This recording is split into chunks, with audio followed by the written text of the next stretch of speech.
And you're live. And Thank you. Thanks so much, Mark. Okay. Hi, everyone. This is, we're just waiting on one more committee member to get here. This is the February 25th meeting for the Manhattan Community Board 2 Outdoor Dining Working Group. And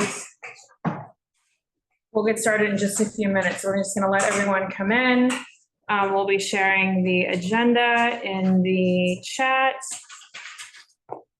If you're in the room, there are copies here. We're going to go in the order, but I will give people in the room that are here for an application on behalf of the applicant or are the applicant. If they're like all the way at the end, I will offer you to jump ahead. So in just a minute. So just give us just a few minutes and we'll get started.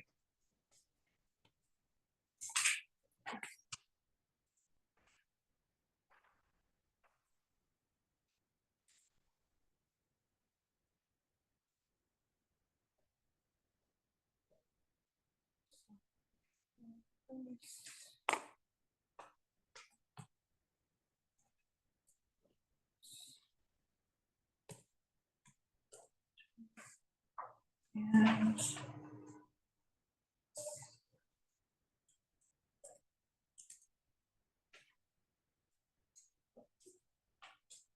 hello. Hi. Welcome. Please sign in right here. Are you here to testify on an application or are you an applicant? Just to listen in. Okay, great. Oh, shoot. We have not started yet. We're just waiting on one more committee member.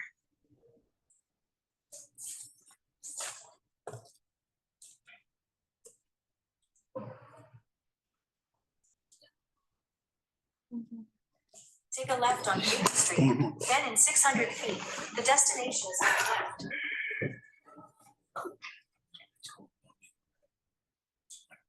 All right, let me just get this form going.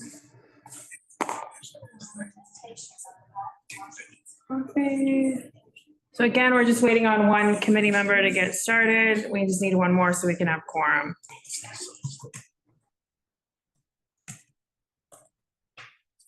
There are some things happening with the train. Hello, how are you? Are you here to testify on an application or are you an applicant? Journalist. Journalist? Okay, great. Can you please sign in?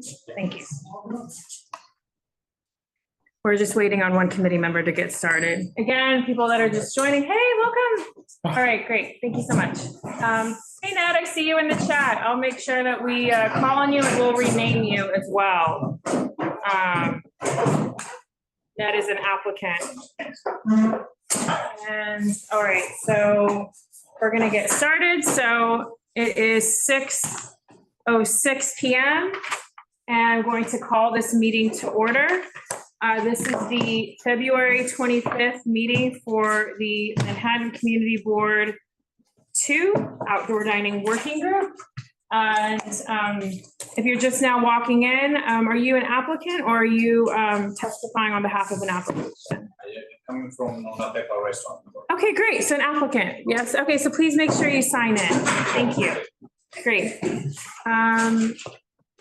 Great. Okay, so I called the meeting to order at 6:06. Do we have a motion from the committee to adopt the agenda? So much. Okay, so Arturo and then Ryan. Great, the agenda is on the CB2 calendar on our website. It's also printed here in the room. Maybe we can people that just joined, if you'd like to see the agenda, there's some copies up here. Please make sure you sign in. I'll explain how this will go. As it says here, the applications will be heard in the order presented below. I will ask applicants that are here in the room if you would like to go, maybe I'll go after maybe the first 5 and then I'll take applications from the room.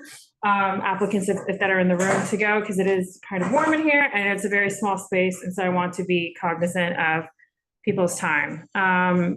So the way that this is going to go, we have 26 applications on our agenda this evening. And we are going to, before we get started very quickly, I'm going to quickly introduce the committee. As I stated my name is Valerie Della Rosa. I'm the chair of the Outdoor Dining Working Group for Manhattan Community Board 2. To my left is Carter Booth, who is a former CB2 chair and is also former SLA chair, now sits on the SLA committees. I have Brian Pape right here, who is is also a member of this committee. He is also the assistant secretary for the board and sits on our landmarks committee as well as on SLA committee. And I have Arturo Fernandez here, who is also on this committee and is on our land use committee. And what's your other? Human Services committee. And with that, also online to be joining us very shortly is Donna Raftery, who's also on this committee. We are expecting her in person as well. And she is the chair of both CB2's SLA1 and SLA2 committees. That stands for the State Liquor Authority. So we have 2 liquor licensing committees for Manhattan Community Board 2. All right, so with that, the way this is going to work, I'm just going to kind of explain it once at the top of every hour so I don't waste anyone's time, is we are going to call up each application individually. I will ask for public testimony. Maybe we could close the door. I'm going to ask for, I will first ask for public testimony, and then we will ask for the applicant if they're here and they would like to make a statement about their application. They can also respond if they choose any public testimony. We ask everyone to direct their comments to the committee. Everything here is optional. It is optional for you to be here as an applicant. It is optional for you to accept any of the modifications that are proposed. The community board recommendation on Sidewalk or on Roadway are just one piece of the overall approval process for DOT. So I just want to make that very clear. So thank you everyone for taking the time to be here online or in the room with us. Yes, Rosia. Is it possible that the applicants first give their statement and then the public can comment on the statements that were made? So if you would like to make a statement first before your application, you are more than welcome to do that. Our standard is to have the public first and then, but if you would like to do that on your application, you are more than welcome to, but I'm not going to change that for the other ones. Thank you. Unless an applicant asks. We're going to start out with 2 minutes for everyone to speak. And we'll see how it goes. We have 26, so we don't have as many as we've had in the past. So I want to make sure everyone's heard, and we're going to have no back and forth. So please, again, direct your comments to the committee. All right. So with that, after we go through this is considered a public hearing for each application. After we're done with that, the committee will go into a business session where we will take a vote on the application and send forth our recommendation or proposed modifications to the applicant. Once we go into business session, though, there's no more comments from the public. You can't raise your hand if you're an applicant or whatnot, unless the committee specifically asks for a specific piece of information. So I just want to make sure your comments are heard in public session, which means when we're going through the long agenda. So I think that's everything. Yes. All right. So we're going to go first with MSM Entertainment LLC, DBA Reservoir at 70 University Place for a Roadway Cafe application. I know we have the 2 applicants here in the room. So we'll have you come up. When you come up to testify in the room, you'll just come up here to the table and go from there. So I'll first ask if there's any public testimony in the room or online for this application before we go to the applicant. And the committee, while we're waiting, so please raise your hand in the room or on Zoom, and we'll have you guys come up in just a second. So if there's any raised hands, I'm just going to create my little form right here while I'm waiting for hands to be raised. I don't see any. Donna. Yes, hi Donna, how are you? So just give me 1 second while I create this note page, and then we will get started on this application. So I don't see any public testimony on Zoom. No one's raising their hand. I don't see anyone in the room. So give me a second while I pull up the application. If the applicants want to come to the table, please come sit here. Please state your name for the record. And if you have a statement you would like to make on your application, you're free to make it. Just give the committee just a second to pull up your application. We'll see if there's any questions to be asked. Just so everyone knows, the committee may or may not have questions for an applicant, and that's not indicative of anything good or bad. It's just kind of what it is. So does anyone here want to start out with any comments or questions to the applicant, or do you have a statement? So I'm just kind of, you don't have to make a statement. I just want to offer, because I have people who didn't know they could make one before. And so I just want to make sure everyone understands that they do have the opportunity to do that. So give me just a second while I pull this one up. Okay, I'm just saving this notes page. Great. So I've got the notes page started. If there's another one in there, this is not the one. I've saved the one, so please open up the one that has the name and the title. So let me pull up the application. Does anyone on the committee have any questions for this applicant? Does the committee need a second to pull up the application? Just so people know that there was about 3.5 hours of DOT public hearings today, with probably about 15 to 20 of our applications. So I know a lot of different people, both from the public online and here in the room, have been on that. So if you'll please just give us just 1 second while we pull up those applications. So just one moment. Is this for a roadway or for a sidewalk? We applied for both. What is this one before us right now? Did we get it wrong on the agenda? Says roadway. Roadway. Right, but is that what's the application in the drive? Oh, it has Because you're both. asking. Yeah, it has both. It has the sidewalk Okay, so what does cafe. the form say? Well, they're both of them are in there. So the sidewalk Right, cafe. but it should say like on the. Oh, it says roadway. It says roadway, Okay, yeah. great. Okay, so again, we have over 150 of these currently in different stages of our pre-hearing, hearing, and post-hearing process. So please just be patient when we ask these questions. We're not trying to be difficult. We just have a very large volume. We want to make sure that we're giving them the appropriate attention. So, okay, now that I've got it pulled up here, let me just quickly look. There's no waiver being sought on this one because we don't usually have waivers for,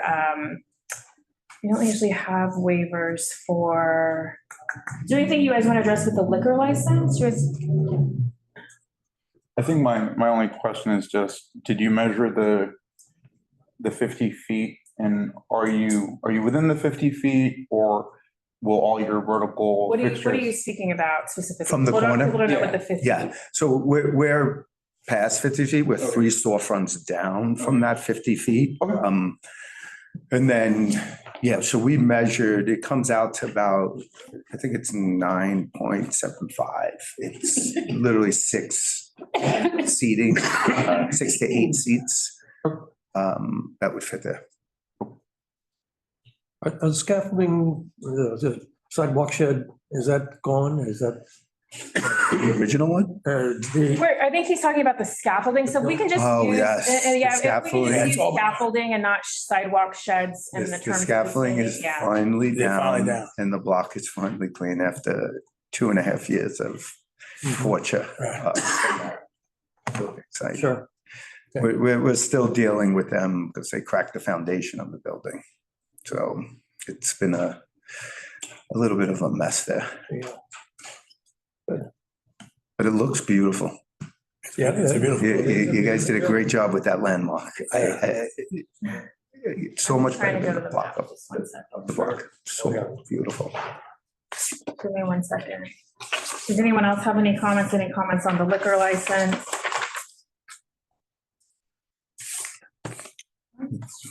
Oh, got it. Sorry. Is there going to be a restaurant or a bar in that new building next to you?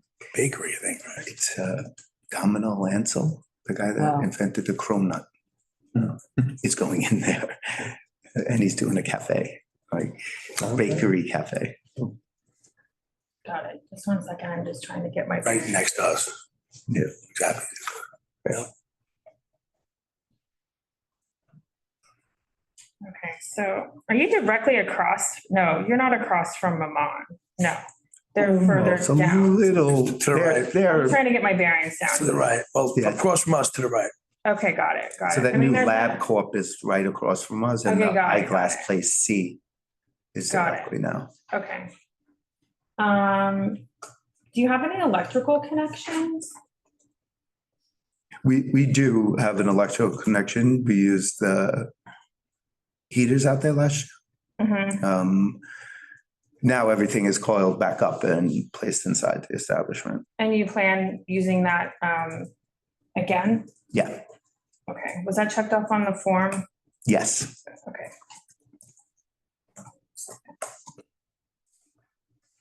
Okay, and you guys are in the historic district, okay. I think those are all of my questions. Are there any other questions from the committee? Just for the manhole, that should be checked off on page 2, the 1 foot 6 inch clearance from the manhole. Yeah, Yeah, there's I two think- site plan, there's 2 pages, though, you must have the page 2, it must be the same site plan form, page 1, even though it says roadway, but then you have the sidewalk site plan form in here, which is the third, Right. which is, that's the first page, and then it's got the roadway cafe site plan form, and then page 2, right, that's what we're looking at in here? And the manhole's about, I want to say it was like almost 3.5 feet from the side of and it's about 5.5 feet out into the street. So it's it's really in front of, what's the place next door? Jack's by Frida, not really in front of our location. And will there be 3 feet between your 2 roadway So setups? How's I DOT believe coordinating we're the them? only ones that Okay. applied. Oh, that's right, they only did on the- sidewalk, that's right. Yeah, They on did the block sidewalk. Okay. because they have the fire hydrant directly in front of their Mhm. establishment. Mhm, mhm. So, and then the guys on the corner is a deli. I'm remembering that, now. That's yeah. right, okay. Okay, got it. I think those are all of my questions. Thank you for the north arrow, west, we'll take it.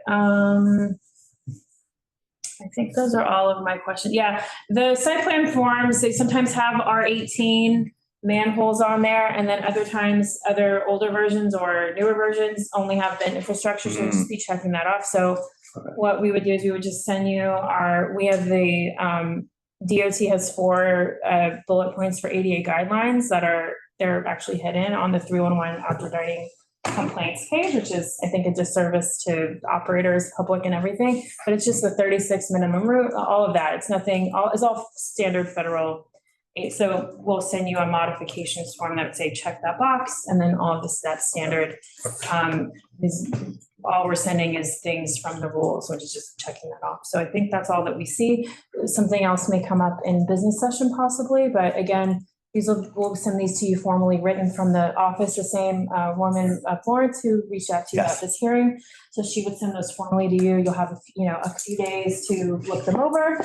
And if you would like to sign them, great. You can send them back to her, and it has all the instructions. So I think that's it. And anything else from the committee? God bless you. Okay. I think that's it. Okay. Thank you so much. Appreciate it. We'll see you for the sidewalk. Appreciate all. Okay, so next we have Caliente Cab. So I'm gonna close the public hearing for MSM Entertainment LLC. Thank you. Reservoir at 70 University Place. So next we have Cab Resco Inc., DBA Caliente Cab Co. at 61 7th Avenue South for a sidewalk cafe. So is there anyone here from the public? There's some sort of, Mark, we can't see, there's some sort of a, Somebody posted the mouse. oh, got it, okay, oh, thank you.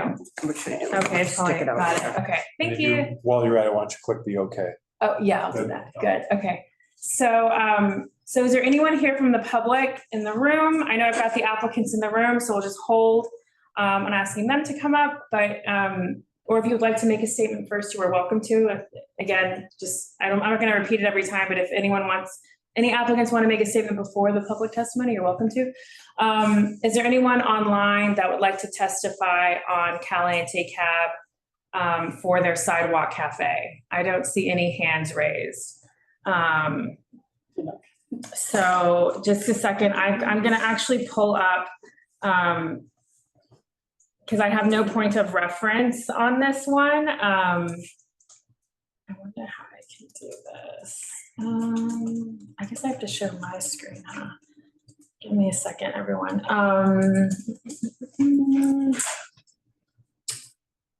Want access to the drive, to the Google Drive? No, I really don't want to show it on screen, so I've got it. It's just gonna take me a second. So what I did is, in order for us to speak about this application, I'm going to download it, and I had to write some labels because it was kind of hard to reference what we would be talking about. So I want to share that on screen. Again, I'm not going to do this for every application, but on this one, I think we need it. So we can communicate clearly. So let me open up. Okay, so I think if I share screen and no one raised their hand on this one, right? Okay. Okay, great.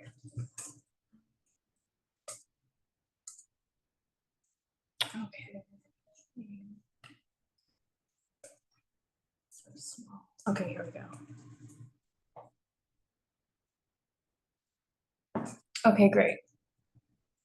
So I just labeled each of these so that I could speak to each of them, and so that the committee can also reference. So the committee, this is in the drive. I would pull up the PDF file because the numbers are very, very small, and the JPEG's not that high res. So if the applicants want to come up to the table, introduce yourselves. Put my notes on this one. Oh, now I'm showing my screen. Hold on, I can't. No, okay, yes.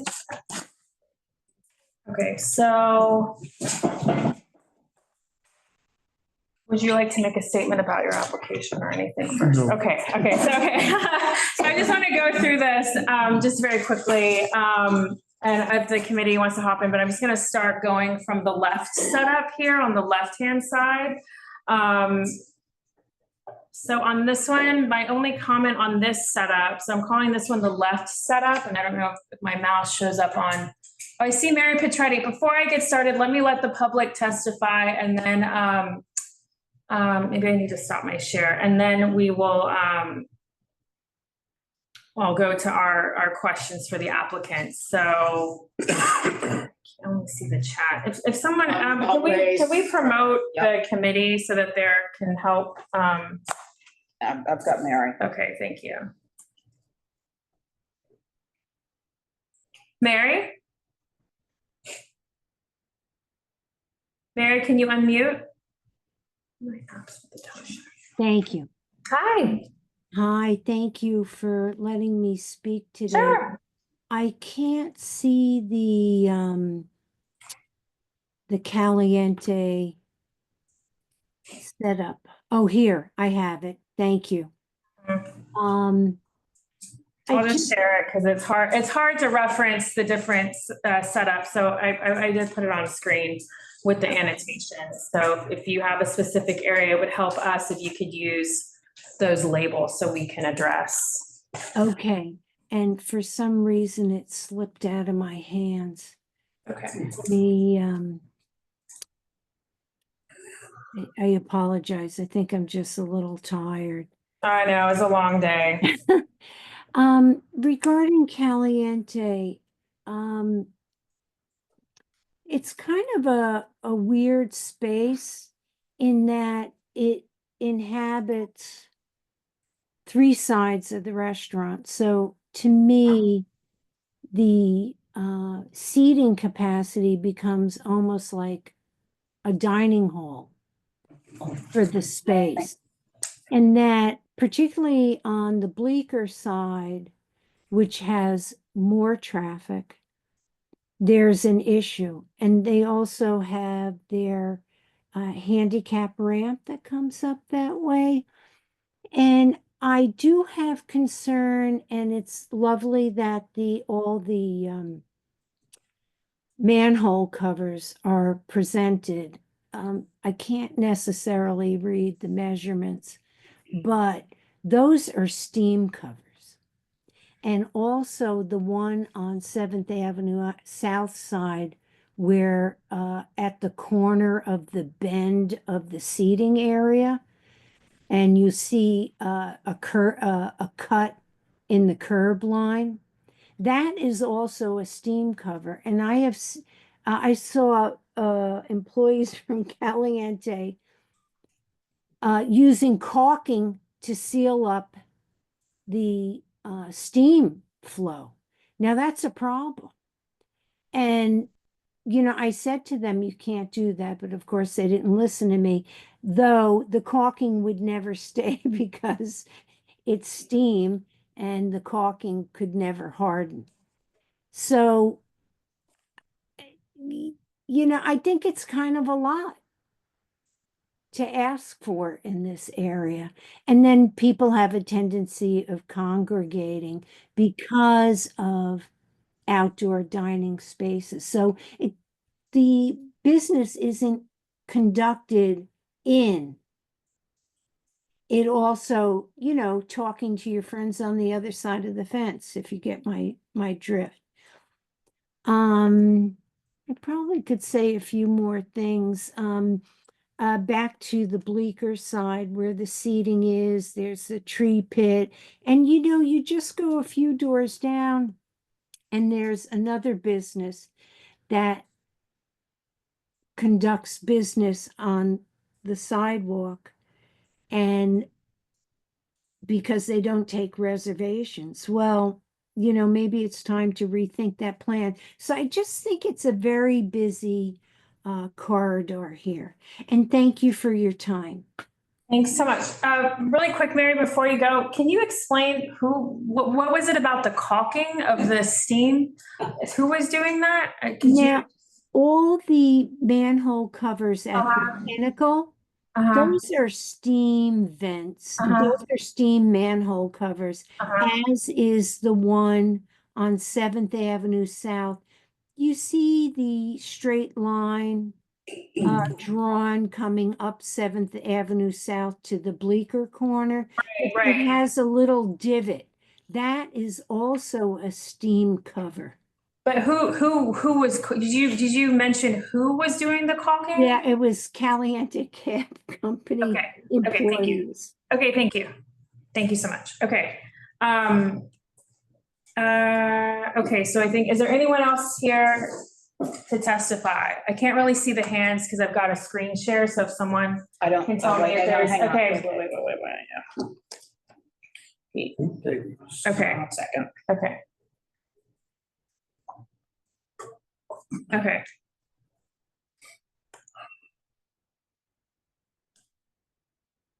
Pete? I just can't see on the screen here in the room and I can't see on my Zoom because I'm sharing my screen. Should be up there. Okay. Can you unmute? Okay, can you hear me? Yep, let's go. Okay, very quickly. I think attention needs to be paid to the service aisles, the width of those within each of the seating sections. It looks impossible to use those as actual dining service, but hard to tell on a diagram. So thanks for that attention. Bye-bye. Thanks. Okay, so is there anyone else here to testify before we get to the applicant? I see no hands. Okay, so now we're gonna go back here. And if anyone can if you guys can just let me know if I accidentally share the wrong screen because I'm trying to concentrate on you. Okay, so starting back here, let's go back to our conversation. Can you please did you guys introduce yourselves? My name is Dominic Coppola and that's Davey Burke.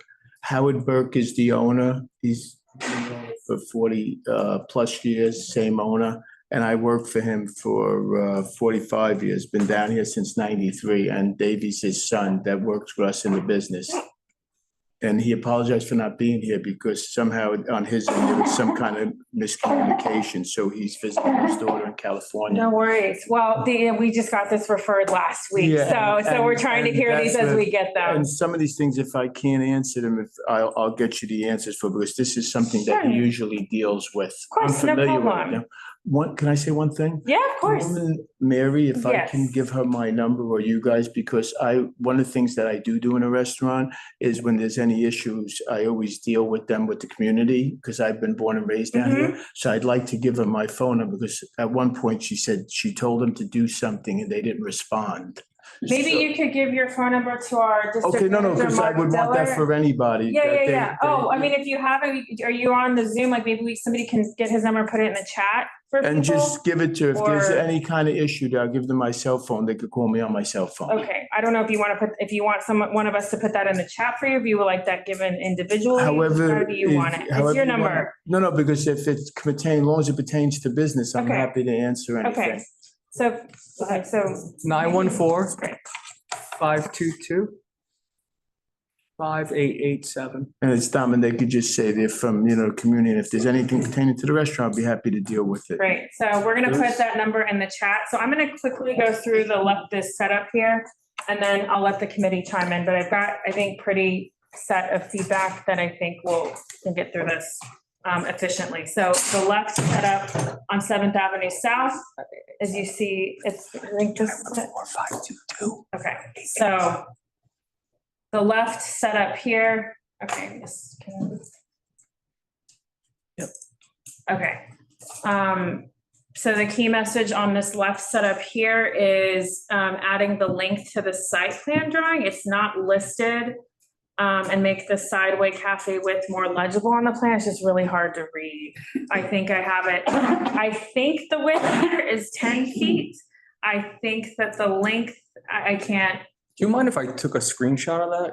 I got it here, Dave. Yeah. Oh, no, that's not the same. You want the thing. Oh, it's- setup? Yeah, we can send this to Okay, you. perfect. Yeah, just because our feedback's, no, this is not, I add these labels and arrows. I can't talk to the site plan without, Yeah. nobody can communicate. I mean, nothing on you guys. It's a little complicated. So that way we can all communicate clearly. So the left setup, adding the link to the site plan drawing, it's not listed. And the width, I think it's 10 feet. I need to zoom in very small. So if you could just clarify that. The middle left setup on 7th Avenue South. On this one, let's see, the key message here, this setup was compliant. It's 11 feet, 6 inches by 9 feet. I didn't have any other feedback. And again, it's just that square. So I've got the other one. I separate the corner situation, even though they're connected, but they are kind of two separate areas. So that I think was that middle left one is compliant. Moving on. Middle right setup, 14 feet, 7 inches in length, 10 feet in width. The clear path is maintained here at 10 feet, 2 inches. It's over the required, thank you very much, 8 feet clear path required for a regional corridor here. And this setup was compliant. When we get to the corner now, where it's flat on top, this setup is compliant. Top setup. Now we're on to Bleecker Street, the top setup on Bleecker Street. Oh, wait, left setup. The other comment here, sorry, I didn't have this in my notes. This table, this one table right here, this one, where's the map? Thank you. Yeah, that just seemed, now all the arrows are blocking it. I don't see how that's like ADA accessible with that kind of jutting out. So I would recommend a reconfiguration. So there's a clear aisle there. So you have at least a minimum 36 inches. You've got a lot of space there. So just, you could address that. So I missed that. I knew that was on there somewhere. And I was like, wait, we're already getting to Bleecker. Okay, then on Bleecker, we have the top setup, middle setup, and bottom setup. So on the top setup, so the general comment on those three setups is that the perimeter demarcation is only on one side. It's only on the side parallel to Bleecker Street. There is no perimeter demarcation on the short ends. And then on the top setup, so talking about the top setup here, the manhole on the sidewalk, the diagonal clearance goes all the way from the manhole to the table, and so it actually needs to go to the perimeter demarcation, which does not exist. And I don't know if I can, We have a couple more problems there too. So. I'm not done yet. Then on the tree bed here, the appropriate clearance from the edge of the tree bed to the perimeter of the sidewalk cafe is not illustrated on the plan. It actually, you have it going from the building facade to the tree bed at 6 feet 9 inches, which still would not meet the required 8-foot clearance. So when you do it diagonal, I mean, just looking at what the scale, I don't think you're gonna meet the 8-foot clearance there. Because it's the same as that. So the top setup is not compliant. It should be removed from the site plan. That's our recommendation. On the mid, and that's up for you to decide if you agree with that or not. Are you, just so I understand, this table over here, you're saying should be removed? I'm just trying to make Yes, notes. So yes. You're required to have an 8-foot clear path through the whole setup. And that's done as a radius from the edge of the tree pit. Your tree pit is filled in. Under the new plan, under this new program, that doesn't matter. Okay, It goes from the edge of the tree That's a good bed. point. okay. So you can't have anything that's an arc of 8 feet Carry on, it's a little easier. from the tree pit area. So we're This talking, whole right, north part here, the Yes. whole, the part to the top. This would need to And be even- 8 feet. Even where you used to have them, you see those 4 tables that are in, on the other side. where on the you used cafe. To have them, under this new program, you no longer can. The reason that your Oh. tree bed is filled in Right. is because under the old program, it would count to the tree trunk.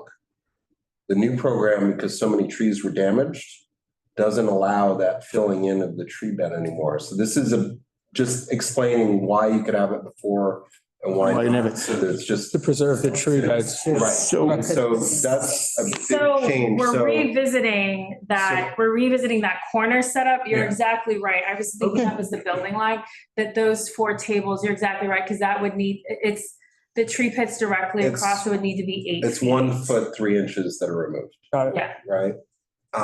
so these 4, you're saying, And, yeah, and this one. and Okay. so the building itself in the tree pit is less than 8 feet.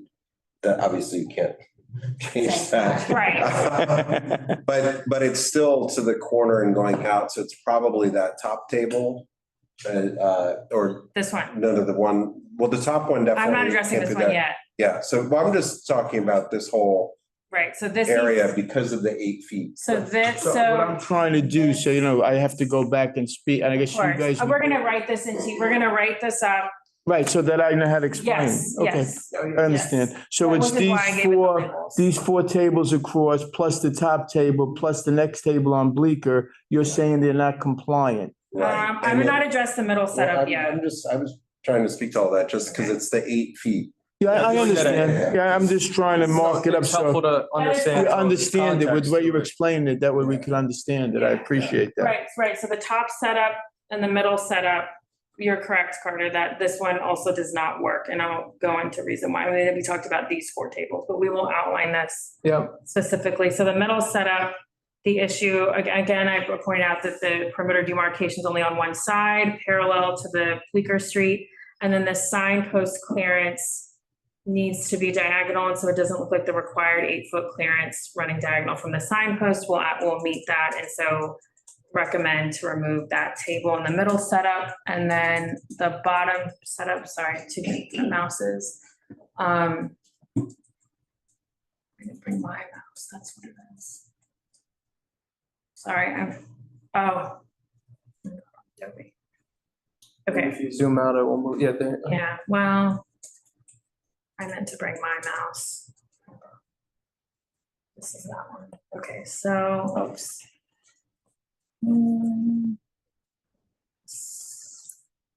Just zoom out. Okay. So this bottom setup, let me go to my notes, is compliant. So the bottom 2 tables at Bleecker Street, would be okay. With perimeter, how does the perimeter, can someone else speak? They just have the perimeter demarcation facing bleaker, but I know you can have one or not the other because of where the service aisle would be, or how does that work? Does somebody else want to speak? I've done a lot of talking, so does someone want to speak to that? It's also unclear, right? I think the radius of clearance here is not drawn out from the signpost. We already addressed the signpost right here. It's not compliant. No, for the bottom one, right? You're talking about the bottom one, that's second. Feet Yeah. is there from the for the bottom tables as well. You need to make sure you have the diagonal here This is on the Where's the bleaker sign side, on yeah? the bleaker side. Yeah. It's right here. This one? And then you need to, the sidewalk cafe area needs to be demarcated. So you have it on bleaker, but you don't have it on the west side towards Seventh Avenue. So you need something Okay. you To close understand? it off. you said. Assuming, yeah, because Yeah. I'm assuming you're serving from that secondary Entrance? entrance where the ramp is. How would you be serving those tables? Because all the service has to happen within, Right. right? So would- I that would be doubt- one of the I would options. suspect, We're not gonna walk around the I corner. hope not. Oh, but you notice it's also not efficient. Exactly. It's not No, efficient and, and, you right, know, it's more right, around. no. So I was assuming you would be using that Yeah. ramp. So that, you just have to close off the sidewalk seat. Yeah, I understand. It's a kind of an outlier, Yeah. 2 tables. No, Depending on how- it also economically got to see if it makes, you know, Right, it you may- present, you know, if you lose Right. half of this, then you may say it's, but you know, that's not a decision for me to make, but you're right, it's what you're It's kind saying. And we And wouldn't have to send watch the somebody two around tables this over way. there. Yeah, it may not be something when that becomes feasible with everything else, you know? Anyways, that's just all applying what's in the rules. So those were my main notes. Thanks for hopping in there. Anybody else with comments from the committee? I have a couple of questions on the Seventh Avenue side. Yeah. Is there something is it clear? There's a vent. So it's not a door. There's a vent from exhaust from the kitchen, but not one that runs all the way up. It's a small one. So that's why we try to keep that clear. Oh, and there aren't any Siamese twin fire connections? I couldn't tell by the outside images on What do the, you, on Seventh Avenue, there aren't any like fire connections, Siamese connections? not that I know of. If I understand the question, I don't want to take it, not that I know. So I'm looking at your old plan. You know, how you used to have it set up. And it looks like really efficient and normal, and it fits into this program, so I don't know why You changed it. you have all the tables all, you know, like, this is your old plan, I don't know if you can see that. Yeah, you know, it is, I'm familiar, when you brought it up without looking at it, I'm familiar with it. Yeah, I mean, that fits here, and it's, To be honest with you, I wasn't the one responsible for drawing up the plan, but I get responsible for working it, so, you know. yeah. But it just looks like that is really works, has all the clear service, I mean, like, just, And you it's know. basically the same, And the only number of thing tables. is at the end, just those last couple table, I mean, I'm just, You know, no, listen, everything you guys are saying has been helpful, so I have no, and I'm taking notes so that I can go back. and in that setup, it had 42 tables. And I think 84 seats, right, 42 tables. And it all worked with these wider service aisles, and I'm just, yeah, I'm not, No, listen, it worked because it was easy for us to work. We gotta figure this one out. because it's basically the same number of tables too, right? yeah, it Almost. would take a little bit, yeah. Yeah. Okay. Well, I guess it goes without saying, if you're familiar with the new rules, even though you, Rules, I'm not, the new rules, I'm not as familiar with. Okay. To be honest, that's why I said it was helpful when he explained it. yeah, And like I said in the beginning, the owner who basically handles most of this, he didn't realize the way it went. He would be sitting here and he'd be better able to answer your questions. So I'm not as familiar. well, I know you've had the sidewalk cafe Yeah. there forever, and the old one was pretty much probably fixed to the sidewalk, and that's not allowed. So you will need a barrier but it won't be the old kind of barrier. You won't be able to fasten it into the sidewalk. Okay, I think that's it. Are we, anything else? You have any other questions for us? We want to get this to an approval with modifications, so that way you don't have an extra 30 days since this is sidewalk. Yeah, because. So, you know, if There we is can- one extra thing on the new plan that I'm just noticing, which I didn't catch, which is what you call the middle left. Over Sounds like there, political parties. the street light, I believe that requires that that's not a neighborhood corridor, right? 7th Avenue South? It is, Yeah, It is, okay, all right. it is.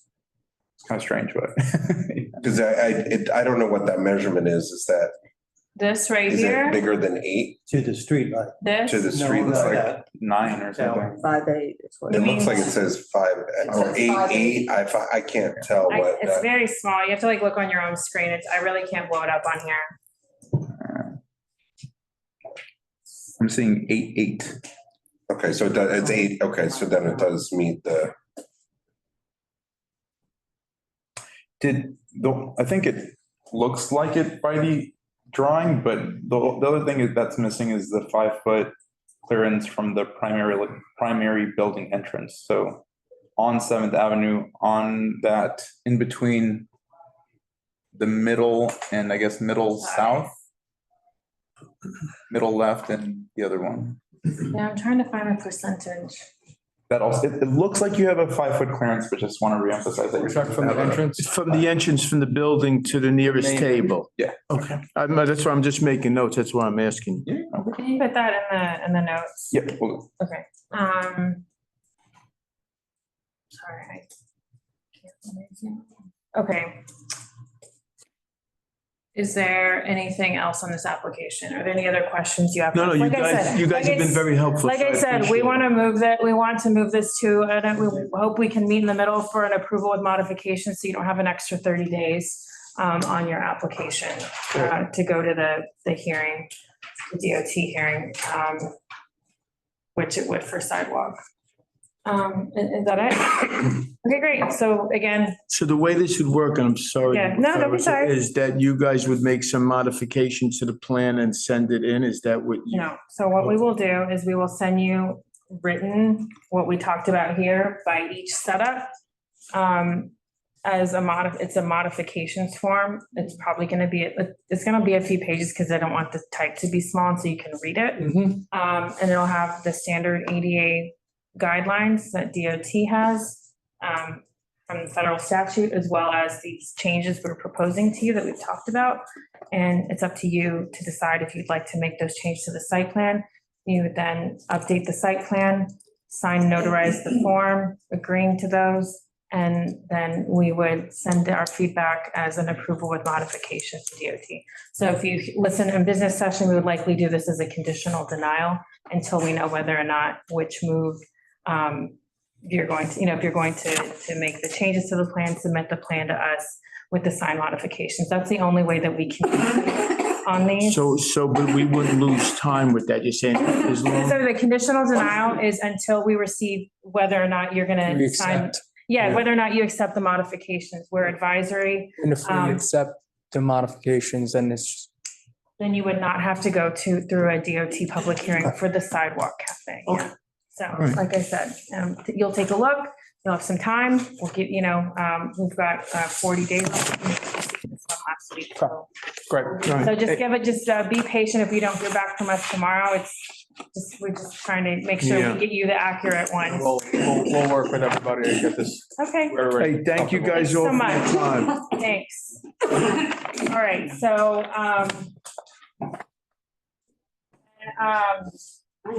before we go, Thank you, everybody, for your time. thanks so much. Rocio will offer, would you like, that's so, if you, I'm gonna call up, out of order. Just see where this one is. Thank you, guys. Thanks so much. Appreciate your So we're gonna call up Natalex Can you make Valerie a copy? Restaurant Inc. My account. number 12. We're gonna call up agenda item number 12, Natalex Rest Inc., Burrito Loco, DBA Burrito Loco, 168 West 4th Street, or a Roadway Cafe. If anyone here is here from the public in the room or on Zoom like to testify on this application, please raise your hand. We do have the applicant here. I would like to who speak we first. will, oh, I didn't know I could do it, sorry. So before we go, we're not going to the public yet. I'm gonna have the applicant make a statement. Or the applicant would like to make a statement, and then I will call on members of the public that have their hands raised on Zoom. So, Rocio? Thank you. Please introduce yourself. My name is Rocio Sands, Community Board Chair, board members, and community members.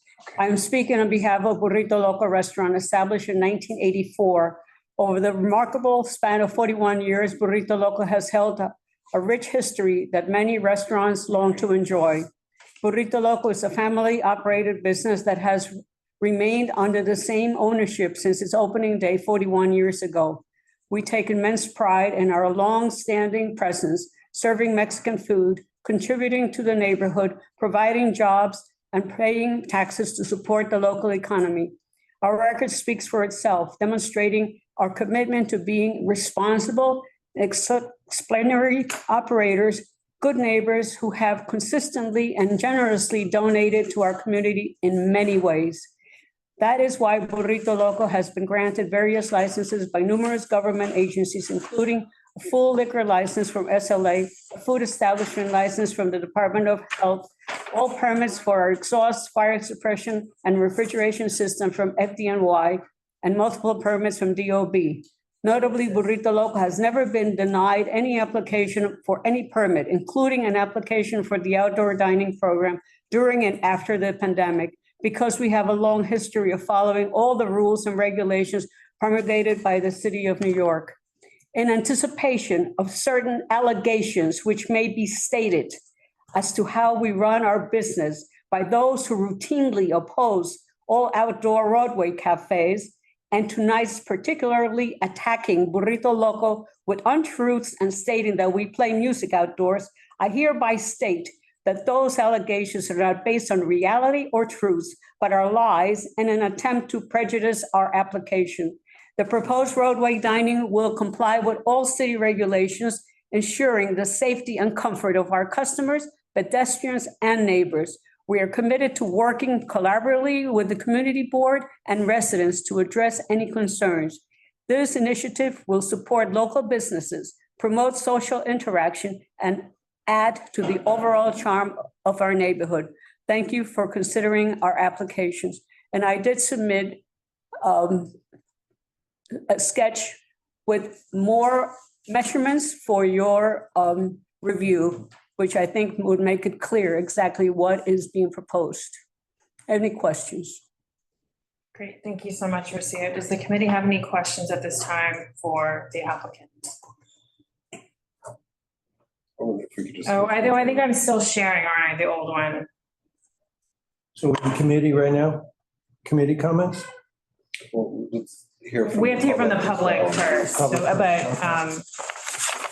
okay, so if people can, okay. I've got Leslie Clark.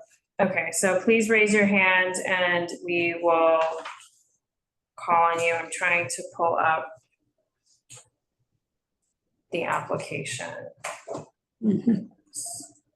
Okay, so who do we have up here? So let's go Leslie Clark, then Kathy Arnson. I think there was one other person. Sure. Okay, Thank you, Leslie Clark from West Village Residents Association. I believe this location has requested an emergency travel lane waiver. We are opposed to travel lane waivers being given anywhere in Community Board 2 area. We are filled with narrow streets. This one is a very narrow street, and we do not want to see travel lane waivers being given precedence of a restaurant business over the safety of our community. Thank you. Thank you. thanks. Kathy? Kathy Arnson? You need to unmute Kathy? Sorry about that. Kathy Arnson, Central Village Block Association. I agree with what Leslie said. We The CBBA is opposed to the emergency travel lane waivers, especially on narrow streets. We congratulate the 40 years of business that this restaurant has been, but this is about safety of the neighbors. So we have to oppose the waivers. They pose a threat to the neighborhood. West 4th Street is a very busy street with a narrow sidewalk, and the street has parking on both sides, one side after 6 p.m. But a roadway shed makes it, a structure, sorry, makes it difficult for emergency vehicles and other oversized vehicles to see down the street and to squeeze by, literally squeeze by. We have had issues where trucks and delivery trucks and other vehicles have gotten stuck on the street. The Roadway Cafe creates pedestrian congestion on the sidewalk with the restaurant workers, diners, and the pedestrians trying to get by. So we have to, CVBA has to oppose roadway for this location. Thank you. Thanks so much. Sharon? Hello, I'm Sharon Sullivan. Thanks all for what you do. I'm actually very curious why Burrito Loco put in the address as 168, which is Tio Pepe's address, when their address is 166. Because I'm technologically inept, I can't get up the site plan. But my fear is that these are 3 restaurants all owned by the Sains family, next to each other across 2 buildings, which are also owned by the Sains family. Sorry, Sharon, really quickly, this is my error. I'm sorry, I wrote this agenda. So like I said, there's over 150 of these, so this is my error. It should be 166. There's nothing on the applicant, so. Okay, then it's not them. All right, because my fear is that in between Burrito Loco, which is in a brownstone, and Tio Pepe, which is in 168, between the two, which they're using an address which isn't legal, 170, is a tiny little cubbyhole restaurant, a burger and beer. And I'm afraid that they're going to run a road shed, which happened last year, between Burrito Loco and straight up across the 2 buildings. And you can't get across the street. You can't, and much as I love the Sains family, they do have music coming out of Tio Pepe all the time. So, but I'm very concerned. And also they use the name Netalex in front of Burrito Loco, which is unusual to use the corporate name, unless they're hoping somehow to conflate the issue of whether that little burger place can sit under the umbrella there of the permit for Burrito Loco. His long phalanx of road shed going across the half of that section of the block. So I just thank you all for what you do and for listening. Thanks so much, Sharon. And again, I apologize for the clerical error on my part. It is 166. You do enough. You do enough. It's okay. I don't need a back and forth, please. I'm apologizing to the applicant. I brought that to the attention of Florence. Okay, thank you. Thank you so much. Yes. Thank you so much for that. Okay, so is there anybody else? Okay. I don't see any hands. Does the committee have any questions for Garcia? Okay. I guess my question just on that, so it's not clear from the plans how much clearance you have between the, I don't know what your plans are for other sheds, but at least for this one, if there are, because there are like neighboring restaurant establishments on the sides of this one, correct? Right. I believe the city has promulgated the regulations, which state there must be about 3.5 feet between each application premises. Right. So we will follow whatever the Department of Transportation demands. So that's one part. And then depending on the outcome of the FDNY waiver, that one requires a even stronger 6 feet for with whatever it is, we shall do. Okay, so that's just wanted to call that out because there is no clearance on here between sheds if there are going to be. But you don't see any other sheds. You only see the application. That is correct. That is correct. That is correct. So I'm just going to kind of take over from here. So So we will comment on, we do comment on other roadway applications that are adjacent. There is a July 30th memo from FDNY, happy to send you a copy of it, from FDNY to DOT regarding these waivers. And in that memo, one of the conditions for issuing the waiver is that between adjacent roadway setups, regardless of ownership, it's 6 feet clearance. So there may be adjustment. It's not clear from DOT how they are enforcing this across different applicants. So we will abide whatever regulations are. Wonderful. And I just have a question. So I see on the plans, and thank you for putting the street width on here. So you have the street width and then you subtract the 5 feet. So you have 19 feet left. How did you come up with the 5 feet? Is that? Pardon me? How did you come up with the 5 foot width? That is what Department of Transportation demanded that we do our width. Okay. That's the only width that we could do, 5 feet. So what was interesting to me is that width is actually less than what the FDNY waiver suggests, which means that this maybe shouldn't be issued because it doesn't comply with the remaining roadway. It's not a criticism to you. This is the problem that we're seeing across these applications, that, why is it 5 feet here? It's different widths on similar width roadways in different places. It's very inconsistent. So they were the ones who told you it was 5 feet. Right. So when we originally filed, we filed for 6 feet, following the instructions. And the woman who was working from DOT, working with my office staff, demanded that we make a change. As a matter of fact, I have a photograph that she made changes to, and I'll show you this photograph. These lines that going sideways, that's the building that we're talking about. On the bottom here, and you can see the light yellow is what DOT told us to do. Correct. And this is what we did. We adjusted from 6 feet to 5 feet. Correct. And again, we are just, we're just making an overall general comment that they're not coordinating, that the agency DOT is not correct. That is correct. But they're not coordinating with the larger block of the enforcement of the 6 feet that is in the FDNY waiver required between adjacent cafes. So it's, again, that's very frustrating to applicants that they're not, that this memo is out there, but they're not enforcing, and you're putting money down and deposits and things are not very clear. So, okay. And I just want to say, I stand corrected, it's 6.5 feet or less. So it is, there is a less portion, but I don't think I've seen one this short, or the width this short on one to date. I could be wrong, but I think Remember, it was 6 or 6.5. I just bring that up because Thank you. it's But I will do whatever DOT. Of course, of course. What choice do I have? Okay.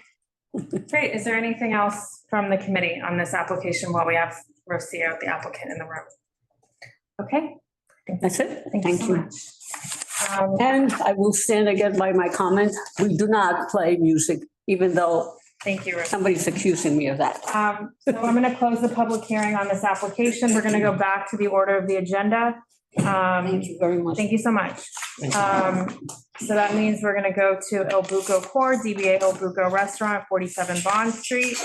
And then we'll go to Nonna Beppa SoHo LLC, DBA Nonna Beppa. So El Buco is for the Sidewalk Cafe. And we'll go to Nonna Beppa there in the room. And then, Gina, what's the number of your application? 7 and 8. Okay, so you're coming up. Okay, got it. All right. Okay, so is there anyone here from the public to speak on Il Buco Corp at 47 Bond Street for a Sidewalk Cafe? Please raise your hand.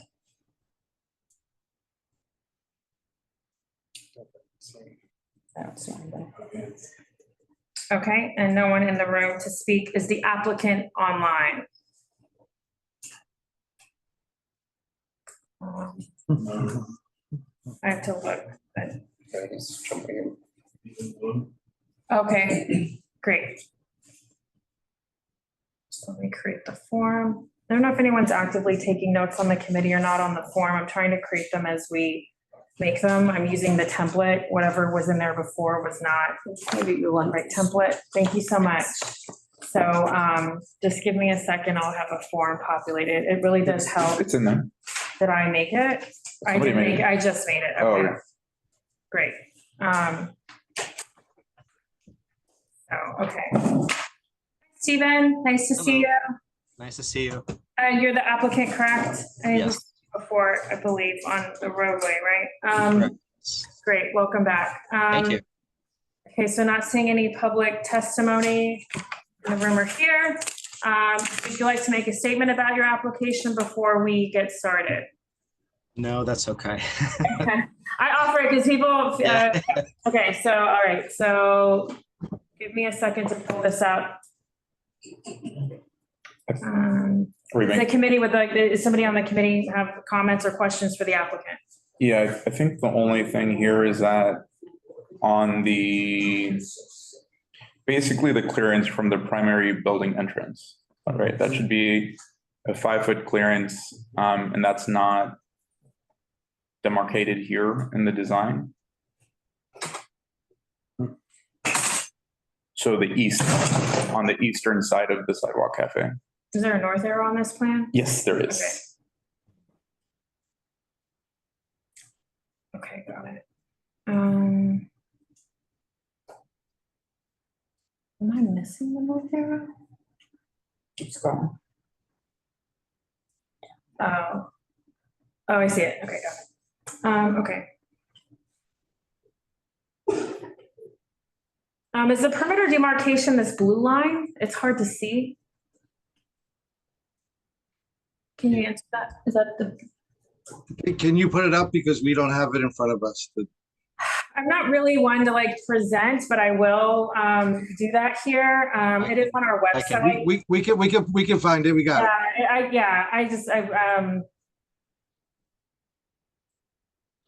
It just takes over my computer and No worries. No worries. It's a pretty straightforward one, so I just. But there's 3 blue lines. Are those the perimeter demarcation? I mean, they either are or they're not.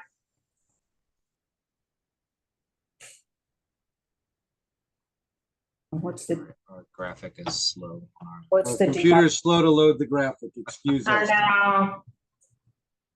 what's the demarcation on the sidewalk? That's what I'm asking.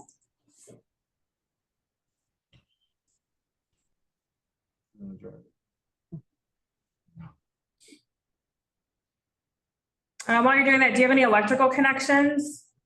No. Okay.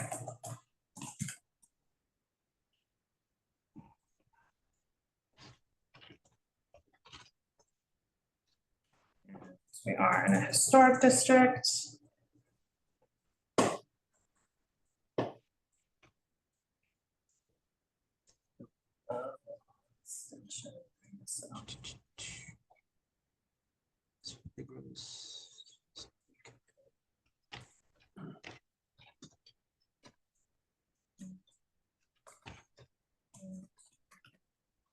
Is there anything else from the committee while we're kind of waiting?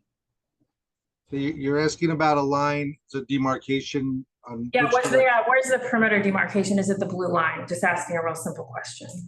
Yes. Okay.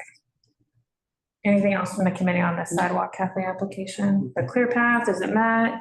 I second what Arturo said about the clearance to the primary building entrance. Okay. Anything else? Otherwise, we'll move on. Anything else? No? As far as the clearance from the primary residential entrance on the east side, that was the point of contention before, is that correct? Mm-hmm. We have in front of our restaurant right now an outdoor vestibule, which we plan on removing in the next coming weeks. And that would bring the table that's on the east side of that map closer to our restaurant entrance. And we plan on replacing those planter boxes, which have a larger width on that side, and replacing that with a thinner demarcation, which we're, bringing to comply with the 5-foot clearance from the primary residential entrance on that side. Okay, so you bring up a really great point. So is the blue line on the left side the perimeter demarcation, or is that planter box the perimeter demarcation? The- On the left side. That makes sense. It doesn't matter. They said it was the blue line, and they also said that they would move it to comply with the 5-foot clear. Yeah, we plan on, Right now, and it if doesn't it's, comply. and if those planter boxes end up being what's keeping us from complying with the distance, then those planter boxes will be removed. Right now, those planter boxes have a larger width because they're aesthetic. We're not using anything out there for outdoor dining, obviously. But we plan on replacing that with something smaller that allows us to, I don't want to lose outdoor dining to have a planter box outside. Of course. Okay, so it just sounds like that blue line on the eastern side would move closer to that table. Yeah. Okay. I mean, planters, the flowers are lovely, but at the end of the day, if it's a matter of a planter box and a table, I know myself and my director of operations next. Well, I mean, they're lovely and fine, and as long as that is met, if it's, on the other side, if it doesn't matter, great. If that's what the space is for, that's fine. Okay. I have a question. Okay. So quick question, do you still have, I'm looking at your historic sidewalk cafe plans, and it indicates that there's an existing cellar hatch that's sort of right in front of your front door on the east side. Does that still exist there? Yes. Because it's not on the plans, which is okay, provided that it's reinforced. It is reinforced, yes. Yeah, because I didn't see it noted. I just didn't see it noted on the submission. It's there and it's reinforced.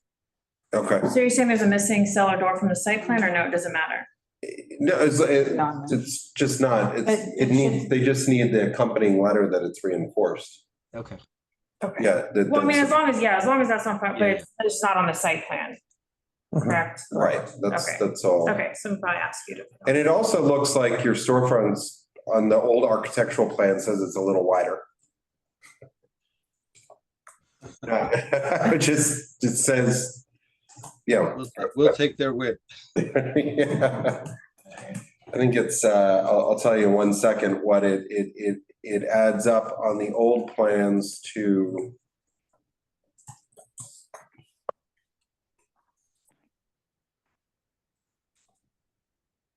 $19 feet 3 inches. Versus what?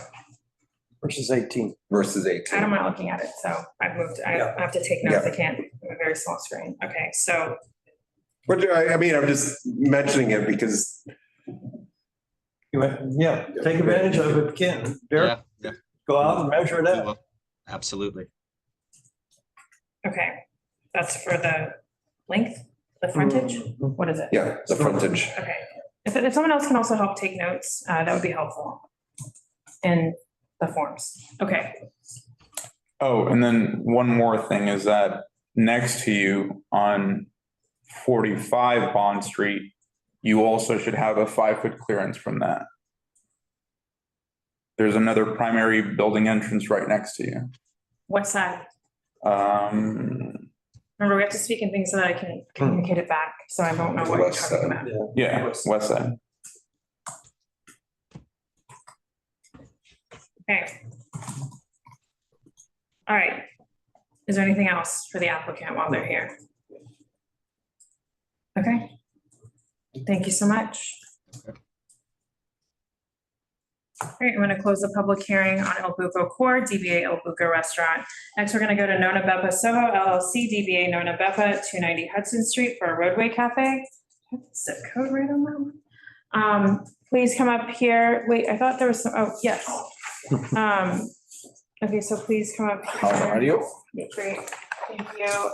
So is there anyone here from the public to testify on this application before we go to the applicant? Give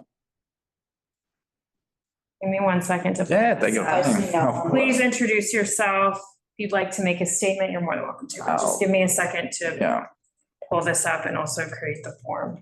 Nonna, Beppa, that's where we're at. Okay, so, Roadway, I can do it. I have it up. well, you can do what?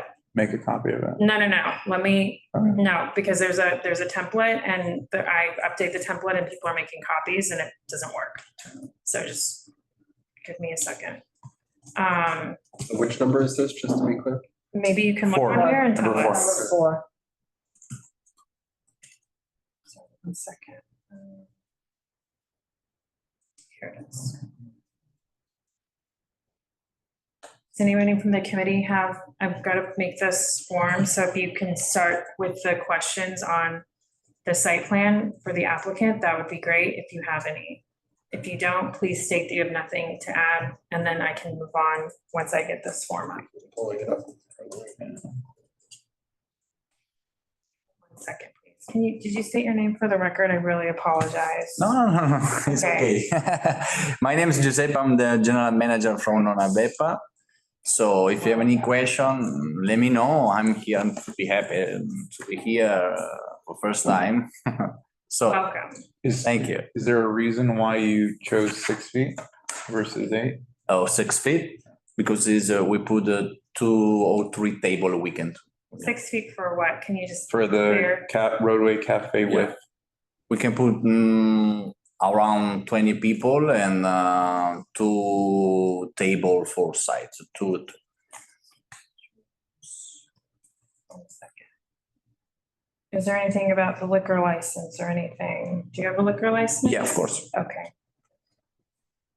Just give me 1 second to just pull this one up and see if that's, okay, so this is for a roadway. Okay, I've created the form. Let me look at the application. Great.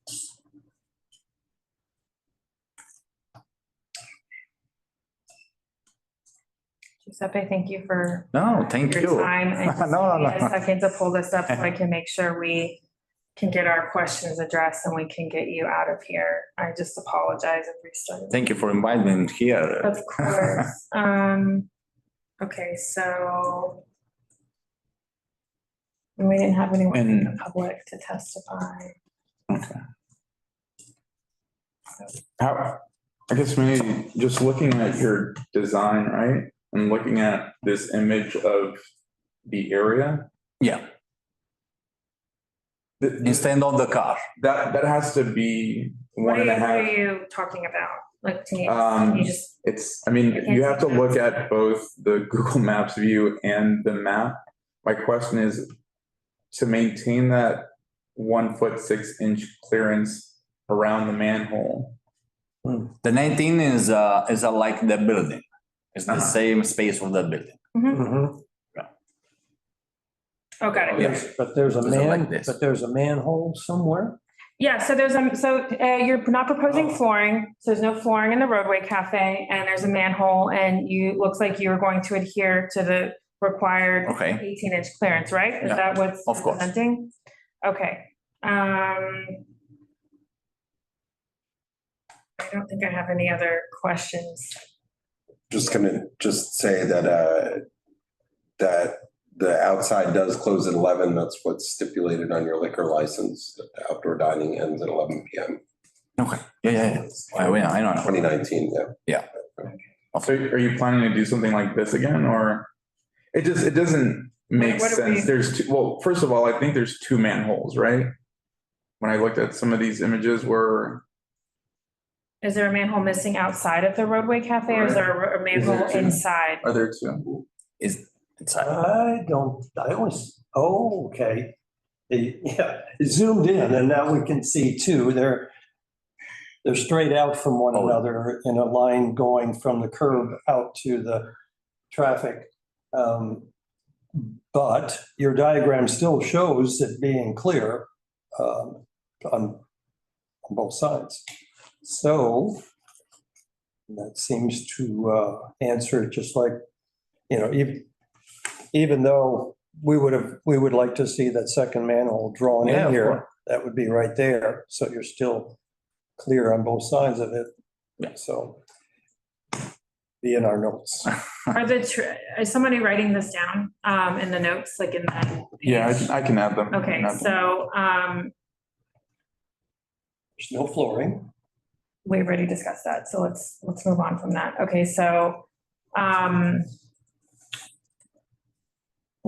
please, just give me a second. I just have, okay, so on this, if somebody has a site plan up, can you tell me, is the tree bed on there? Is the bike rack on there? Okay, so we're gonna ask, are there still 2 tree beds in front on the sidewalk? Okay, so we're gonna ask you to add those, mostly because they affect the egress into the Roadway Cafe. I also have not asked about, since there is no flooring and there's the sidewalk, will you have a removable ramp? Okay. Yes, okay, so that people can get from the sidewalk into the Roadway Cafe. So let me just write this down. I'm putting my suggestions in the document, so that's. I don't see anything in the document. I'm in Nonna Beppa right now. No, I'm like in the table. That's why you're not seeing this. Just put them at the top, just put Okay. them at the top, because, Okay. yeah, just put them at the top. Okay, so, where's the second manhole cover? Right. So again, I need to be able to communicate this to the applicant after this, so where specifically is the manhole cover that is missing? So there's, I think this, And is there some sort of screenshot you can take yeah. So and put it in the folder? west of the one that's indicated, there is another one that is, In the roadway? yeah, that is closer to the thermoplastic marking. Okay, you can write all of that down. Yeah. So, and to that point, you can't cover it. You're supposed to be 1.5 feet away from it, correct? Right. So, They're not covering it. okay, because it's over to it's not on top of it. That's what my question is. If the other one is in their roadbed Don't have a measurement. and, Because we don't have a measurement. We well, don't. but we also, you can just kind of, looking at their diagram, it looks like the roadbed is on top of it. The roadbed is 3 feet away from the thermoplastic marking. What do you want me to? What are you put in asking? Pictures. Well, I'm just drawings? saying that if the one manhole cover Okay, is so can in you- the Can you take a roadbed. screenshot of that? I did, I just have to get it in the Okay. drive, Valerie. Perfect, So thank if you. this is here, Putting it in. it looks like your roadbed goes like this since this is in the roadbed, right? So it looks like the roadbed might be on top of this one because you said your roadbed is 3 feet away. Okay. So my point is it may need to come in more because you need to stay 1.5 feet To- away from that. So it Yeah, may of not be course. able to be as deep Okay. as you have it. Okay. Great, so we will put this in writing to you. Thank you for your patience with us. Thank you. And thank you to the committee. If I don't have it clearly written in the notes and I don't capture the direction or the up, down, left, right, the applicant has no idea what we're asking them to do. So it has to be written as though somebody just looking at the site plan can make that determination.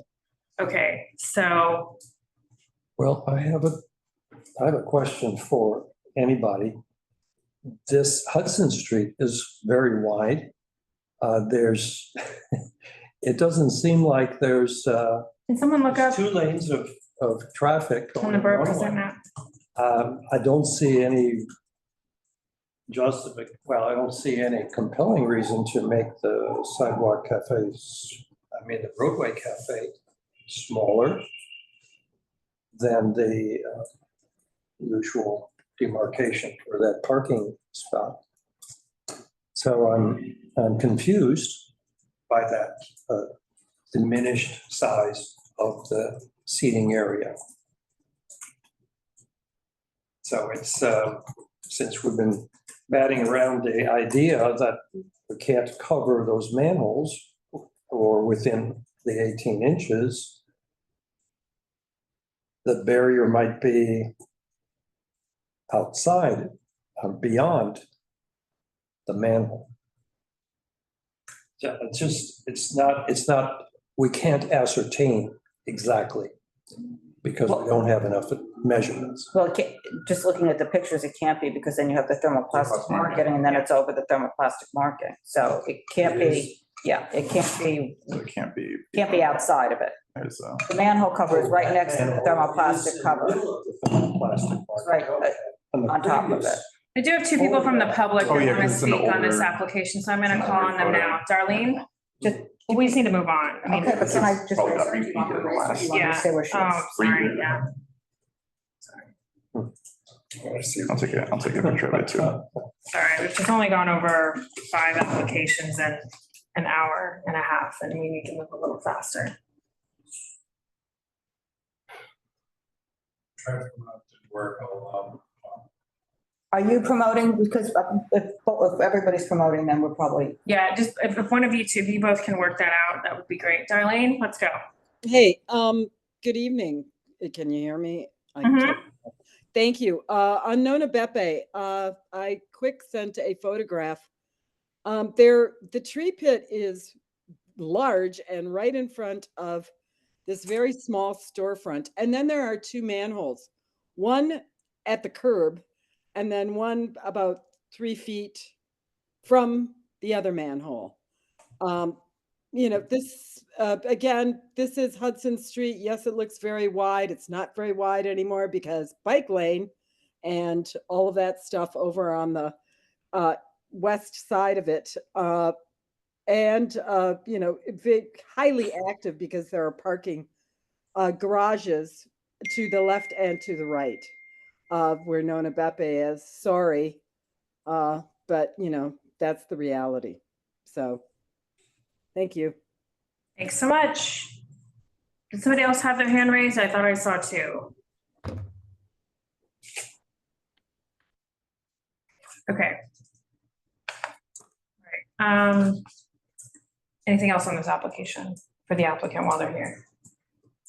So we'll write this up and send it. Thank you. We'll give you a few days to take it over. Have a good night. Thanks so much. Good night.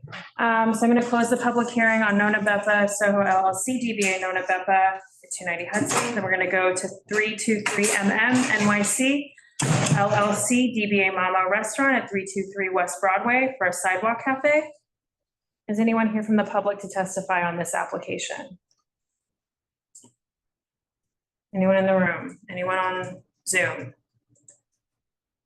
Okay, and then just give me a second to create that form. This is, I don't It's think in here. Did I create it? Okay, I got through some of them, but not all of them.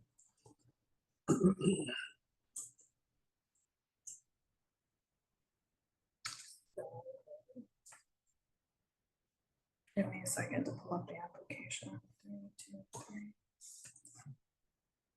This is for the sidewalk, right? Yeah. No, or is it roadway? Why does? This is, Oh, okay, it's an S. I can't see. Okay, so. That's. We're creating that. Okay.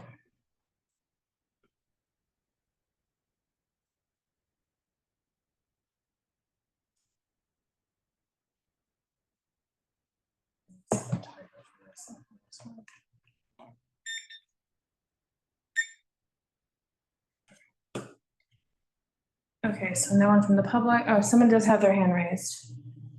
Pete Davies.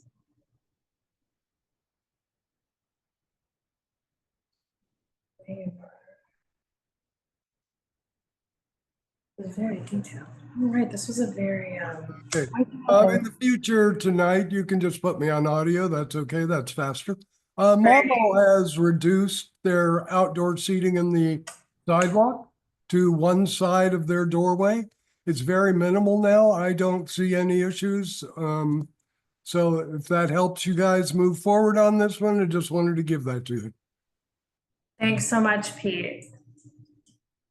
Okay, I'm not seeing any other comments. Right, I have notes on this one. So there was a north arrow. The comments I had on this one is great plan, very detailed. All obstructions were marked, modest setup proposed, seconding what Pete said. They do maintain a 12-foot clear path when only 10 feet is required at this location. West Broadway is a regional corridor. Modifications I had none except for the typical language we now have for historic district acknowledgement. This is in the SoHo Cast Iron Historic District. I probably would need to do a quick once over if they had anything attached to the building from previous that may need to get called out. So I was going to put that historic district acknowledgement as well as the LPC outdoor dining rules excerpt and standard CA points. Hi, if you're just joining us and you haven't signed in, if someone could pass the clipboard. Are you here on behalf of an application or to Yes. testify?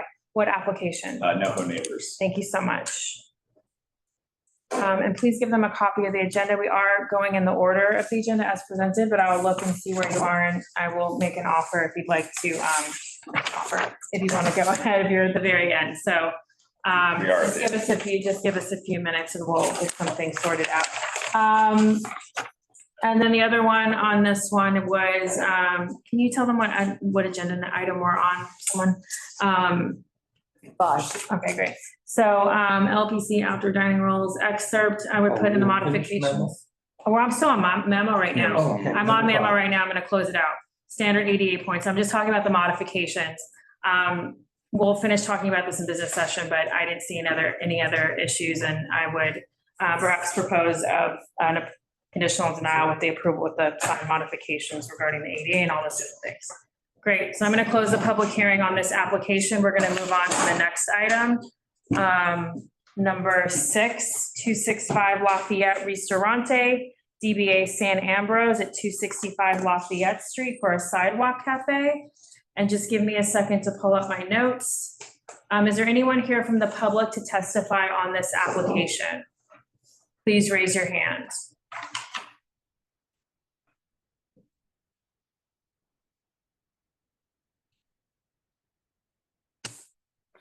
Oh, I get it, because I did something else. I don't see anyone sign up to testify on Zoom or in the room. So just give me a second, committee, to pull this up, and then I will quickly I'm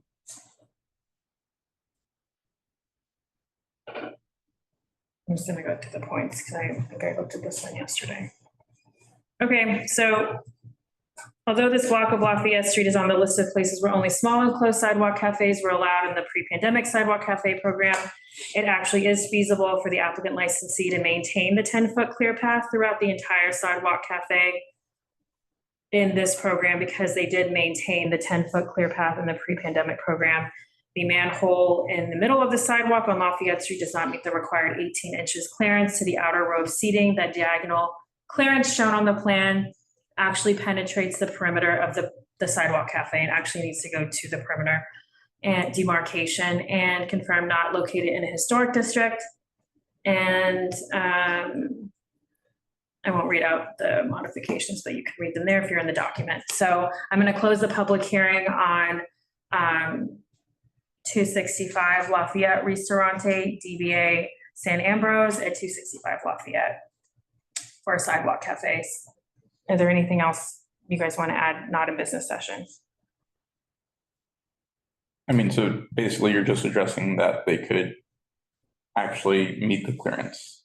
Yes, because they did in the old program. It actually is feasible. If you read in the rules, it says that if it's determined that it's not feasible, but actually is in this case because they did it before. Okay. And that would mean that they could have the two tops along the building. Right. Facade. Yeah. I think that is, I don't have it open in front of me. I just have my notes that I just started off so I didn't have to look at the plan. Here, yes, so I am so I think, maybe it's in the modifications I have listed there. Let me see. No, I don't think no, please don't highlight. I can't read it.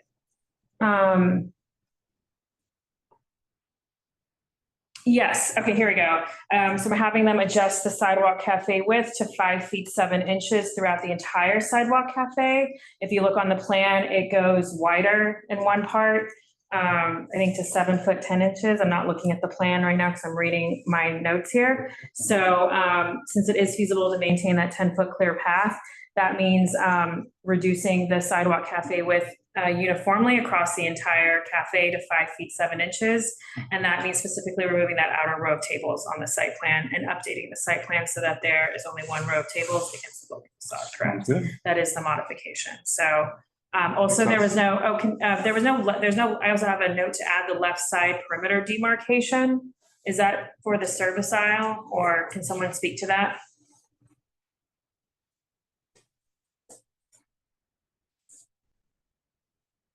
The site plan? No, I'm saying to the committee. Or we can talk about it in business session. We can just move it to business session.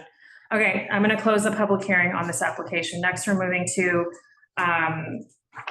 Great Jones Restaurant Corp. DBA Vic's at 31 Great Jones Street for a sidewalk cafe, as well as 31 Great Jones Restaurant Corp. DBA Vic's, same thing for the roadway. So we have the sidewalk and the roadway. I'll take comments on the sidewalk first for this application. Is there anyone here to testify on this application? And then we will go to the applicant if they're here. So Rachel Morrow.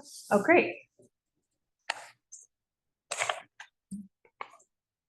So I'll have Rachel testify. Is there anybody else here from the public that wants to testify on this application?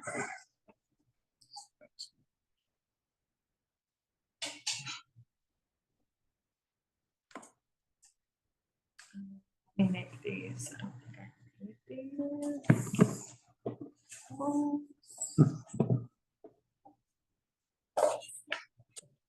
We'll take comments on the sidewalk right now. Rachel, hi. Hi. Hello. Hi, everybody. How are you? Hi.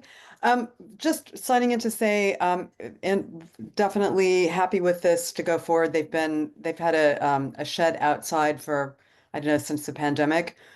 Couple of comments. I sent in a letter on behalf of about 7 buildings on Great Jones Street. There's like 116 people in our group. So what I wanted to just put out there is kind of a couple of things. One is, there have been, it's not a major issue, but they have over the course of the last couple of years had some speakers outside, which I think they're not supposed to have. So we'd kindly ask them to kind of refrain from doing that going forward. 2, I know some of the neighbors have had some issues in the past with kind of garbage on the, and sort of not cleaning up terribly well after they close down in the evenings. So again, just, it's not a major issue, but if they could please make a concerted effort to get a cleaning crew out there after they close at night, that would be much appreciated. I know there have also been some issues in the past which have been addressed and rectified with putting some tables in front of 27 Great Jones. So I'm sure that won't be an issue in the future, but just be grateful if they could be mindful of that. Last but not least, I know there are 2 restaurants that are applying for roadbed or roadway dining in this evening. One of the issues that we have on Great Jones Street is we've got this big, very busy fire station. We've got 3 restaurants. We've got 3 art galleries with lots of deliveries and a very busy bike lane. And where our ongoing concern is with these additional numbers in the roadbed restaurants. I know that Vic's is applying to have 20 seats, which is fine. That's what they've had in the past, but they are open until 11 o'clock at night. I know with these new open air, unenclosed spaces, we're very concerned given how busy our residential street is and how busy it is with the noise levels. And we're asking, I know that they have the license, their liquor license says they can be open till 11, but we're asking them if they would consider closing down, especially I know this is for the Sidewalk Cafe portion of it, but closing things down at 10 instead of 11 going forward. And that's all I have to add. Thanks so much, Rachel. And we'll take a look at what you sent in. Thanks for sending that. We will not be addressing hours in this committee. We will have the SLA committee address the hours just as a general practice. So thank you. Yeah. Okay. Anyone else from the public? Any questions for Rachel from the committee? Okay. On both, are we just talking about sidewalk? We're just talking about sidewalk. Rachel, will you have comments specifically for the roadway as well? Okay, those are all comments. Okay. It's kind of all encompassing. Okay, got it. Trash, the different uses, fire station. The gallery across the street, right? 3. There's 3. That's right. That's right. And it's also a historic district, just Yes. Sure, then Thank you know for that. Yes, nope, that is, the NoHo. That's right. Okay. So on the sidewalk, does the committee have questions for the applicant? Gina, would you like to introduce yourself? Gina from SWA, representing the owner for Big's Restaurant.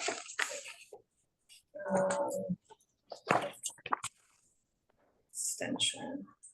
Are there any electrical connections or anything on We this? selected it in here, but we're actually not using awnings or electrical connections. They're planning to use the string lights, and they told me that those are allowed on LPC.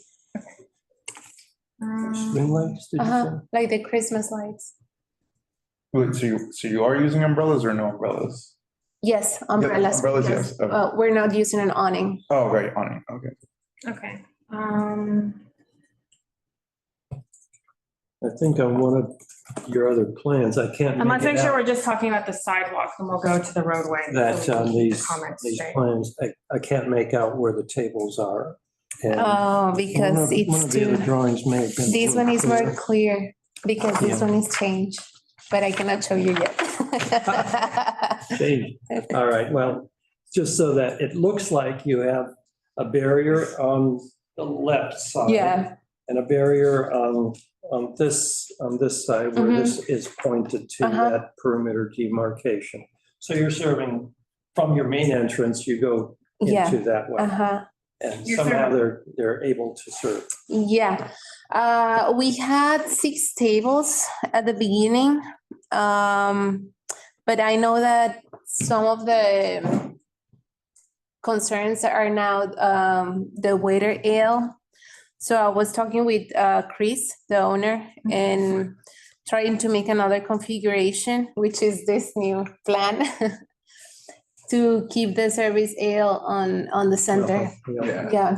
I don't understand how people get, that's a lot I don't better. understand how people get in the sidewalk cafe. Yeah, that's, look at this plan. I think this makes more Yeah. sense, a lot more sense. Because at the beginning, we applied in August, nothing You're was saying set in this, stone. this, and this, and then that's open right now. Yeah. Yeah, that makes sense. Yeah. Can I take a photo of this? I won't, Sure. just so I can reference it. And there's a indication for. For the 5 feet from the, Accessible seat area. Oh, I see the 5 feet. That's nice. Thanks, Gina. We appreciate that. Okay, I need to do the scanner. Again, we won't, I will reach out. Yeah. Reach out, but I just, so I can reference Mhm. anything. yeah, I Okay. go ahead a little bit because I knew what you were going to ask. I know. Well, like I said before, with the other applicants on these sidewalks, we want to find an agreement so Yeah. that way we don't have to, if we can find agreement on modifications, then we can take the 30 days off of the extra 30 days. You can keep it if you want. Oh, that would be great. Yeah, I'd love to keep that. Yes. Okay, so anything else on the sidewalk from the committee? Just wanted to note Did you guys take a look at this? Yeah. Okay. that in the, That looks much better. the previous to the, The previous program? program, they were, because of the,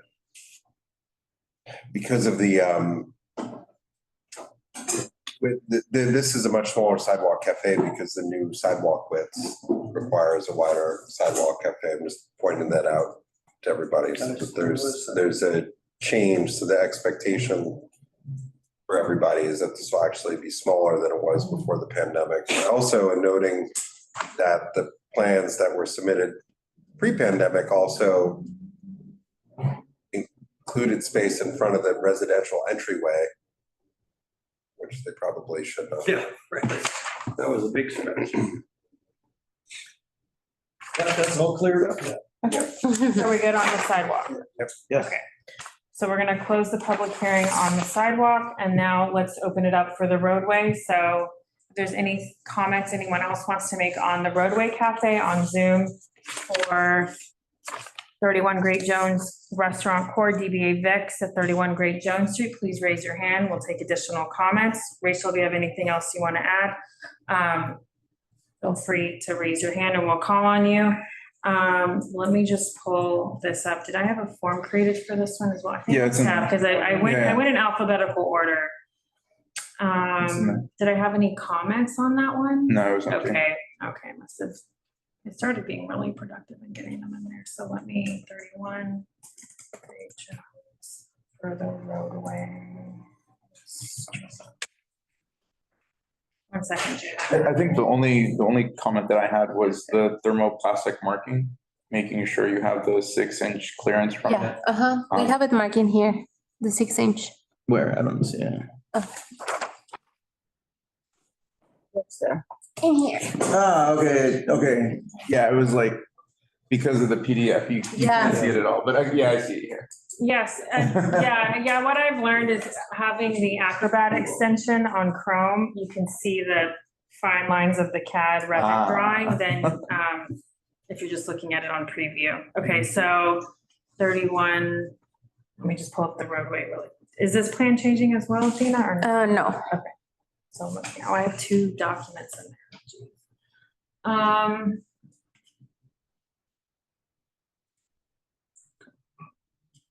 This advice I just gave myself. 1 second, Gina. Any other comments for the roadway for Gina or questions? There's outdoor lighting? No. No, you've gotten rid of it for here too. Okay. So there's no like. No, because up it's and over? LPC. Okay.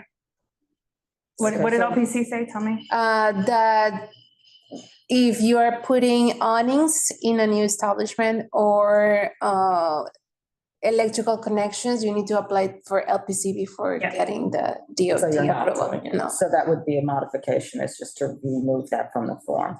Because the form says outdoor lighting connected to property agencies of Broadway. So if you're not doing that. Okay, because I think this is the last form we sent to the plan reviewer and it's not selected anymore. Yeah, it's not selected. No, but it says, it says it in the type here. It says okay. it in that little type. Okay. That's what I'm reading. Oh, the outdoor rated lighting connected, Right, yeah. that's what I was looking at. Okay, let me make it. Okay. Oh, I do see Pete Davies has his hand raised. Sorry, if someone could help keep an eye on that. Yeah, well. I'm just saying in general. Yeah. I'm not to you, Donna, just in general. Anyone who sees a hand raised, please like flag it. So please raise Pete Davies and we'll have him testify. Thank you. Do that. Oh, yeah, just allow him to talk. Oh, sorry, Pete. Sorry, Pete. Can we hear him? You're muted. Okay, Can you hear me? yeah. Great. Okay.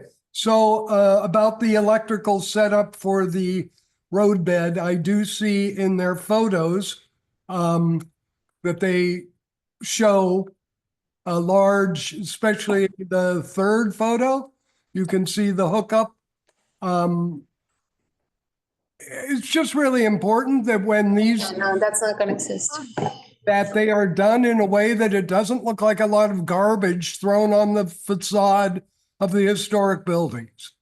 Hopefully landmarks will make sure of that, but I don't see, it's just not in the interest of the community for a restaurant to just throw up wires wherever they, however they see fit. Thanks a lot. Thanks. Anyone else? Oh, wait, this is the. So no wiring, no electrical. No. Okay, The only isn't that question the I had, residential agents? yeah, okay, so that's the, That's okay, the. I mean, got it, all right. Okay. 3 inches. I'm just switching between these two. I know, sorry. same. Okay, I don't have anything else. Eddie? Anyone? Agree? Good. Thank you. Thanks, Gina. Thanks. Appreciate it. Nice to see you. Okay. That's all you got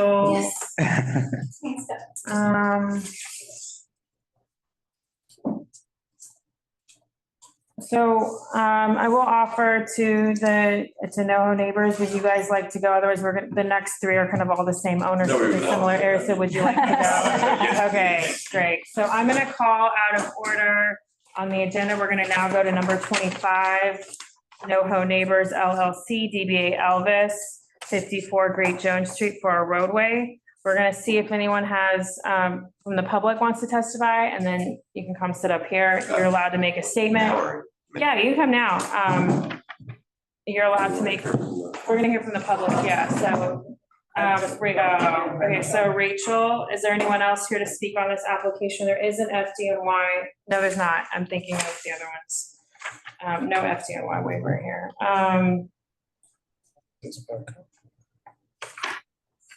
This one needs a form. A form? The doc. Oh, sorry. I was like, bye, Gina. Roadway, okay. Let me get that. Thank you, Arthur. So Rachel, we promote. Can you hear me? Yeah. Great. Thank you so much for doing this next. That's truly awesome of you. Agreed. Get it all done.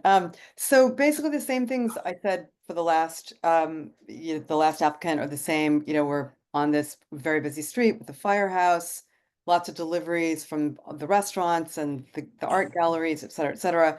One thing that I also want to note is that when we did have quite a few of these sheds up, and when they all came down, we, as a street, noticed a marked decrease in just noise and aggro on our street, because a lot of these deliveries block the fire lane because we've got this very busy firehouse.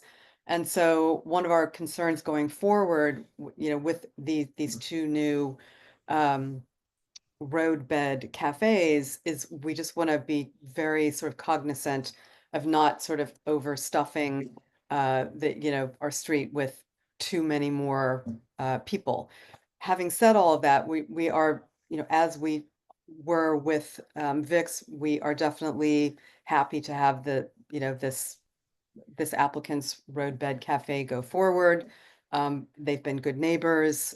They've been responsive to, from what I understand from some of my other neighbors, especially in 48 Great Jones, they've been responsive to any kind of issues or complaints, et cetera, et cetera. So, we're grateful for that.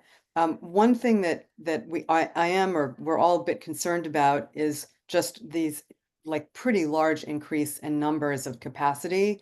If they do go forward with these, I think what are going to be 30 seats in this new proposal, in addition to what currently seems to be, although I don't think they actually have a Sidewalk Cafe license, they do currently have 10 outdoor seats that I think they've been serving food and drink to.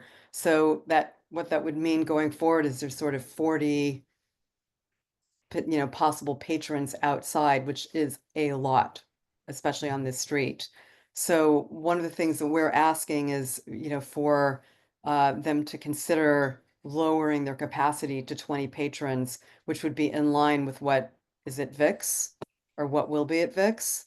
I think that would go a long way towards having us feel, sort of supportive of their having this roadback cafe. Having said that, we do want them to have this. We want their restaurant to thrive.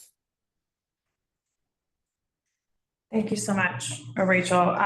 We did receive the Sidewalk Cafe application referral yesterday. Okay. Yesterday from a DOT, and we have not calendared that application yet. So, as long as since that application is pending, any operator is allowed to have a Sidewalk Cafe currently, though technically it is supposed to adhere to all of the Dining Out NYC rules. Okay, any other public testimony on this application? Okay, does the committee, anyone want to start with comments or questions for the applicants? Did you guys introduce yourselves? Oh, I'm Eric Krubant, Darren Rubel. Okay, Eric, Darren, great. Any questions for the applicants? Just, can't do stuff like that. No, we know. We don't, I'd like to make a side note. I'll publicly say that I don't want any areas where rats can even live. So we actually just want to have just a barricade and have everything live on the floor so we can clean up after ourselves. And there's like, I'm really kind of against those sheds myself. If as an operator, I never like them. So we're trying to service the community in the best way possible when doing this. And that, I agree, is not acceptable. Okay, thank you for that. So no. When you say you want to just have your seating on. Yeah, the pavement. I don't want to create another area for rats to live. Yeah. I think the table could live and I'll deal with the uneven sidewalk on my own way, not by building a flat surface. We checked flooring on the application just because we thought that this was the forum that we would discuss that stuff in. Yeah. That's not our intention. Okay. Okay, so that would be. So we'll ask for modification to like update the site plan. Okay, great. We did consider. Just as a comment, the planters are where the rats live.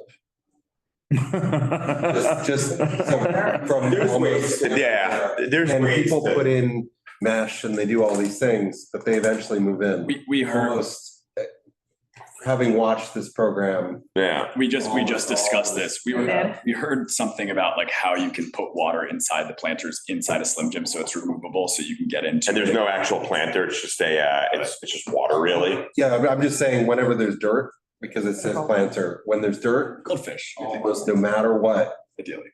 We're gonna trust me. Whatever I build won't be a rat attraction. We're gonna do everything to do the opposite. It's not what we're looking for. Yeah, I mean, just any planters, I've watched so many places try to deal with that. And it inevitably becomes too difficult because of the meshing, all the other stuff. You have to just not have soil. I agree. I'm with you. Plants cost a lot of money and they're hard to maintain in the city anyway. Well, I just think just because it says planter. Yeah. On there. Okay. So like you mentioned, And the curb cut was just the biggest thing, and that's indicated on here. Yeah, it's pretty open. There's just the curb cut for the garage. Oh, and actually, there was one other, it was just, sorry, I gotta go down there. There's no signage, right, with the, it's all on the other side. That's with out. Respect to. Yeah. Like everything's on the other side of the street. Everything. The fire stuff's on the other side, the fire lane's on the other side, the bike lane's on the other side. This is literally just parking. It's 4 parking spots that are actually, they're not even parking legally, because they're parking on our sidewalk. Oh. Every day, just so you know, there's only like 1 foot on the sidewalk. There's going to be an improvement because now there's going to be more room on the sidewalk because these cars aren't going to be able to be butted up against it. So it's going to create more room on the sidewalk is the truth. Well, are these the fire department people that park like that? Yeah, and some residents. No, residents and people that just park like that because it looks like you're supposed to. Yeah. Because the rest of the block, it would feel weird to park it the other way. You're like, why, Do the proper way. the proper way, the only car in the block to be proper. Sorry, I'm just trying to get my bearings down here. Roadway.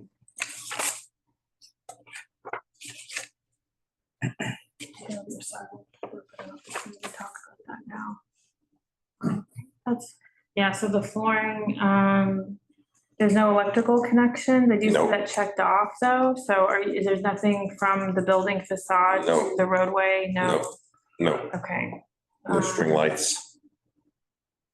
Well, if so, battery and above the height. Yeah, not electric. Yeah. We're just checking for all the historic district applications, so it does require an LPC permit. So, I don't have any other comments, any other questions or comments for the applicant from the committee.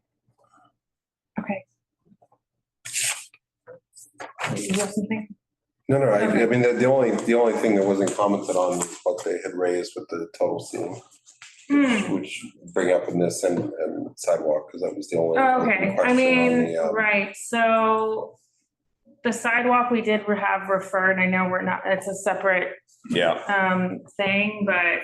It's weird, but yeah. I know, it's really inconvenient, it's like you said, it's optional for you to be here, so it's nice, thank you for coming. Yeah, I it does not really, I don't think we can really comment on it now. I mean, if you guys want to look it up, if you want to ask them any questions on it while they're here. Why not just if they're here to respond, because if we bring. I'll respond to, I will say, Okay, in yeah. response to all the potential quote unquote issues that could come up with how many seats we have versus how many we don't, I think that the bottom line for us is we truly feel that we've really done all of the right things with our neighborhood, and we have such a direct line of communication with everybody on the block, and everyone knows how approachable we are, that we're not the kind of operators that are going to be a problem. And if there ever was this potential problem with it's being too loud, anyone that would be too loud in front of has our phone number, and they know they can call us, and we're here to remedy it. So we're really not the kind of operators that are here to be a nuisance to the neighborhood, and we're so accessible that I would hope that, you know, that everyone understands that, and so far we've communicated with has signaled that they do get that. I think their question was just the number of seats, the total number and the combined for the roadbed, the sidewalk compared to. Yeah, and I think we could talk about that when we get to discuss hours and how to really limit any possible problems within like more hour restrictions and like, you know, things we're willing to do, but clearly we're not doing that in this meeting. But I hear their concern, and there's ways to mitigate that we're willing to have conversations. The hours are already restricted to 10. The what? The hours are already Oh, great. restricted to 10 because you agreed to those in the stipulations. I don't remember that, but okay, great. Just say that's the liquor license. Yeah, I don't, is it on our liquor license? Did we restrict it to 10? Yeah, it's Great. We would have anyway, I mean, so that's that's how we've good. been, That's how we've been assuming that. Yeah. I'm just bringing it up because it's all going to come up. So Yeah, it's yeah. like better to get this out and. We have no interest in operating outside after 10 o'clock. Like, we know our neighbors at 48 way too well, our neighbors at 54. Yeah, we wouldn't even want to do that to them. That's not the kind of operators we are. So it's not. And they it's come not a an lot. We issue. don't want them to, you know, we've got a good relationship. We don't want to operate late. No. It's 30. It's 30 there? Yeah. Oh, my God, and I got 14 on the sidewalk. So, okay, that's fine. 14 on the Oh, 88, so no flooring, cool. Talk to me about like removable ramp, like Yeah, what's the situation exactly. there? Removable ramp that we'll have just to bring the street level to the curb. Okay. Okay, that's all I have. Okay, thanks so much. Thank you guys. I appreciate you guys' time. Modifications for your consideration. Yeah, and thank you for seeing us. Sure. Yeah, sooner. That was really. You got lucky. We were ready to be here tonight. We were. You got lucky. Okay, so now we're gonna go. Figure out what to do. We're going to go back to the order of the agenda. So we're going to go to Penmanship LLC, DBA Jeffrey's Grocery Restaurant and Oyster Bar, 172 Waverly Place, for a sidewalk cafe. The initial notes that I noted here is that the proposed sidewalk cafe width on Christopher Street setup is less than 3 feet wide, which is not ADA compliant. There's also another sidewalk setup on Waverly Place. So if there's anyone here from the public to testify, let's go to them and raise them. For the committee, let me create this form and put it in there. So Leslie, let's go. Yeah, thank you, Valerie. I'm seeing the same thing that you are. I'm looking at what they call a 12.5-foot sidewalk with 10 feet. With what looks like 2.5 feet for the sidewalk cafe, within which there are 3 tables and a service corridor. I can't figure out how that can possibly be. That's on the Christopher Street side. Same thing on the same problem on the Waverly Street side. They say it's an 11-foot sidewalk with an 8-foot pedestrian clear path, and that leaves 3 feet for the service corridor and 3 tables. That's just not possible. There isn't room here to have what they have in terms of seating, while also having a service aisle. I don't think that there's room for a sidewalk cafe, certainly not on the Waverly Place side, and debatable on the Christopher Street side. Thank you. Anyone else here to testify on Penmanship LLC, Jeffrey's Grocery for the sidewalk cafe?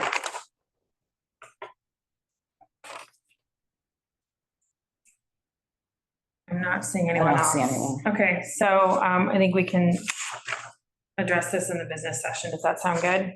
Yeah. Okay, so next,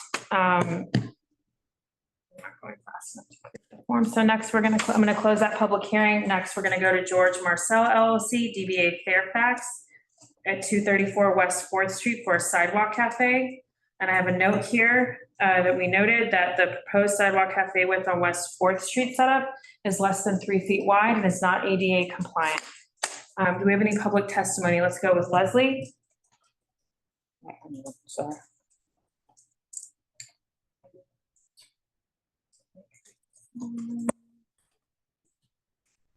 I'll just leave it off. Committee.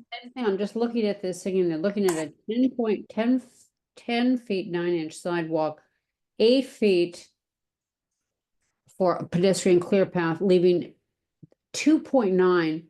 I don't know why they show 3.9 here, but that's certainly 2.9. That's not room for a service corridor and the seats, especially since they have actually accurately shown you here that the seats they're not looking at each other. They're pointing out toward the street. There's no barrier here. Leslie, I don't want to interrupt you, but are you speaking specifically on the West 4th side or on the on West 4th, and I can't really West see. 4th, okay, got it. Sorry, I just want to make sure. West 4th, I really couldn't see what they have. Frankly, I couldn't understand. I didn't understand the drawing on the West 10th Street side, so I can't comment on it.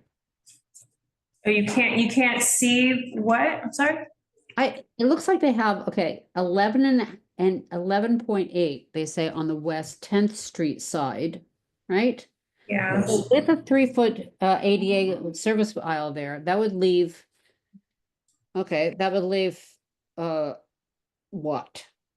8 feet, 3 feet? That would leave 8 inches for there to be a sidewalk cafe, right? I can't figure out how they've got room here. On where on West? We're on West 10th Street on this one. West 10th.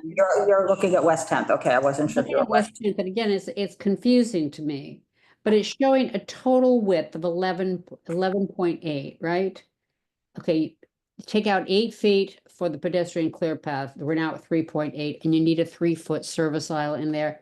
Again, it looks like it's a 0.8 foot sidewalk cafe. It looks like there isn't room with this drawing. Do we know correctly for each one?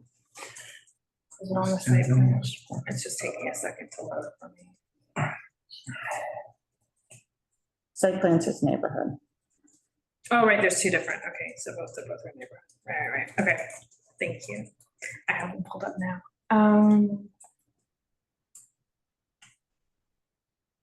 Yeah, older neighborhood. West 4. 16.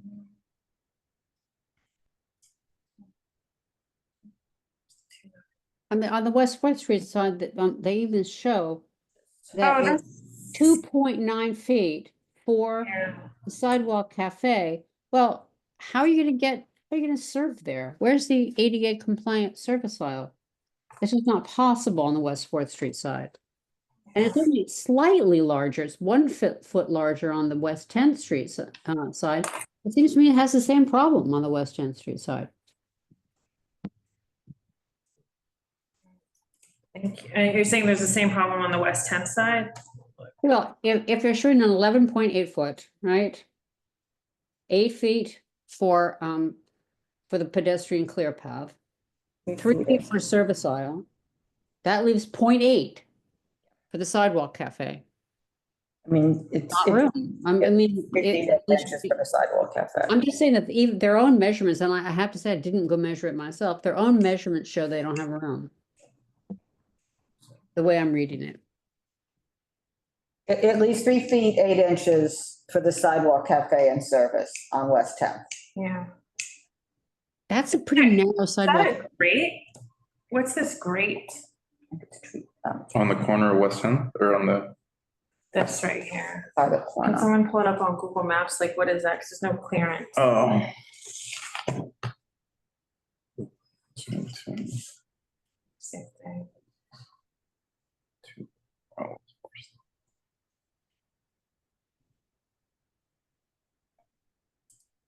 There's also false information on the West 10th one, because it says 234. 234 West 4th. They're saying on the site plan form that the street tree bed is 9.5 feet clearance. Oh, these But look the like, tree bed is 8 feet. It's listed as 8 feet. The 9.5 is like a nothing burger statistic because it goes from the tree pit to the tree bed to the building facade. So that's false. those look like transformer walls, but I'm not sure. Can someone else look at that on Google Maps and tell? I mean, I can show you guys right here. What are those? Do we know? Transformer vaults? Those look, Is that what those are? what they look like to me, but The ones with Require the, what, a 3-foot clearance? Let me pull up the rules. Sorry, I've just looked at too many of these yeah, today. 3 feet. Okay, so that's just that's like a moot point. Yeah. So that's set up. So I don't know if anything works here. Okay, what's up with this little table on the left side? I'm sorry. That's not even accessible, right? Like, it's like, unless they're starting from. Are they just gonna move the perimeter demarcation? I mean, is that an allowable perimeter demarcation with diagonal? Does anyone know that? I'm trying to look up other. Well, they have to serve from within the Sidewalk Cafe, so they have So to no. get from that to the other side. Yeah. That has to be demarcated and they have to be able to walk within it. Okay. They We can, maybe. I know the mean, applicant is not here, so. They may, they've got 1.5 feet in there that they could do a straight thing going across, but it all has to be Okay, demarcated. okay, we'll continue this in business session. Is there anyone else? So it would seem to me that if the blue lines on the site plan are the demarcations for around the seating, they have not indicated the 5-foot clearance from the principal building entrance, which is on the west side of the left side of our site plan. It would fall somewhere in the middle of the hatch. But the blue line demarcation is on the left side of the hatch. So that would need to move. Okay. Do we have a northwest, northeast down here? No. What, an It would be on the arrow? left. Yes, We do right. have one, so. Yeah, by the title. So the western side. Okay. All right, so can we close the public hearing on this application? We'll continue in business session. Okay, so next, we're gonna go to George Marcel LLC, DBA Fairfax at 234. Wait, no, we just did that one. Oh, we did, yes, sorry. Closing the public hearing on George Marcel LLC, DBA Fairfax. And now we're gonna go to Happy Cooking LLC, DBA Joseph Leonard at 170 Waverly Place for a Sidewalk Cafe. Let me create the form.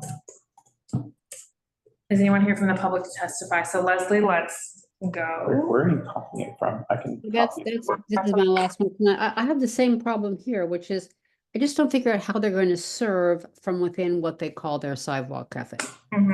Just not showing enough room. Again, I'm finding this is the corner of Grove and Waverly. I'm not at all clear what they're showing on the Waverly Street side. It looks like they might have 6 feet, in which case they could serve within a barrier and have 3-foot service aisle. That would be possible potentially, although I can't really tell very well from this drawing. On the other side, they're showing 12 feet 9 inches. And that means 4 foot 9 inches is left over after there's the pedestrian clear path. 4 foot 9 inches with 3 feet for ADA compliant service aisle. And that's leaving a very narrow restaurant of a little over 1 foot. I would just look more closely at what they're offering as the size of the Grove Street side of this sidewalk cafe. It looks like it's not quite as ample as they say it is. Thank you. Thank you so much, Leslie. For the committee, I've created the form for Happy Cooking LLC in the folder. Any other public testimony? Okay, I don't see any either. Maybe keep her up there because we have another West Village one coming up in a Yeah. second. Okay. Anything the committee wants to address? I'm a little confused on some of what these measurements are. Okay, let me pull it up. Can somebody, The applicant's not here. yeah, I mean, I see like the 8 feet from the tree bed, then I see 8 feet, 9 feet, then I see 12 feet, 9 inches. So what- I don't know what's what. So I think what they're showing you is the 12 feet, 9 inches from the curb to the building. So that's the width of the sidewalk. The 8 feet, 9 inches is To what they're the- saying to is the the barrier. perimeter. And then 4 feet for the sidewalk and then the 8 feet from the tree cut.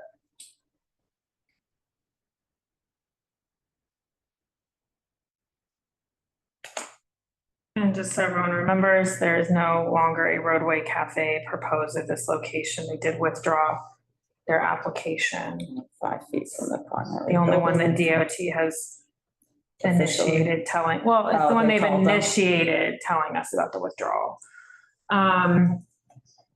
Just a statement of fact. So just a second, it's opening up for me.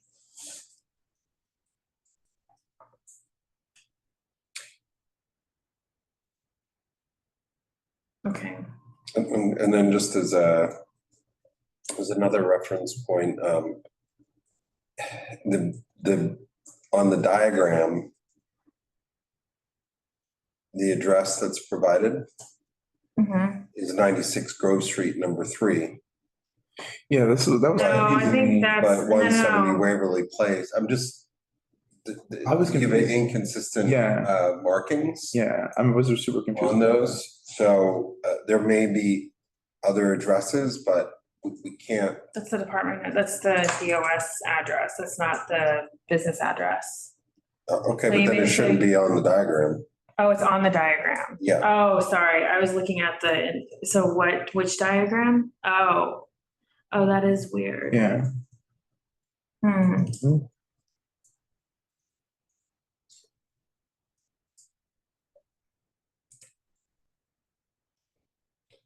Otherwise, I mean, this seems fine. This is remarkably consistent with the pre-existing Sidewalk Cafe.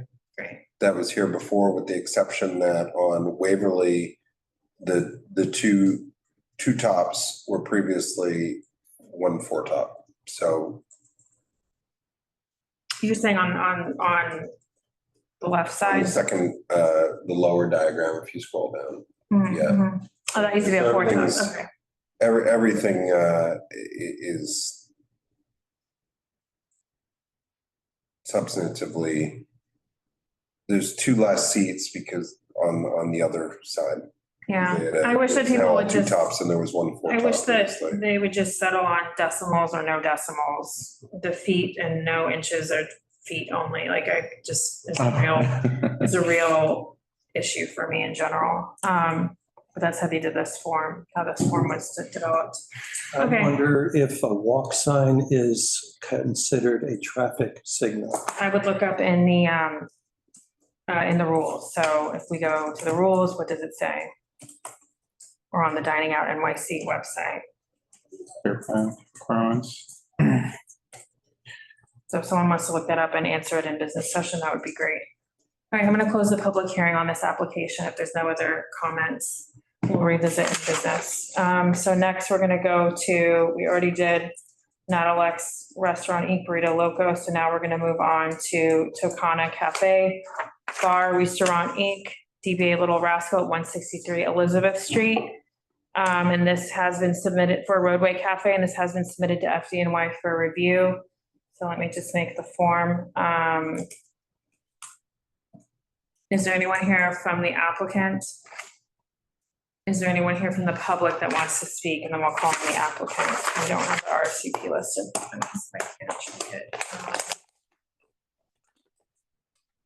I'm just gonna make, I'm gonna make the form. Okay. Does the committee want to talk about anything during the public hearing about this application while I make the form? Can anyone look and add in the notes once I create this form, if there's anything across the street or adjacent? And I can then look up and see if we are expecting something.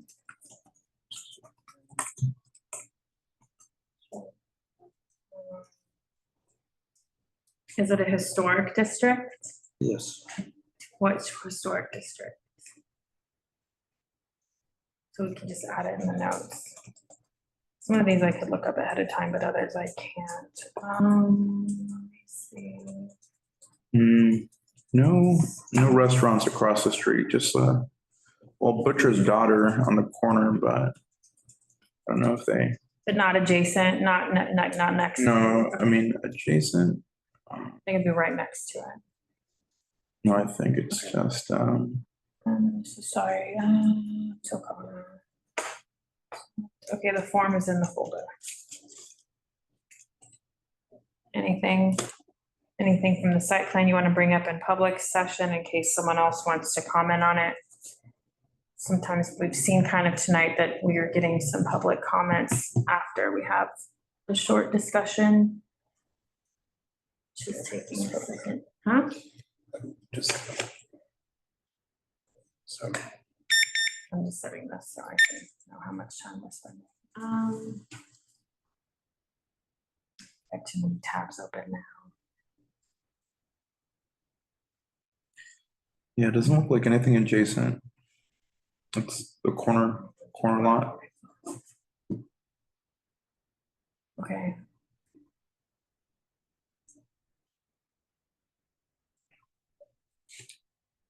Yeah, I'm sorry, I'm just trying to. I'm just trying to get the conversation going while I pull it up because it's taking a long time for me to pull it up. So let's see, what number is this? This is number 13. Okay, so.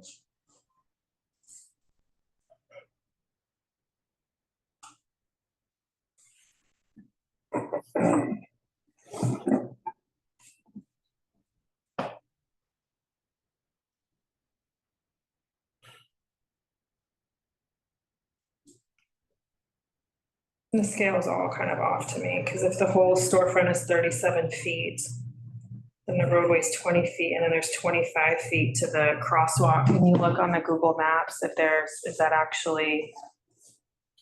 So this particular area in the past, under this program, has been very complicated, and these clearances are really important. The setback because the fire truck. This is a Butcher's Daughter. The fire truck couldn't turn in here without having to back up, is what we have heard. That's awful. In the past, because the turn was so tight here. So the 20-foot extra distance and this is where the FDNY waivers are really. It's the turning radiuses, et cetera. And so with the setback here, that 25 feet is really important. I'm just bringing this up because was one of the examples that was cited to us about problematic areas. Cited to us by whom? By the fire department. Just like turning onto this block and the old before, I guess there were some issues and they, excuse me, this block, I just had issues and I had personally witnessed some fire trucks stopped at a fire on this, on this block as well. But I just bring it up because this reduction is supposed to address those issues. I don't know if it does or not. Let me just. I mean, it's not aligned with the Butcher's Daughter, at least, which I think. But then what's directly? I thought I just saw like a tunnel. So is there nothing across the Butcher's Daughter? I'm not expecting a roadway cafe application from them. Well, they okay, that's good because they moved it to down from the tree pit, right? Oh, that was the whole thing with the sidewalks. excuse my language, sorry, go But, ahead. but yeah, it's still, if they decided to put something there, there would still be a little bit of overlap. The butcher's daughter, No. can't, because that extended, my understanding is expanded past their storefront. This is an old non-compliant setup. The issue though is I believe we just heard an application for Black Seed. We did, that's what I was thinking. Which is the overlap, but it may not be. I don't know what. I don't think it is. distances are. Yeah, I don't know what that distance is, if there's a 20-foot offset. So This there's is- two storefronts, it looks like. Yeah.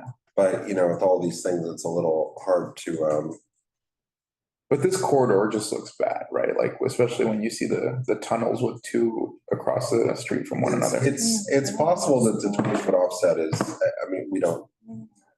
Was it Black Sea? That's right. I knew that we just. Yeah. Get a little over, but it doesn't overlap. Okay.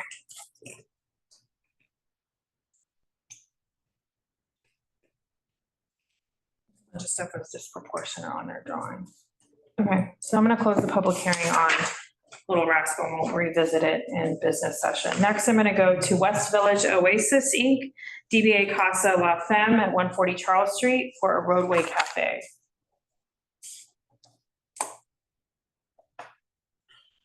Anyone here to testify on this application? Like 5 minutes. I'm trying to do 5 minutes, like a warning on an application. Not trying to rush, but just trying to get a sense. No, it's good. It's good. This should be efficient. If someone could tell me what number it is. When you use the beginning name that it's in the drawing. Okay.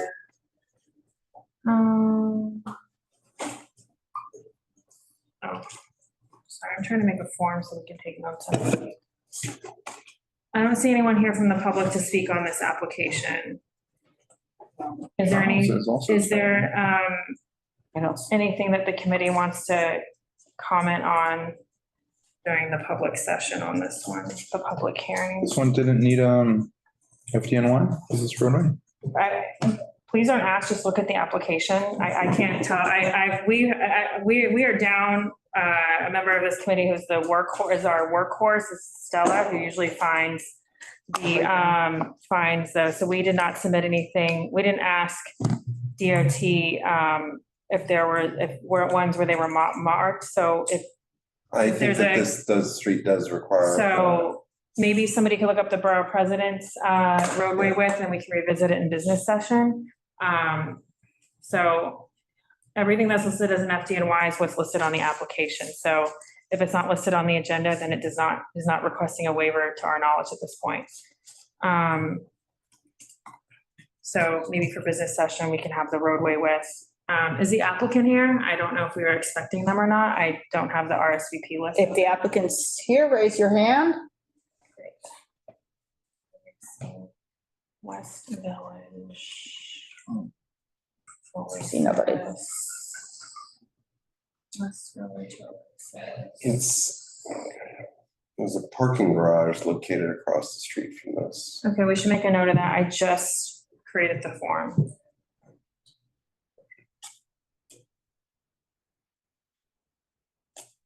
Okay, and it's on Charles Street, right? It's not like it's not on a side street, right? Okay. Middle of the block. And we think that it may need a waiver. We're gonna look up the roadway width. Where does it? Because it has the parking lot there. Mhm. Parking lot or parking garage? I'm not looking at it. Both, yeah. Here, Drew, do you wanna make that comment? Yeah, on it. The width? Yeah, it's on 24, it's 24 feet according to the borough president map. Okay, so it's narrow. What's the width of it? It's not 6.5 feet, is that correct? I just don't have it pulled up. It's 8. So is there parking across the street? Like, where does that leave us with No the parking. travel lane? No parking, no bike lane. So 24 minus 8 is what, 16? Mhm. Oh, well, And usually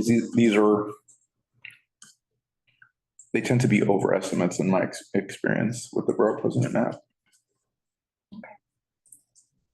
No one here to testify. The applicant is not here. I can just double check the RSVP form. I mean, nobody's raised their hands. Right.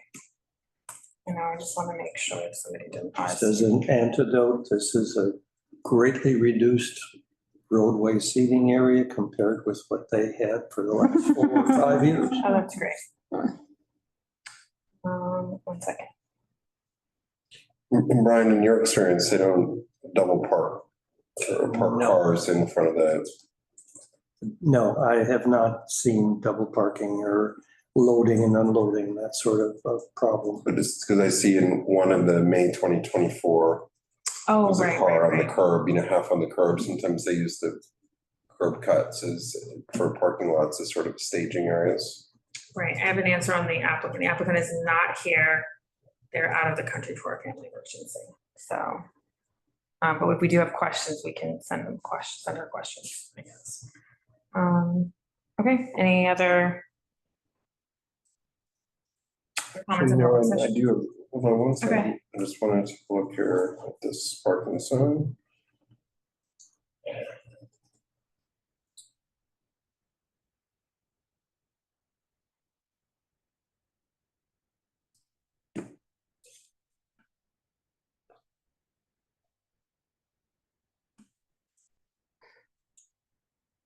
So the parking actually right at the beginning of this, on the other side of the street, there is no parking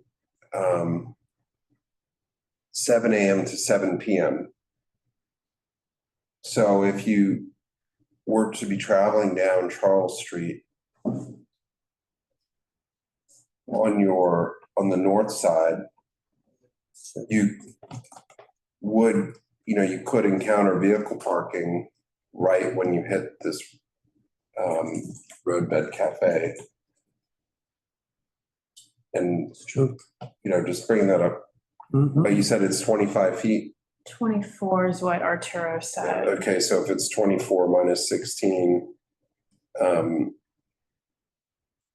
you're left with 8 feet. So that the entry point of where this roadbed cafe is located, if you took the full 8-foot allotment across the street plus this, you're at 8 feet. Yeah. So the intention of the FDNY waiver is to have a larger space. And so even though this isn't immediately across, the condition is such that it's further down, actually. Yeah, I know. It's the next, if you go down to there, is actually the condition, the intent of it, of having enough space for, now this sign right there, this is allowable parking. But the restaurant's over here? Yeah, but the restaurant's here. Oh. So it creates one of those conditions that, for any maneuverability of any trucks, it's still that dramatically reduced roadway lane. In fact, it's sort of it's a pandemic condition of that neck down there, so. Do they have the manhole on their plan? Yeah, they have it on there. It says 6 feet though, which. Yeah. I guess they're measuring to the, It's this? that second door, not 134.5. So this is just appears to me to be an example of sort of what we would want to point out is the real world condition on our smaller streets. Yeah. And this is even just like commercial garbage trucks coming down, other things like that. And this is how there's just really not enough maneuverable ability that's created. Oh, Yeah, this. Oh, got it. Do they have the tree beds on the site plan? No, they're missing that. I'll add that comment. Okay, so now their public testimony. The bike rack? Is there a bike rack on the site plan? Where do you see a bike rack? There was one. I see it on the street. For November 2024, I I'm don't looking see. at October 2019. Yeah, it's hard to tell on I 20, can't see it. in 24 because of the truck. and the There's truck. 2 tree beds on their facade that should be on the site plan and a bike rack. Okay. We can just make that note and then I can go walk by and verify. Okay. Okay, and I see it's a truck loading zone across the street. Is that what we were talking about? And the that Parking garage. well, I see a parking lot and a parking garage. Yeah. Great. Just make a note of that. Okay. What about, is it 20 feet from the crosswalk? Did we mention that since it's an approaching crosswalk? Looks pretty It's far. quite a ways Okay, away from. okay, great. Okay. So I'm gonna close the public hearing on this and we can address anything else in business session. Next, I'm gonna go to Windy Point East 2 LLC DBA Houseman Restaurant at 508 Greenwich Street for a Roadway Cafe. Did we see any electrical connections on the last one? It isn't a historic district, I believe. It does say Can we electrical. make a note? Yeah. If someone can just have the LPC map and just yell it out loud if you don't have the note stock, so we can just make the note of which historic districts as we go along. So I think the applicant was here is there anyone, so great, so we got the applicant. Yes, we have the applicant. Is there anyone from the public here to testify on the Windy Point East 2 LLC DBA Houseman Restaurant application at 508 Greenwich Street for a Roadway Cafe? If we can raise the applicant, that is the applicant that had their hand raised. Yeah. But if there's anyone here, hey, if there's anyone here from the public to testify before we go to Ned, I don't see anyone here to testify in the room or on Zoom for this application, so. Hi, Ned, how are you? Hi, how you doing? Good. Would you like to introduce yourself? I'm Ned Baldwin. I'm the chef owner of Houseman Restaurant. Thank you very much. So just give me a second to pull up the application and then we will, does anyone on the committee have, it just takes us just a second to pull this up from the last one. Can we make the form? The form.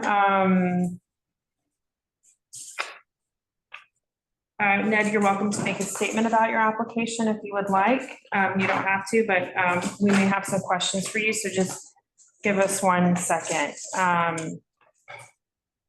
Does anyone want to lead us off with questions or comments for the applicant?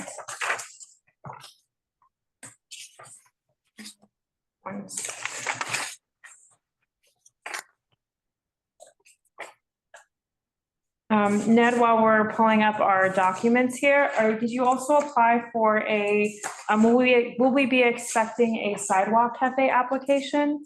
No, the sidewalk, there's just not space. It's not practical. Okay, just wondering.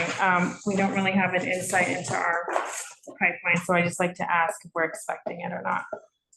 So let me just save this in the folder for my team here, and then we will get to our questions. Okay, so I've got the form created, and then my laptop is just very slow today, so let me pull this up. Okay, so all right, so we've got 15.5-foot cafe by 8 feet, well within the restaurant frontage, which is 18.5 feet. And Ned, can you tell us what's to the left of the cafe? You mean business is to the left? No. That's a parked car. Oh, that's a parked car. Okay, got it. Okay. Yeah. I was like, I was trying to make sense of that. I did the drawing. I think I was just trying to show that we were in the street. Right. Okay, so, oh, great, you're showing us the rest of the building with this 25 feet, but the restaurant frontage is 18.5. Thank you for the north arrow. We appreciate that. Just going that way. Does the committee have any questions or comments from the site plan or the site plan form for the applicant? Someone just step up. Just Is it outside of the 50 feet radius from the corner signs? The corner one-way sign? I believe so. To be honest, I'm not sure. DOT passed this already, so. Do they have the DOT checkbox? passes a lot of stuff and it doesn't always. It's fine. Well, it looks like, that's fine. You've checked the box where it says if within 50 feet of any regulatory warning signs does not exceed for the Right. vertical screenings and the umbrellas and the overhead coverings won't exceed the 46 inches in height. So you've checked those boxes off. Is there something in the chat that we should be looking at? There's, Let me check. okay. Okay, let me just. I'll post the agenda. Okay. Let me, I have it on my phone. I don't think I have any other comments on this. Wait, let me just look at the flooring. Okay, you're gonna have flooring, so there's no ramp needed here. Was there anything missing from the site plan you want to communicate to the applicant at this time? Just give us a second, Ned.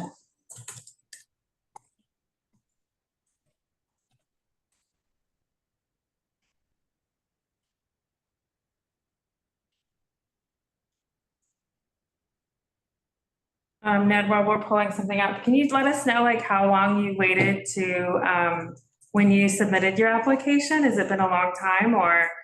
We submitted this as soon as we could. Yeah. So it's interesting how which ones get referred when and how long that process has taken. Okay, here we go. I've just been able to get the bearings here. Okay, so I don't have any other questions for the applicant. There's nothing. I just see in your December 2014 liquor license stipulations, there is a prohibition on outdoor areas. That'll have to be amended. Okay.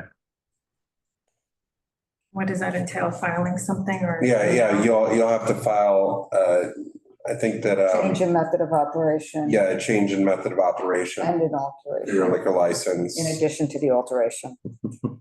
Okay. It's a little more complicated, but because the roadways didn't exist, it's the state liquor authority has indicated any existing stipulations that were prohibition on outdoor dining. There's a separate process to remove that restriction in addition to adding the roadway. So it's a two-step process. Okay, appreciate that. All right, we're trying to be efficient. That's why we have Donna and Carter here from the SLA committee. I'm just looking up one more thing, not a historic district, so nothing there on the electrical. I think you checked off electrical as well. Okay, I have nothing else. Do you have anything else? Do you have any questions for us, Ned? No, I don't. Thanks for the heads up about the SLA stuff. Yeah, and your attorney at the time was Victor Bernstein, which is now Bernstein and Rado. Just have copies of that stuff. A font of knowledge here. I don't know if there's anything else in the chat that we need to address, but I don't see that. Okay. So Ned, what will happen next is we have boxes on the sidewalk is the comment. What is it? Darlene. Oh, my only comment on Houseman is the planter boxes on the sidewalk. Okay. Okay, so what will happen next is we have a set of just the 4 points of ADA guidelines that DOT has for dining out NYC. And that's under the 311 outdoor dining complaints page. So we just have that. We'll just send it to you to sign, but it's just, you seem to be in compliance. So it's just, so we have it on record, that's all. But for your consideration, it's optional, just as being here is tonight. So thank you for taking the time. Anything else? Okay, thanks so much, Ned. Thank you. Okay, So next, we are going to go closing the public hearing on Houseman Restaurant number 15. We're going to agenda item 16, Full Jeep Core DBA Peculiar Pub at 145 Bleecker Street for a Roadway Cafe. Is there anyone here from the public who would like to testify on this application? Please raise your hand and we will call on you. I see no one. Let me see if I was expecting anyone. Unable to attend. Okay, so is there anything the committee wants to comment on this application? 1 second. Yeah, give me a second to make the form.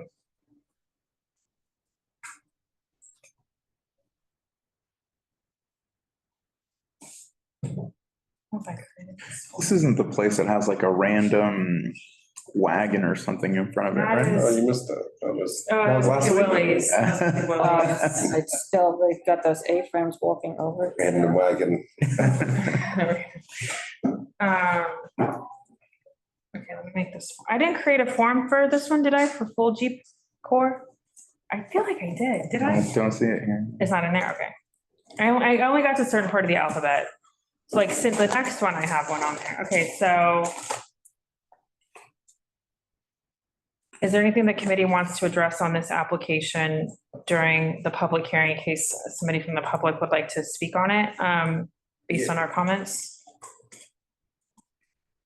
If anybody's here, I just want to bring up that this is a bit of an anomaly on this application in that the residential entryway has the steps which go out into the sidewalk. And it seems to me, and I did not go out and measure that it's a larger, it comes out more into the sidewalk than is indicated on the diagram.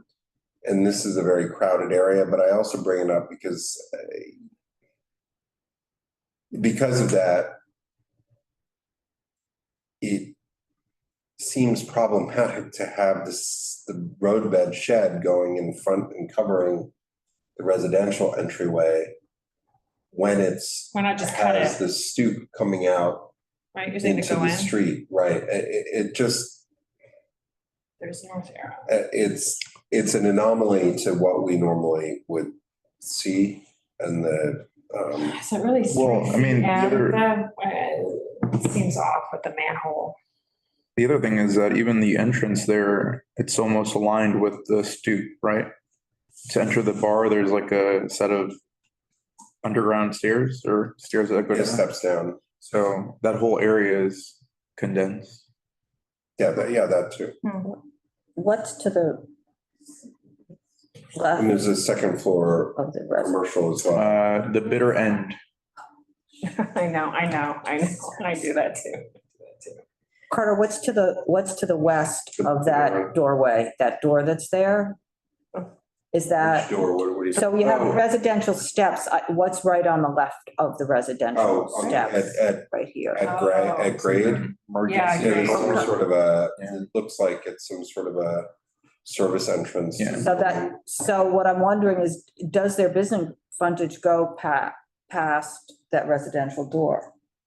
I mean, Probably their kitchen or something. My experience having been in there, I believe it does, Okay, but it's so not, I that think it's a little further back, but the business does expand into the building. I Okay, haven't been in that there was a my long question. time, but I do remember it's wider in the back because there's the way, I just remember the bar configuration. Okay, I always suggest going to the older photos before the pandemic, so you can see. Yeah, that's what I'm in Oh, you're doing that, 2018, okay, yeah.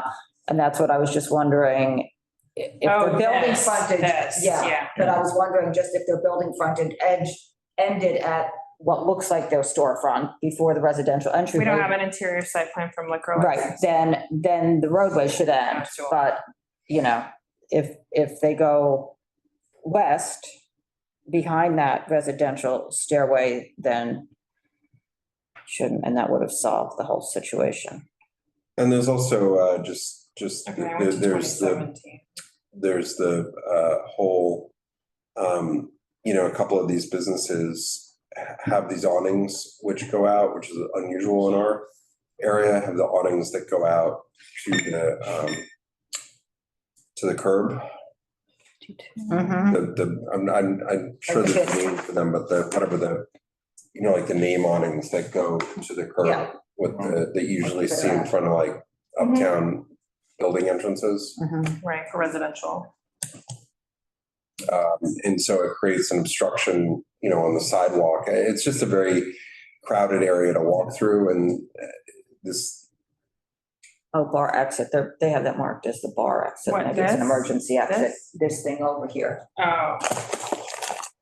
So. That's not their upstairs. That's like a massage parlor or something Right. up there, right? So why are they blocking that? If that's not their frontage. Well, because they continue, this is their exit, they Oh. continue behind it. That Okay, was got what my it. question Okay. was. Okay. That's a good question.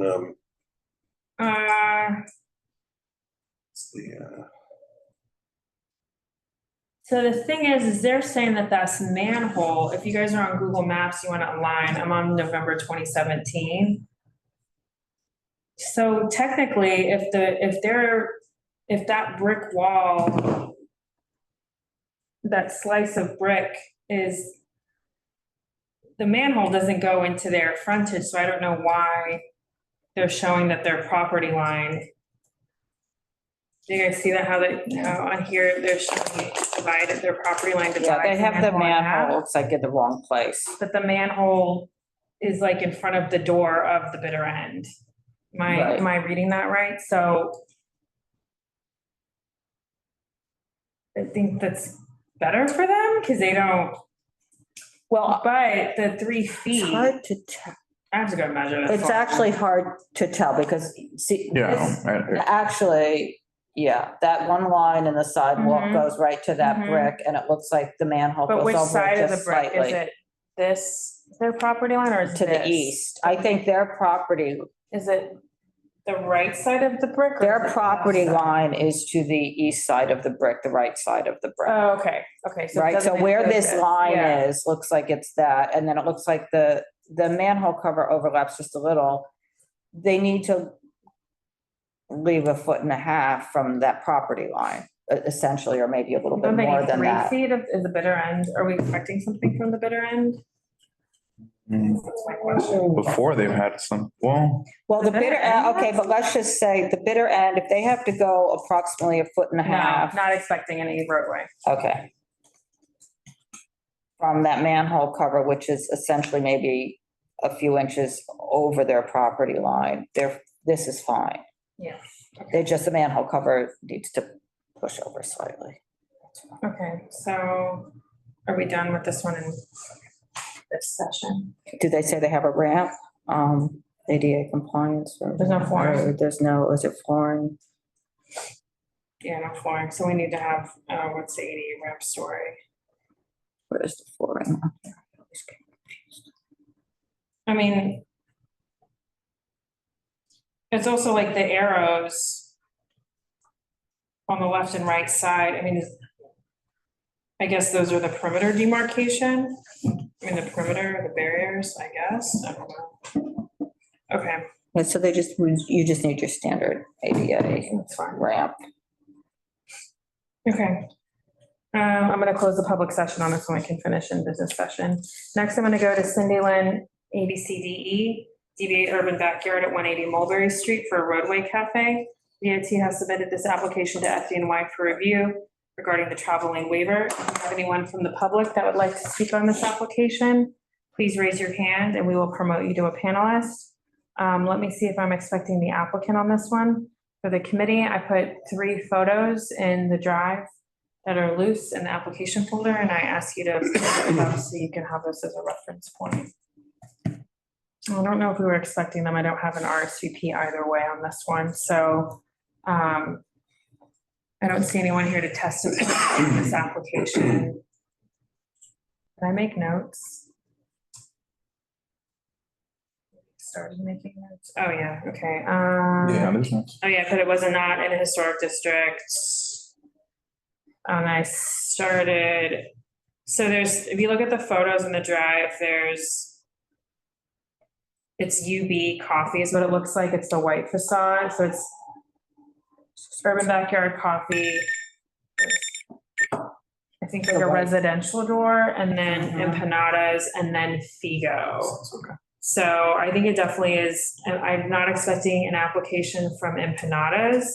And there's not an adjacent cafe on the left side of this establishment. And so I think it will meet the 6 feet of Figo, but again, it's all kind of moot given our stance on FDNY waivers. So, but. Yeah, because Figo's right down the street, right, that we. Yeah, and I don't think there's anything directly across. So I think that those were the only comments I could get in before the meeting. It's 9 feet by 6 feet. And so their facade looks really small to me. I don't know. I don't know. Is that really 9 feet? I really can't tell. I'd have to go by and double check. No one from the public to testify on this application. I'm telling you, I feel like we all are tired out from the 3.5 hours of the DOT public hearings today. So. Did you take these pictures? No, these are Google Maps. Oh. Not had a chance to go out to the site. Yeah, it looks like maybe 7 feet. It just doesn't look like 9 feet to me, Yeah. but maybe it's distorted. I don't know. Maybe I'll go out there and measure it, but it just. And this. Okay, there. And I don't think there's any flooring. And they're not going past that building entrance like they did in their Yeah. pictures, so they're not doing that anymore. It was a pretty conservative setup, it looked like to me from and can't speak to the width of that one, but from their photographs. And it looks smaller than that. Than what they had. I mean, that looks like 9 feet. I mean, that looks like yeah. 9 feet. So like I said, I would want to feel, in order to feel comfortable with this one, I would want to go look and see if that's actually 9 feet. Okay, so I'm going to close the public hearing on this one and we'll finish in business session. Next, we're going to go to 12 Spring Street Reservoir, DBA The Big Bar at 12 Spring Street for a Roadway Cafe. DOT has submitted this application. I need to create the form on this one. DOT has submitted this application to FDNY for review for the travel lane waiver. And let me just look and see if we are expecting the applicant on this one. I don't have an RSVP or. See no hands up. No one here to testify on this application. Let me just make the form really quickly. Is there anything that the committee wants to say during the public hearing? Just give me a second. Let me make the form. Thank you all for your patience. 12.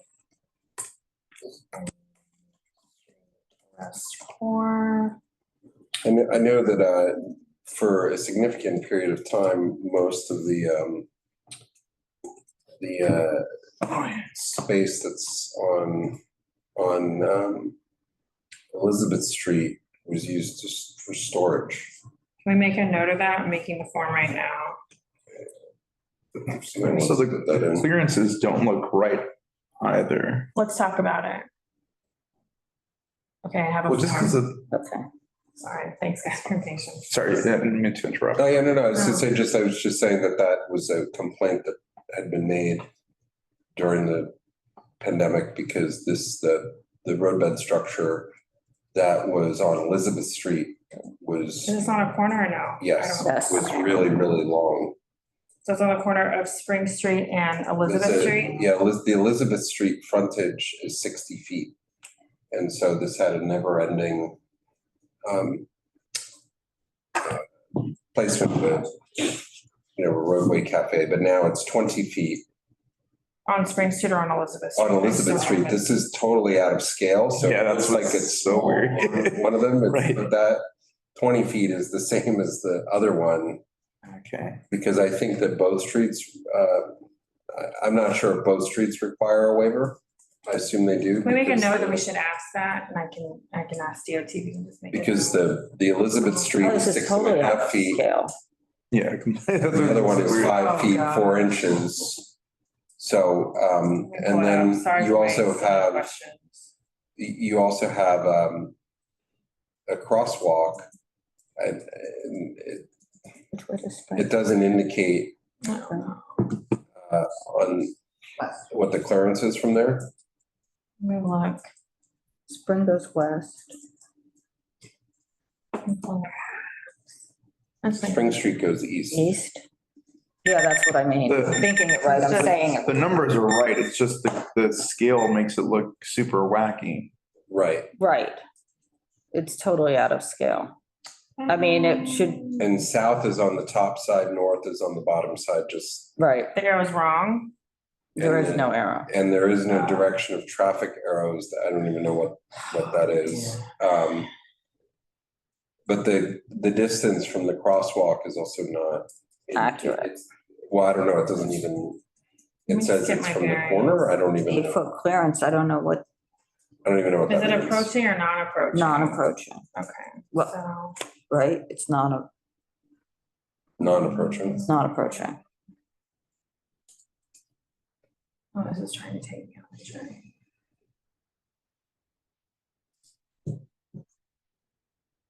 I really don't like this immersive thing on the app. Okay, now I'm on close to the street.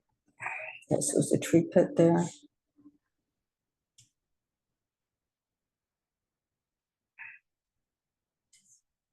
Okay, so it looks like they're missing a tree pit on Spring.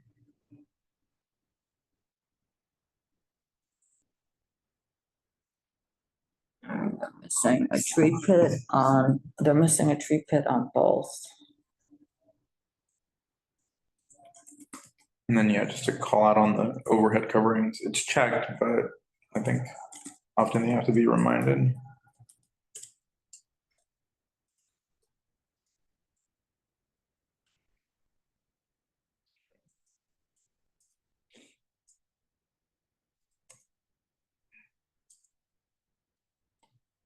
There's a missing tree pit on Elizabeth, Both of them, both? I think, yeah. There's two roadway setups? Yeah, on Elizabeth and Spring. Everything's really slow, so I can't pull anything up. Well, it's really, So let's have our comments, then Elizabeth Street, and then our comments on Spring Street. Okay. That would be,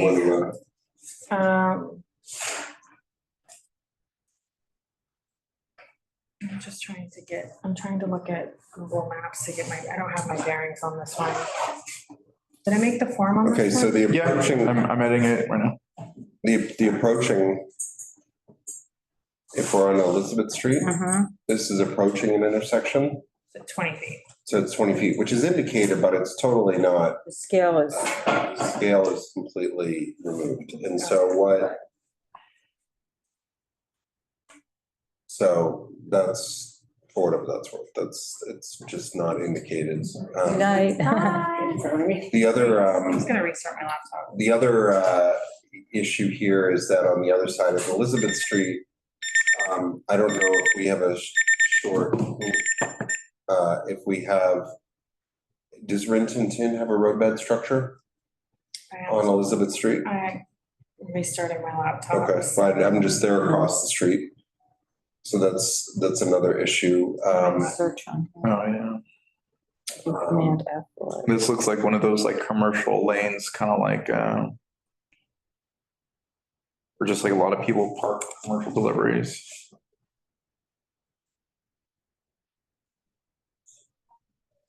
It is the structure is 20 feet, which is compliant with the FDNY.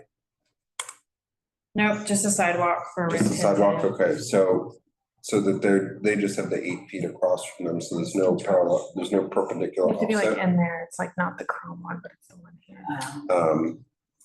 Elizabeth Street is tight though. Oh, this does have an FDNY waiver. Mhm.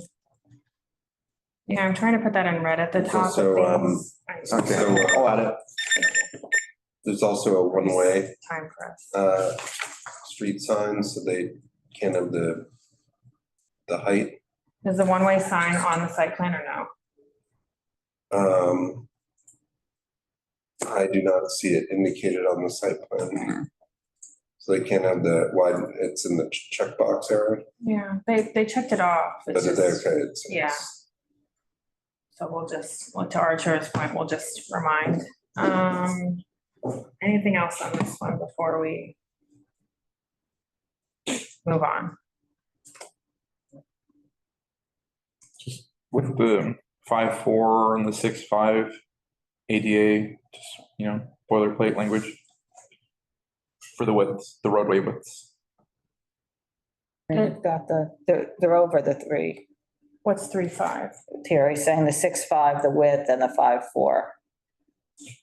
Like they're out of For scale? or- ADA, no, the whole thing Oh. was out of scale. But Do the roadway setups work or no? Do we know? No, I'm just, Yeah. I feel like whenever they're small, just to remind them that with when they include the buffers and flooring, like, that all these things have to be ADA accessible. and that 8-foot clearance, yeah, it's just not well marked. Okay. Yeah, okay. And then on the Spring Street side,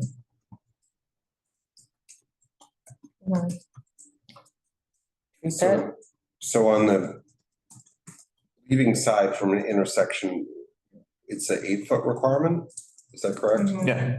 Okay, so the crosswalk markings go at least to the building line.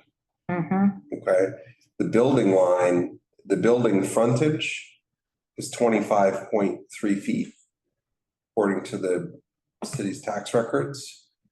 And so as a result, what's indicated on the plans can't be correct.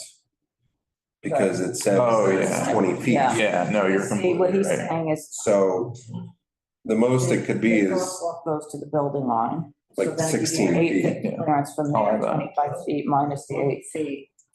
Right. Oh, right. Yeah, it doesn't make any sense. Also, why is the clearance Well, going? I think, it's the same thing with, this one too. They're doing, it's not a, And they indicate their storefront on their own plan is 25 feet as well. Can you make a note, I wrote down. a site visit? No, can you, so for me to go, Oh, okay. I want to go and measure. Yeah. There's so much out of whack here before we were to send any So the modifications. storefront's 25 feet. right. The crosswalk goes right up to the building line.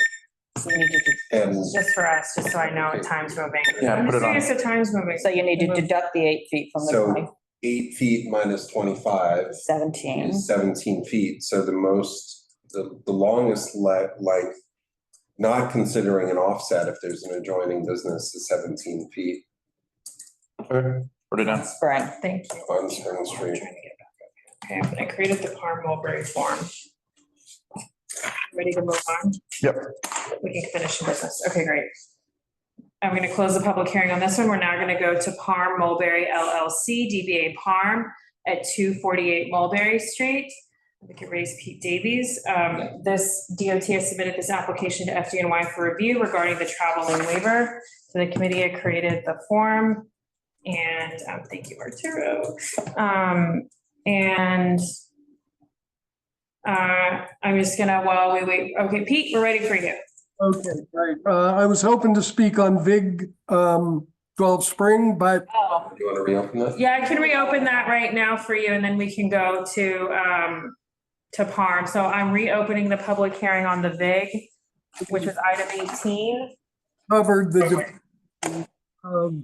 what they've submitted, but something you touched on was that the expansiveness of the roadbed shed made it that they used that for a non-dining purpose. They used it for storage.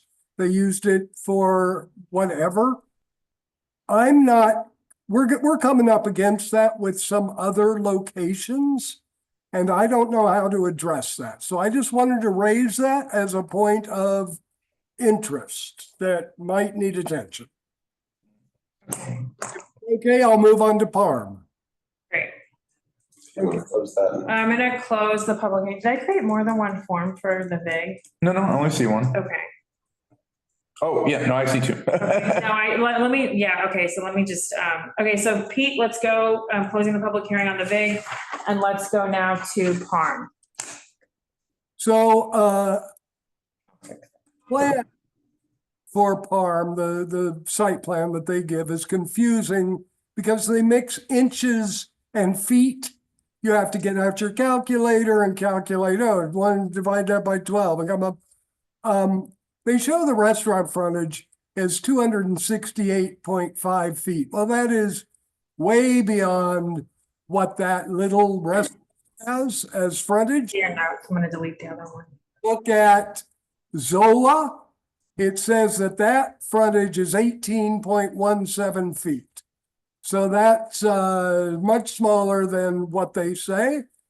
And also, so many windows open.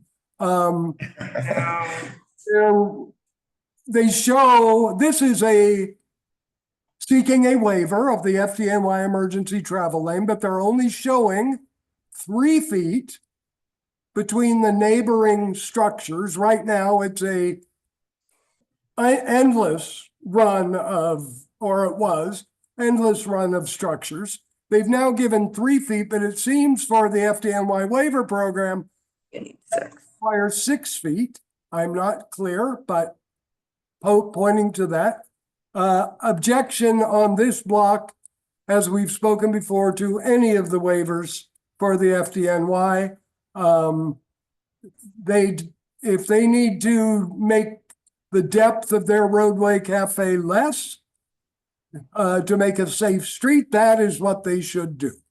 Thank you very much, and I think that covers it. So Pete, just to summarize, on this plan, they have said that their frontage is 22 feet and change.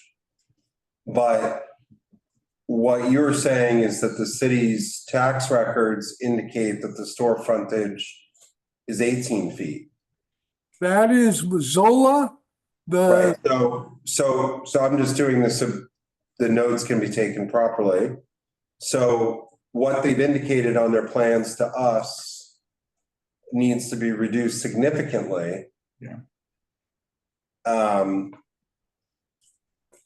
If the store frontage is 18 feet, and they're saying they need offsets of 3 feet, which is what they're saying, it should actually be 15 on their plans, 15 feet. But in reality, with the 3 feet on each side, it would be further reduced. And to add to that, Carter, I don't think it's not clear from here, but I don't think they've incorporated they may have included the primary building entrance as a part of their frontage. So I can't tell if that's the case either. So it's 18 minus 6 is 12. And they have marked a roadway length of 12 feet 9 inches. Pretty close. Definitely. For Parm, I see they have it marked as I see. Okay, so it's 268. So they have it 153 inches. I can't. Mm-hmm. But that's not 12 3/4, right? I don't think that that's correct because their restaurant frontage number is wrong. Yeah. How do we verify that again? From the previous plan? Property. Zola. Yeah. I also need to add that they have not shown on their plan the little square gas. I believe it's a gas valve in the road bed underneath where their structure would be. You can see it on Google Street View. It's not shown on their plan. Something else that's apparent on Google Street View is that the sidewalk here is a curb cut. It's an old curb cut that goes all the way from the northern edge of this property, of this storefront, all the way across the storefront, and then comes up again within the storefront to the south. So I'm not sure how that impacts things, but that is not indicated anywhere on their paperwork. Yeah, I don't think that those, because the interior uses are no longer require those curb cuts. I don't think the curb cuts are counted anymore. Okay. Because those are old garage spaces and stuff that have been converted. And when the conversion of the interior happens, they're not required to change the curbs. But all of these buildings have the legal occupancy on the inside for retail use.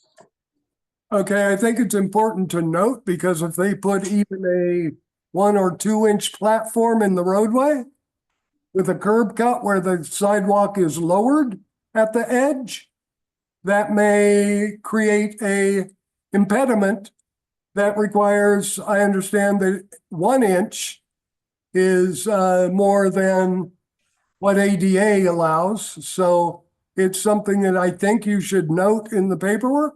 Whether or not it actually will impact things moving forward, I think is an unknown at this point. Well, they don't indicate that they're using flooring. They indicate no flooring. Okay. So. But Pete's right, there may be an inch or more of difference between where the sidewalk slopes down to the street. You know, there's always that. Actually, this way. So it's just something to note. This way. This is where we can drive by. Yeah. And mainly the.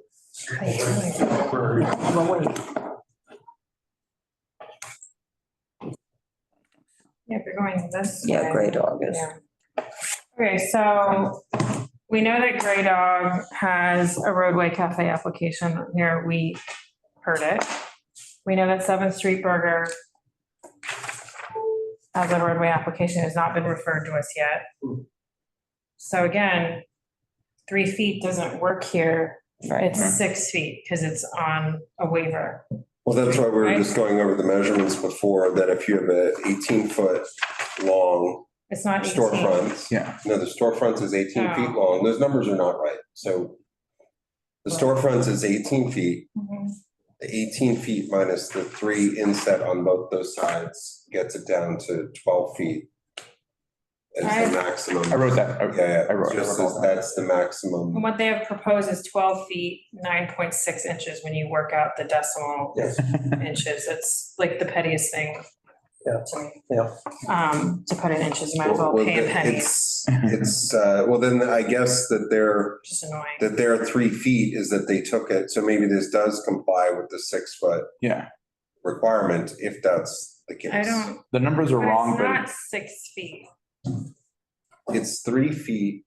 The You 3 need feet 6 is totally between on Gray their Dog. side. You need 6 feet between. No, but Gray Dog. you're missing my Right. point. It's their Right. 3 feet. You're not wrong, but if the measurements, Oh.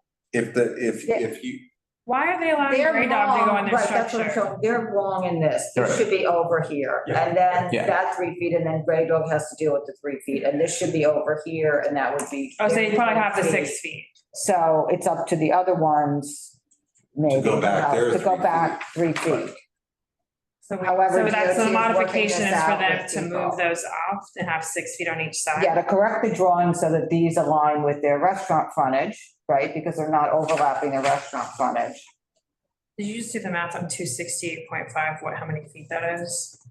yeah, 22 Yeah. feet, 4.5 inches. I'm writing this down on the. Yeah. so.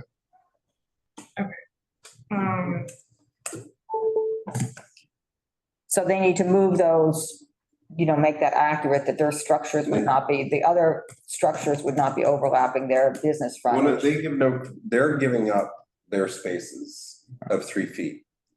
Everything in their control Mhm. is not incorrect.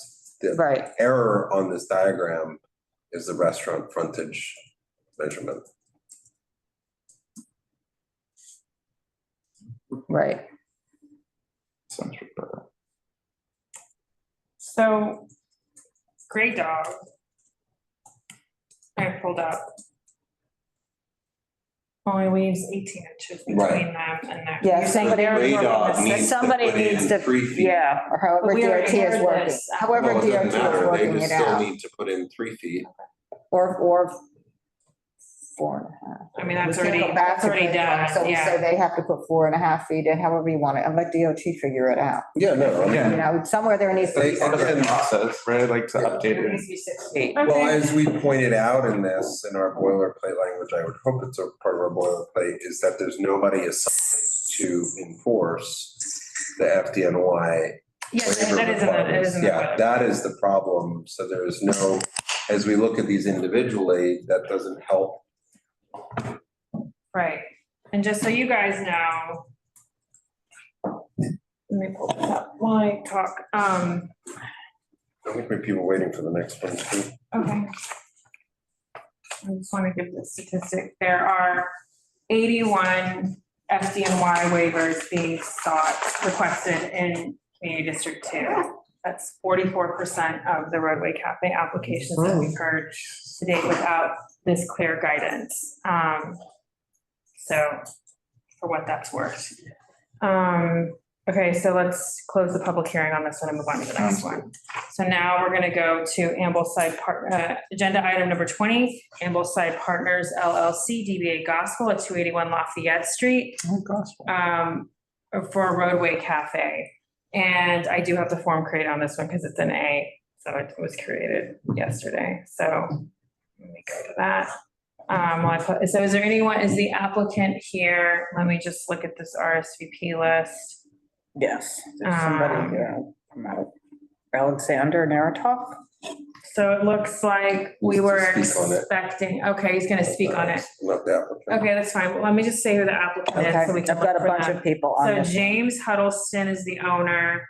Elsa Fesahay is the GM, and then Ruben, GELIN. Those were the three. I think they're all gonna appear via Zoom. So let's go, anyone else who's not James, Elsa, or Ruben, let's have them testify. So, Alexander, Yes, hi, you here to speak on this application? yes. Okay, so we'll go to Alexander and then Jane is who I see, and then we'll go through the rest of the queue. So go ahead.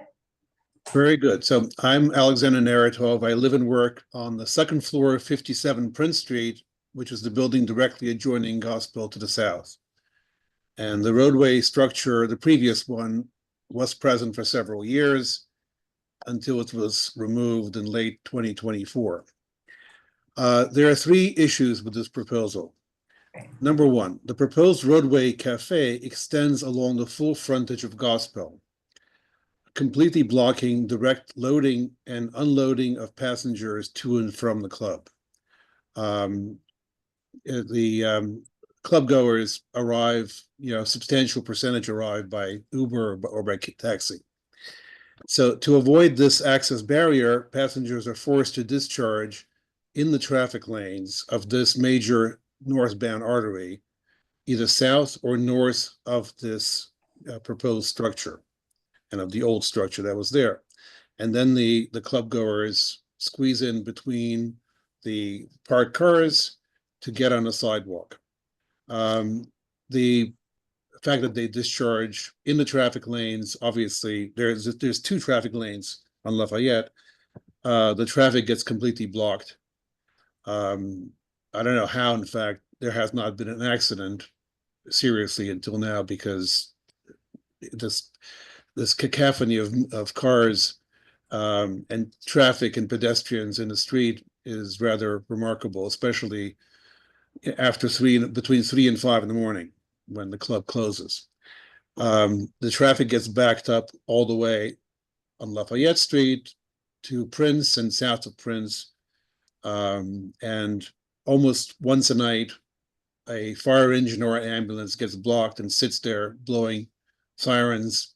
Nothing happens. So that's the first issue. Second issue, it was that the sidewalk width in front of the club is only 11 feet wide, which is in front of the steps to the curb. If you look at some photographs that I circulated, there could be 100 people waiting to get in between 11 and, let's say, 1 in the morning, on especially Fridays and Saturdays. That sidewalk is impassable. People end up having to, or I certainly have to go around. Either you go to traffic, you jaywalk to avoid this traffic jam. So the shed or this roadside cafe actually sort of funnels people. Right now, you can avoid the crowd by walking in this, you know, in the, where the parked cars are, and somebody was current with the crowd. The third problem is that I understand that these roadway cafes are supposed to shut down at midnight. Gospel's opening hours are officially 11 p.m. to 4 a.m. Thursday, Friday, and Saturday. That leaves a single hour of overlap between the Gospel's opening hours and the shutdown time. So I know their liquor license does not extend to the roadway, so I'm not quite sure what this shed would be used for 1 hour a night without a liquor license.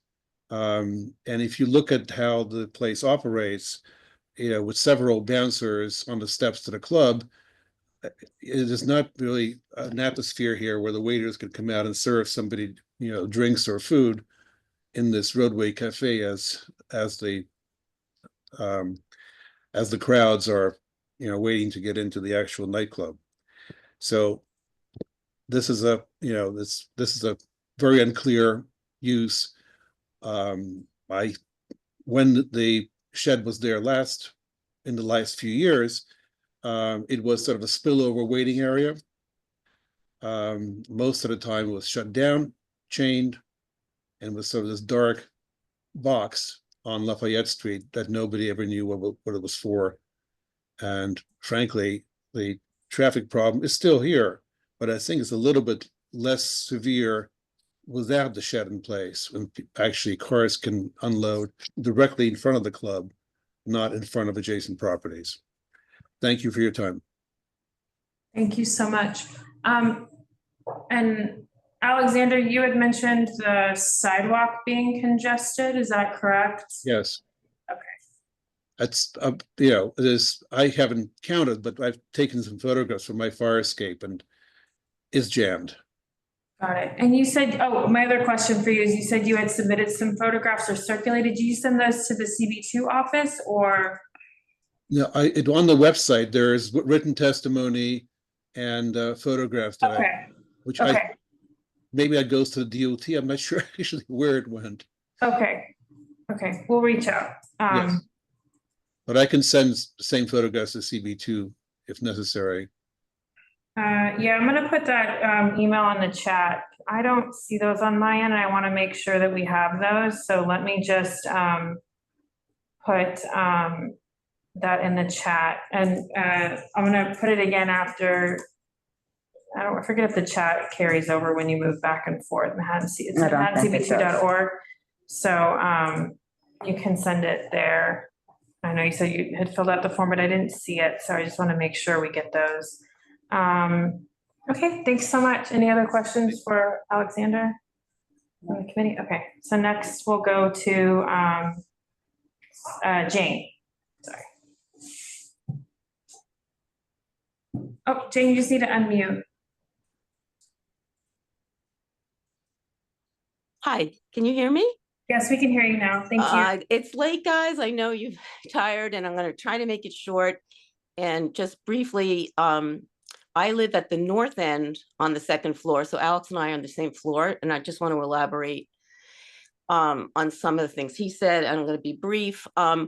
My loft, I have a smaller loft at the north end, which I literally share the wall with Gospel.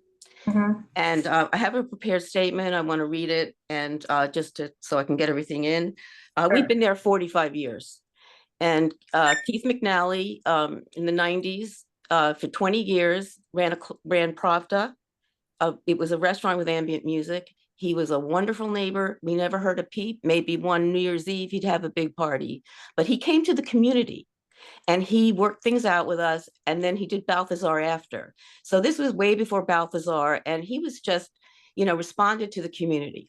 So in 2016, when these new owners took over, chaos, complete. It was not a restaurant with ambient music. And I'm going to read from what I wrote here. Okay. It's not a restaurant with ambient music serving food in a sidewalk shed. It's a late night dance club and event space as they promote themselves in their own brochure and on social media. And if I can send you social media, I will when I get the address, because you'll see what it is for yourselves. I've lived there since 1980, and we have, for the past 9 years, have sleeplessly suffered with their booming subwoofers vibrating my walls, my bed, and my entire space until 4 a.m. The vibration penetrates. We're in a cast iron building. It penetrates through the building structure, through the facade, to 50 feet into the building where if you touched a cast iron column, it's vibrating all night till 4 a.m. That's how annoying it is. Their blocked entry forces idling taxis to line up under my windows, slamming doors all night while crowds of loud, intoxicated people gather on the street. And these people are loud. And the reason they're loud is they're coming out of a club that's playing super loud music and they can't hear anything. So they're out on the street screaming, taxi, taxi, because they can't hear. They're deaf practically. So they're super loud and they're drunk. So that's another thing. And there's a lot of them. It's certain, when they're coming out, especially towards the later at night, when more crowds are on the street. They block traffic in the middle of the street. As Alex mentioned, we have a fire station that's halfway down the block and it only goes up Lafayette. So and then, when they're blocking the people are getting out in the middle of the right of way, and the fire trucks are right behind them with the sirens at 3 a.m. because they can't get through. Their shed has made matters exponential. Now, this was before they had the shed. So the shed has made matters exponentially worse. And no amount of relentless complaining for 9 years or me installing expensive soundproof windows has made a difference. I actually went and spent a lot of money and put in new windows because of this. It doesn't go through the glass. It goes actually through the facade, the brick facade of our building. That's how loud it is. And I'll just say the shed is inappropriate, unwanted eyesore, and a community nuisance, attracting rats, of course, like they all do, and creates an uncontainable all-night street party in an otherwise peaceful 19th century residential SoHo neighborhood. We are in SoHo, and so is 281 is technically SoHo, and just urge you to deny this application. Thank you. Thank you so much, Jane. Next, we're gonna go to Cindy Wu, then we'll go to Pete Davies. Hi, Cindy? this is Warren, her husband. Okay, Warren, okay. Hi. You can hear me, thanks. Yes. I called in also, but I'm in the same building and, I know this is about the sidewalk shed, so I'll just get right to Roadway, about the roadway. The roadway shed, Yes. sorry. That's okay. The noise at 4 a.m. is ridiculous, and it's worse with the shed because there's just less parking. It's very simple. This is not like I was listening to so many of the other restaurants that came up that wanted the roadway sheds, and this seems like a no-brainer. It's worse for traffic. 20, 30, 40, Ubers are waiting outside. Everyone's honking. It's chaos. So this should be a very simple denial. That's it. That's the main point. Okay, thank you. Thank you. Thanks for all your work, you guys. It's amazing. No problem. So I do also have, so I know Warren, you just testified under Cindy's account, but I also have your name. Are you Warren Freyer? Yes, yeah, that's Okay, so there's an, So I'll get rid of that one. I wasn't sure, so. Okay, great. Thank you so much. Pete and then Heather. Yes, Pete Davies. First, I want to acknowledge some other neighbors who couldn't be here tonight, who live in Lafayette at 284 Lafayette and other buildings that face Gospel. They have spoken about the disruption and the concern about the shed, because the key thing really seems to be the misconnection of hours. It creates a situation where this shed becomes a storage unit for patients. It's not a place where they're served. apparently, because the place is, you can't serve outside after midnight, but they're keeping it open through the night when all of their patrons arrive. So they hang out within the shed, especially when the weather is bad. And that's not what these sheds were intended for. So that needs to be figured out. And thanks for your attention to this. I'll end it there. Thanks, Pete. Heather?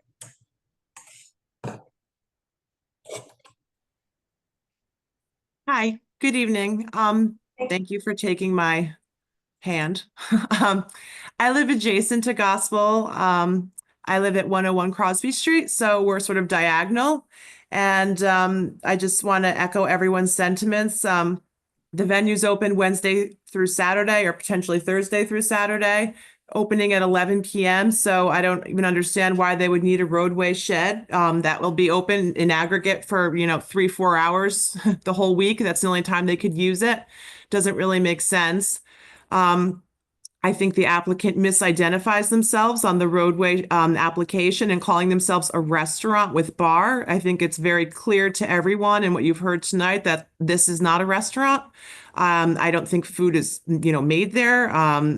It's clear that it's club. If you look it up, if you Google it, you can see that there's nothing in there about a menu or patrons booking anything through Resi or Open Table.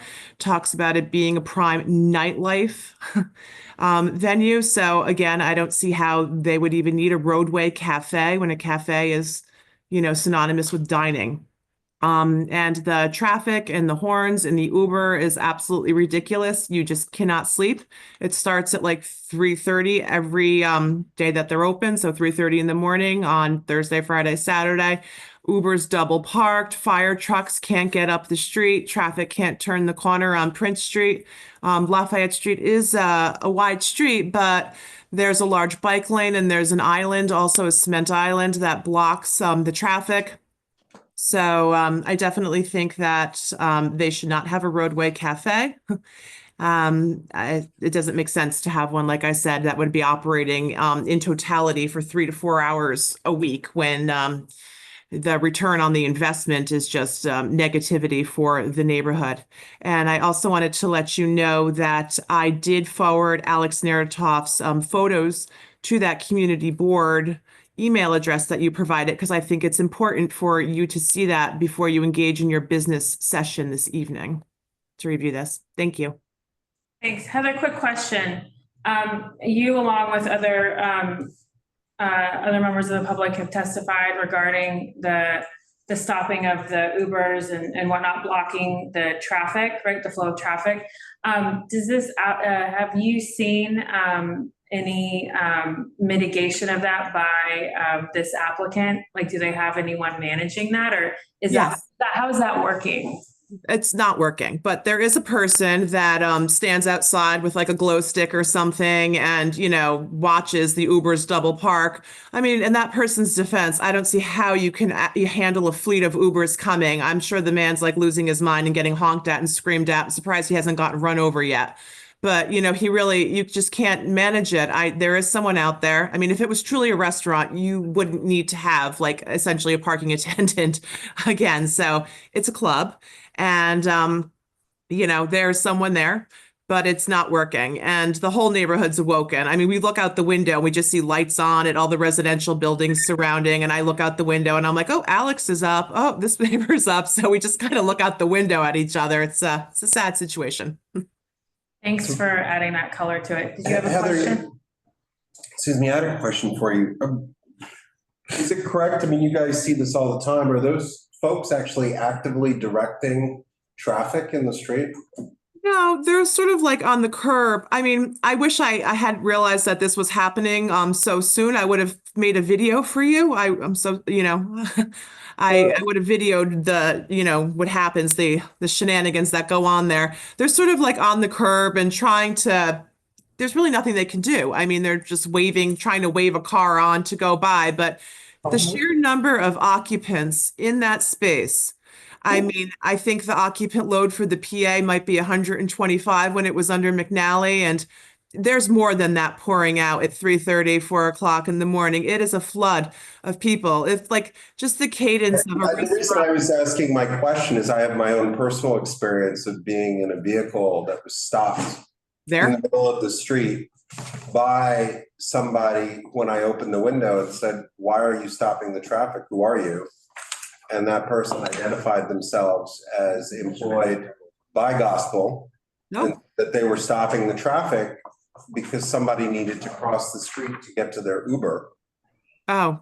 And I was just wondering if that was a normal occurrence of that sort of active street management by their employees, because it seemed that the person said, "We do this all the time," to me when I had asked them that. There's a person out there. They might try to escort a person across the street every now and then, but there's no way they can manage the crowd that's coming out of there. And what I was asking about was, are they directing the traffic? I don't think they're directing the traffic, no. All right, thank you. Great. Alexander, do you have something else you wanted to add? I just wanted to answer Carter's question about traffic. There's actually more than one person out there at peak hours. I don't, observe them in detail, but I've seen up to 3 people attempt to control the situation. They do try to control the traffic, and they scream a lot. One weekend they decided to get bullhorns, and which was worse than the car horns. But I think they're even with 3 people trying to control things, the customer base is extremely resistant. I'm just more interested in, because one of the impacts here of having roadbed dining is what is the impact on the sidewalk, the street conditions, et cetera. So that was just what I was asking. And it seems that the impact here is that people can't be dropped off and picked up at this very highly, used at off hours from the roadbed dining times. So that's all I was trying to. The loading dock. The whole street is a loading dock for several hours every night. All right, thanks. Okay. All right, let me just look at the Zoom really quickly. Heather, if you do have anything you want to submit video, you can. Cindy, do you have anything else or should I lower your hand? Okay, so now we've got. I listed your warrant. Yeah, so this is the owner. Yes, I think we're done with the testimony. So I think there's somebody else besides James. Ruben was also listed, and I don't see Elsa on here. So who was the other one? Ruben, Ruben. Yep, got Okay. that. Okay. Great. James? Yes. James is not here. Can you hear me? Yes. I need to. Wonderful. Am I able to speak representing Gospel?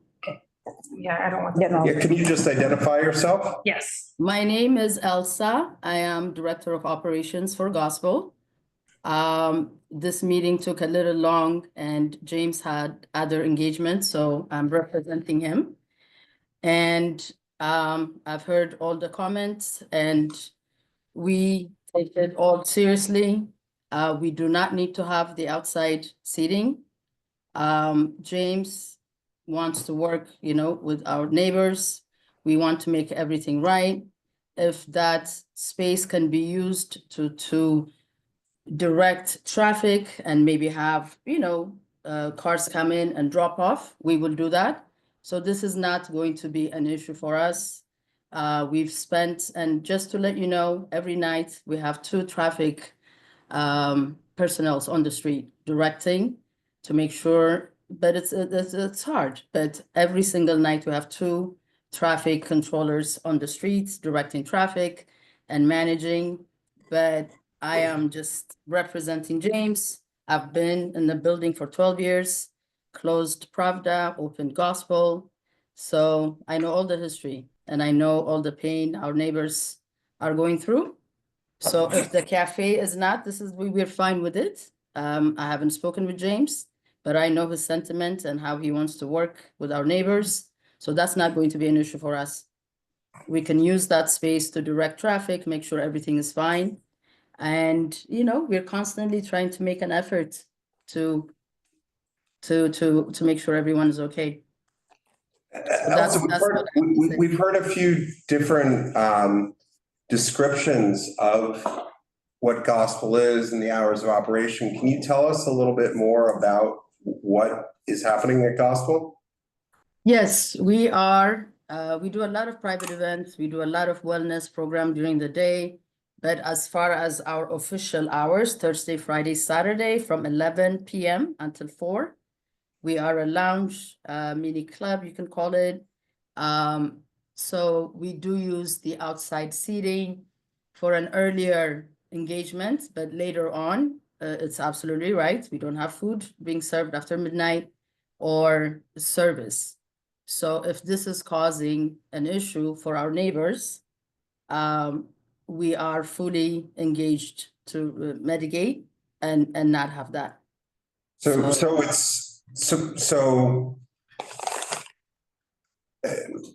I'm just confused because the description of your establishment is a daytime cafe and coffee shop serving health food and juices, breakfast, lunch, and dinner.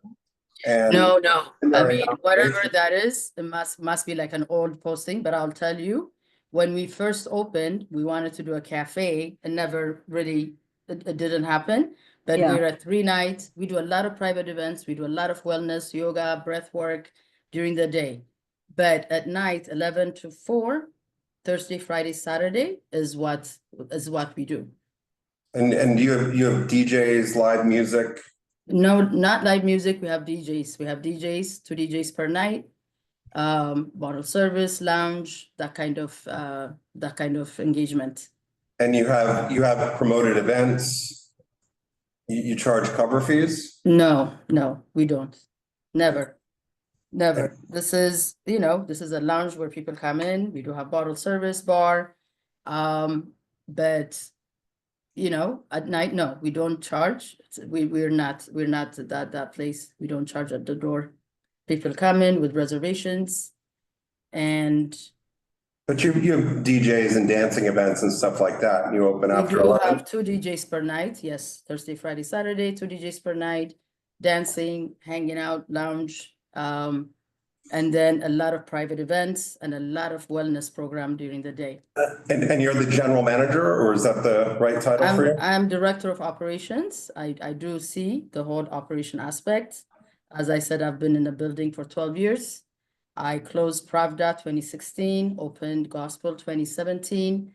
And, we're very sensitive to our neighbors and what they feel. And I am with you. This is the only one that came up. Sorry? And you're speaking tonight on behalf of Mr. Huddleston? Correct. Yes.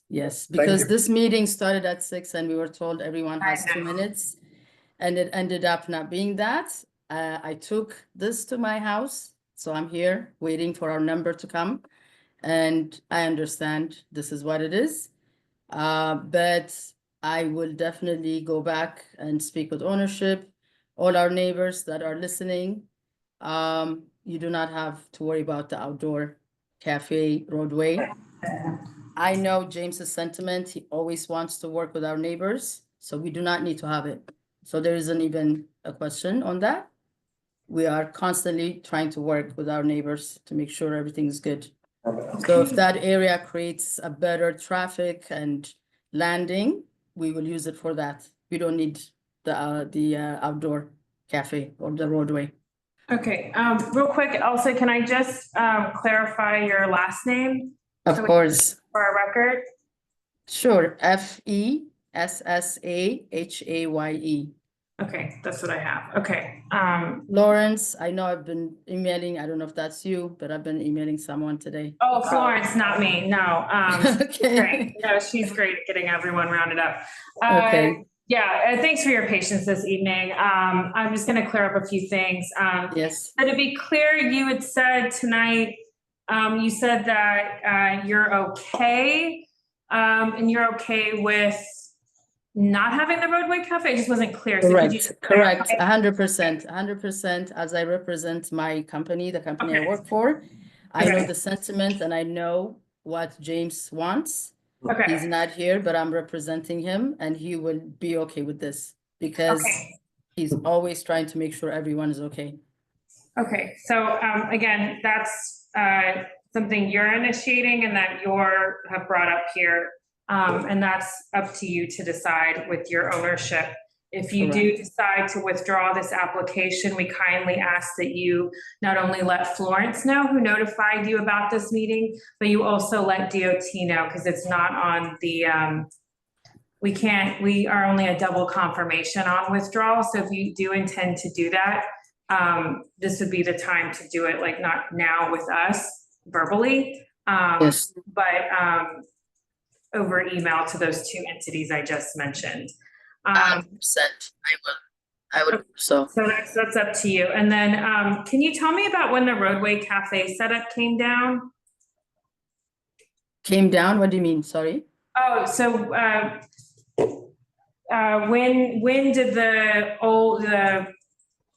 when you said November 30th, was it? I'm just asking when your setup went down, because I do have an outdoor dining complaint for the Roadway Cafe setup on December 4th, which I think is probably still within the 7 days after you're allowed. So I was just curious when it actually went down. Yeah. I think so the 30th, so we were told maybe we were misinformed. We were told there was a grace period to bring it down. Yeah. So, but then again, we had someone from Department of Transportation that came immediately the next day, we brought it down. We were told there was a grace period, so maybe. Yeah, that's why I said the 4th is within the 7-day grace period. Right, So we were told we had a little time, so we were working on it, but when someone came, immediately the next day, it came down. Okay. And then, did you serve alcohol or food in the temporary program? And for this application, did you intend to serve alcohol or food in the Roadway? We were planning to do an earlier, like 5 to 10 kind of engagement with snacks, but now it's okay. Now that we hear what this is for our neighbors, we're gonna completely take that away. Okay. All right. Thank you so much. I don't have any other questions for the applicant. Anyone else? Okay. Thank you, everyone, for your time. Thank you, neighbors. Yeah. I'll follow up with James. Okay. Thank you. Thanks so much. I'm going to close the public hearing on Ambroeus Partners LLC, DBA Gospel. We just have a few more applications to go. If people need to get up in the room and take a break, I'm going to continue going through these. So we have Ferrara Bakery and Cafe Inc., DBA Ferrara's at 195 Grand Street for a Roadway Cafe. DOT has submitted this application to FDNY for review regarding the travel lane waiver. This is not at a corner, but it's in the middle of the street, and it is a floating parking lane and across a bike lane. So I'm just going to kind of point that out. And is there anyone here from the public to testify on this application? I think I did make a form. Did I get to Ferrara? I don't see it. Yeah, I see it. I don't see anyone. Okay, you don't see anyone, but I have. Here to the form. speak. The form is there. Okay, the form's there. Okay, great. Okay, so do we have anything to talk about this in public session? If not, I say we move it on to business session. I don't think it has flooring. I had questions about a ramp. Just the floating parking lane ones are just so weird. So, okay. I don't know if they're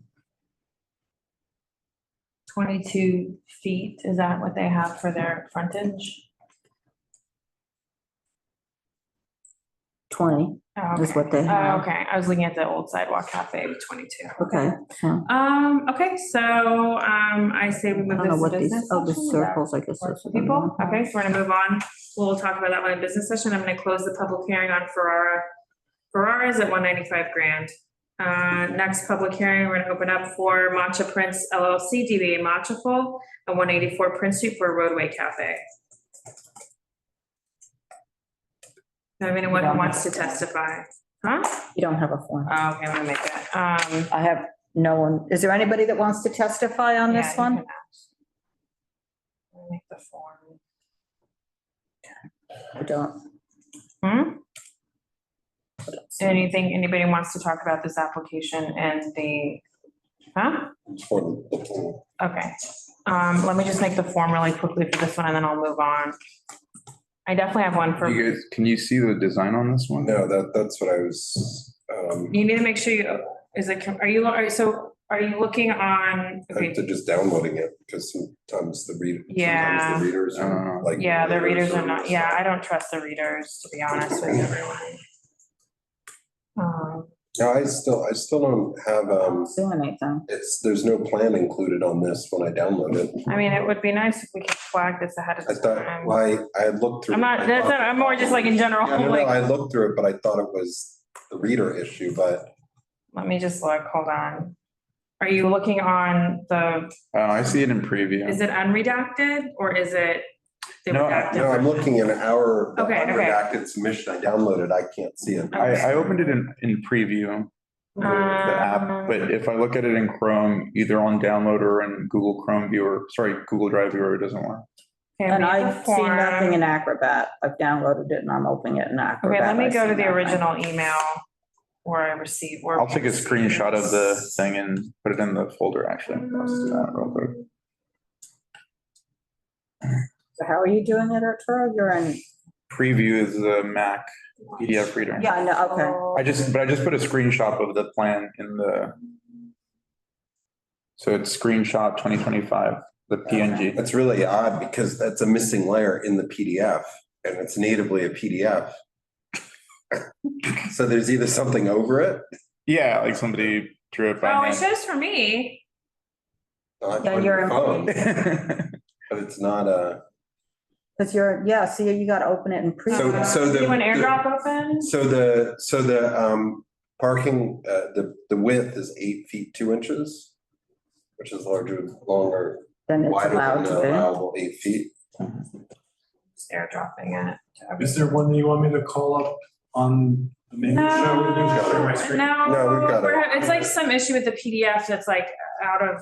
Yeah, but if I call it up in Adobe, then maybe. No, it's. No, that's the problem we're having. Yeah, I have it on my phone, so I'm gonna AirDrop it. All right. Thank you. So I AirDropped it to Donna, Brian, and. It's so. And Carter. I put a screenshot in the drive. Okay, perfect. It's I mean, so you weird have though, access Valerie, to it. because when you, again, it's, if you're opening it in Acrobat, you can't see it. It's, Is it like that on the web? It must be messed up on the website then. I guess it depends what people are opening it in, really. All right, it's bigger than 8 feet. Right. Not, I mean, 2 inches, but still. There's no markings in the street. Oh, yeah, it doesn't appear on the website either. Oh, what a mess. I really need someone to like QC this stuff for us. Okay, Brian declined my AirDrop. I promise it's just the. I promise nothing. It's not a joke. What you can get though. Oh, So, okay, you know, it's okay. really what you're opening it in. So 20 feet 3 inches versus 20 feet 2 inches. Why is it 1 inch over? That is like the stupidest thing I've ever seen. 8 feet 2 inches also doesn't work for the width. Why was this even referred to us? So there's no, and just looking at the older street view, there's nothing in the roadbed, it appears. There is a What do you mean? manhole, but it's not within the footprint.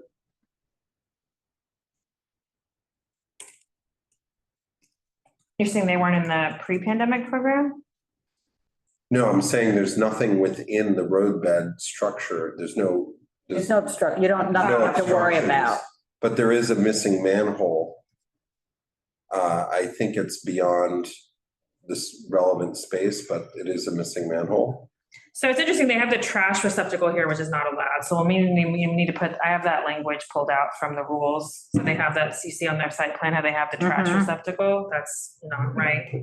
It's also in front of the residential entrance, it's not within their footprint either, it just can't be there. So it is a missing manhole. Yeah, missing manhole. Can't have the trash receptacle. Can't have the trash receptacle in the street, in the roadway, and then we need to do check R18. Did I create more than one form, or is there two forms? Or one, is there only one form or two forms? And there is a waiver for this one or no? No. Make sure, sometimes Google creates form, so 1 second.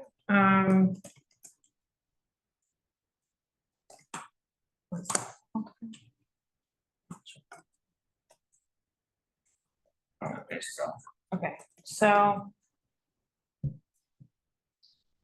So missing where's the manhole? Like left side, right side, middle of the road? It's in the middle of the road.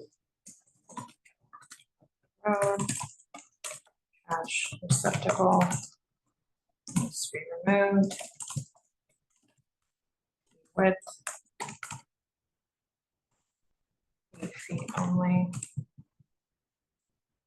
The length, why are they like an inch off?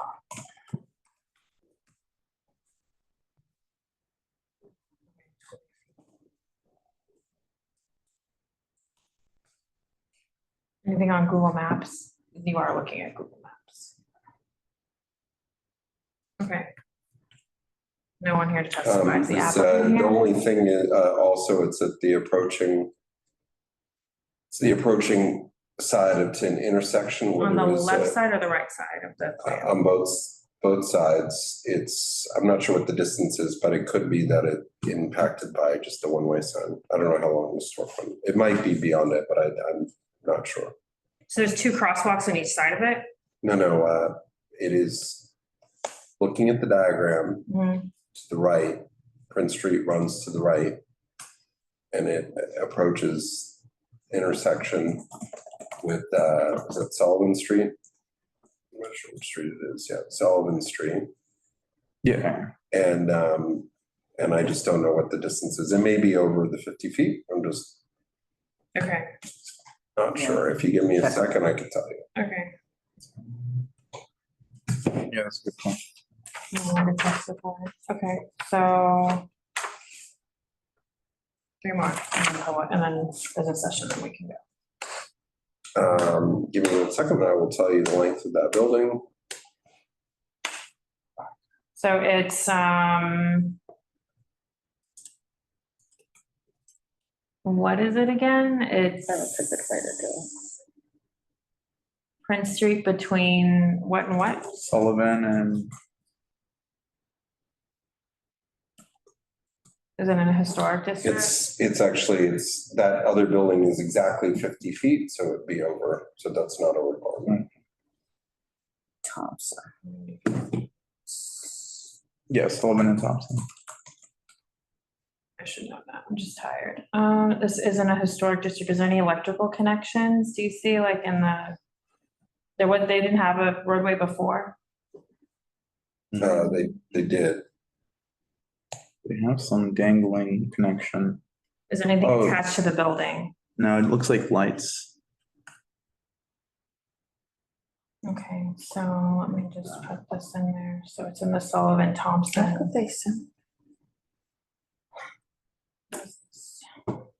And it's possible that there's an adjoining road, but it looks like there's. What's the name? I'm not sure. Okay. So it looks like on Tell the, me what's next to it. It's Raoul's. On the eastern side, they might have had an electrical connection. Do they have that box checked on the form or no? How do you spell Raoul? R-A-O-U-L? Yeah, that looks like that's to Raoul's, I think. That connection, because it goes to the adjoining storefront, it looks like.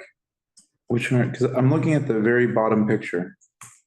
Oh, I'm looking at a Google. This one right here, see? That looks like an adjoining connect, like an electric. Yeah, it's this one here, which is, it looks like it was the next one. Charles does not apply for a roadway. Okay, so. I mean, they have, But maybe they have that's heaters. using it, Yeah, because they have heaters in here, so they have to be powering them somehow. Yeah, so maybe it's. Okay. But yeah, they did check the electrical connection. Section. Okay.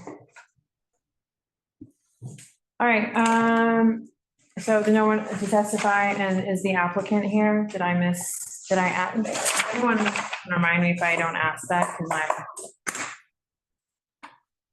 will not be attending, oh wait, for ours was not attending, this one I don't have, no, I don't have an RCP either way, so.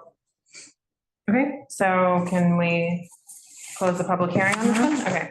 Next, we're gonna go to UBC LLC DBA Mommy Pies at 203 Mott Street for Roadway Cafe. DOT has submitted this application to DOT for a FDNY waiver regarding, FDNY for review regarding the travel lane waiver.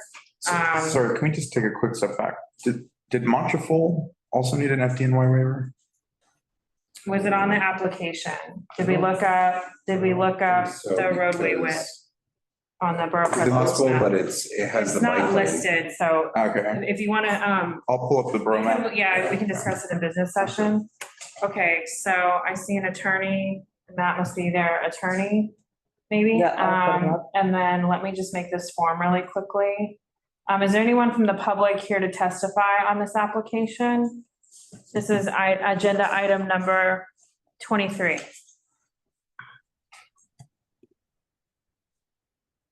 If you're here to testify, you're not the applicant or applicant's representative. Hi, Matt. I know, I hear you. Yeah, were you on the other hearings during the day as well?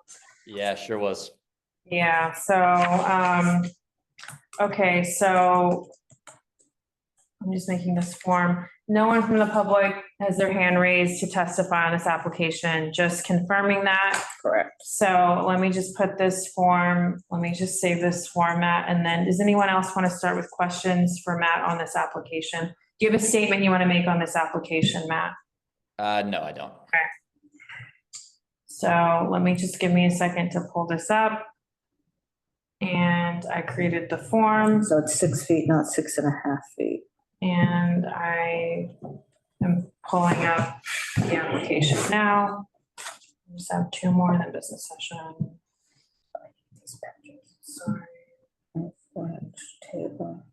Sorry, Matt, 1 second. We're just pulling this up. So. No worries. Okay. And I see there's a historic sidewalk cafe and plan. Did anyone have a chance to look at that and compare any of the dimensions? Okay, so you see 18 feet, 6 inch for the total. It's like really on a scale to me, 24-inch square table, okay. 12, so there's some sort of bench that goes all the way around, and then what's the 4 inches? That's the barrier? Yeah, that's correct. Okay, we've got manhole there, a utility vault, 6. Is there anything on either side of this applicant? Yeah, so. Okay. Okay, so the length is about right. They say 18.6, the old So historical. this is 203 Mott Street. Oh, okay, so. Okay, just a second, Matt. So Hey, I'm just trying to get my bearings. We're between Kenmare and Spring, so let me just put that in there. okay, I see it.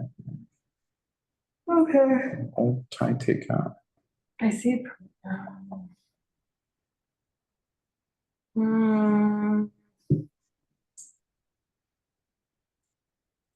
I'm just confused at where this is. It's next to Fiat Cafe. It's the old Thai takeout restaurant. It's right next to the steps. So the sidewalk. It's not Lombardi's though. No, what are you like? If you're looking at the Google Maps, it's on 203, it's the left side. Just to the left of Fiat? Or- Yes, yeah, left of Fiat, yeah. Oh, okay, it's So this- boarded up.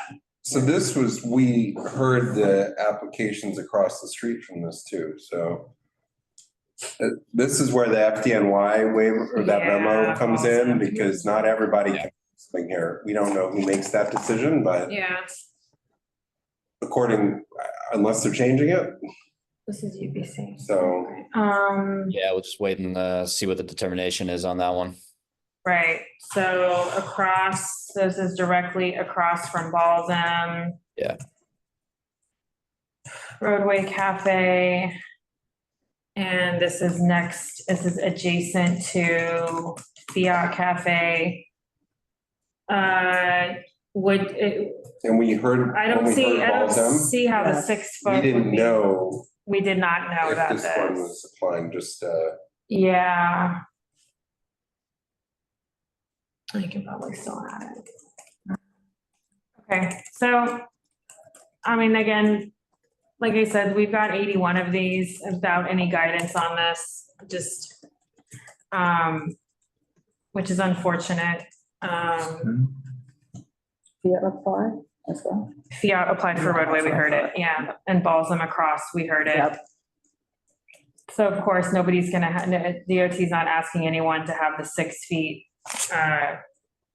adjacent. So, you know, Fiat goes the entire length of their facade. I'm assuming this one does. I'm just trying to pull it up. I don't have it, or I do have it pulled up because I was mentioning it. So again, they just have the 1 feet 6 inch, and I'm trying to think, there's not a north arrow on here, so I'm like kind of confused. I think Fiat's over here to the left side. Is that right? And I think Fiat's just, It's to the left of Fiat. Yeah. this is to the left. Oh, sorry. No. Fiat is to the left on this diagram. Yes, yes. Facing it? So. Or is it this way? Like, Right, it's on the left. That's stage left? Right here, right there. I don't want to talk about stage left.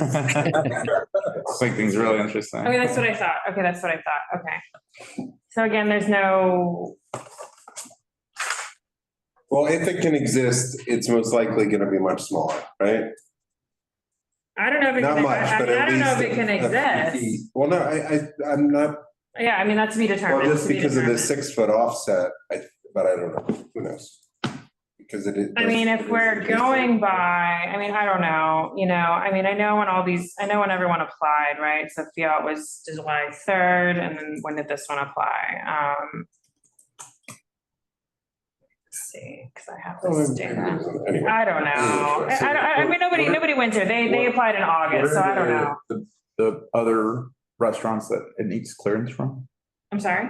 What are the other restaurants? Fiat Cafe is adjacent, And then there's one across the street? and then Balsam Roadway is directly across. And that's the perpendicular off, or. The 15-foot offset, Yeah. so 6 feet and the 15. Okay. Again, Matt, we know there's no answers on this, so thanks for, And Matt, did you talk to the other Matt? Matt Danzig? No. Oh, Colton? Yeah. Kliegman? Or to Oh, the. Kliegman, yeah. There's too many Right. Matts I'm dealing with these No, days. but we What are just you need talking the roadway addendum is the only form we need on his. Oh, are you The just side like, delay agenda. we're talking about something else. Yeah, I believe the addendum was submitted. Yeah, but it's a little off. I'm just Okay. trying to help. Anyway, okay. Yeah, thank you. He sent me an email about it today. We haven't connected, but appreciate it.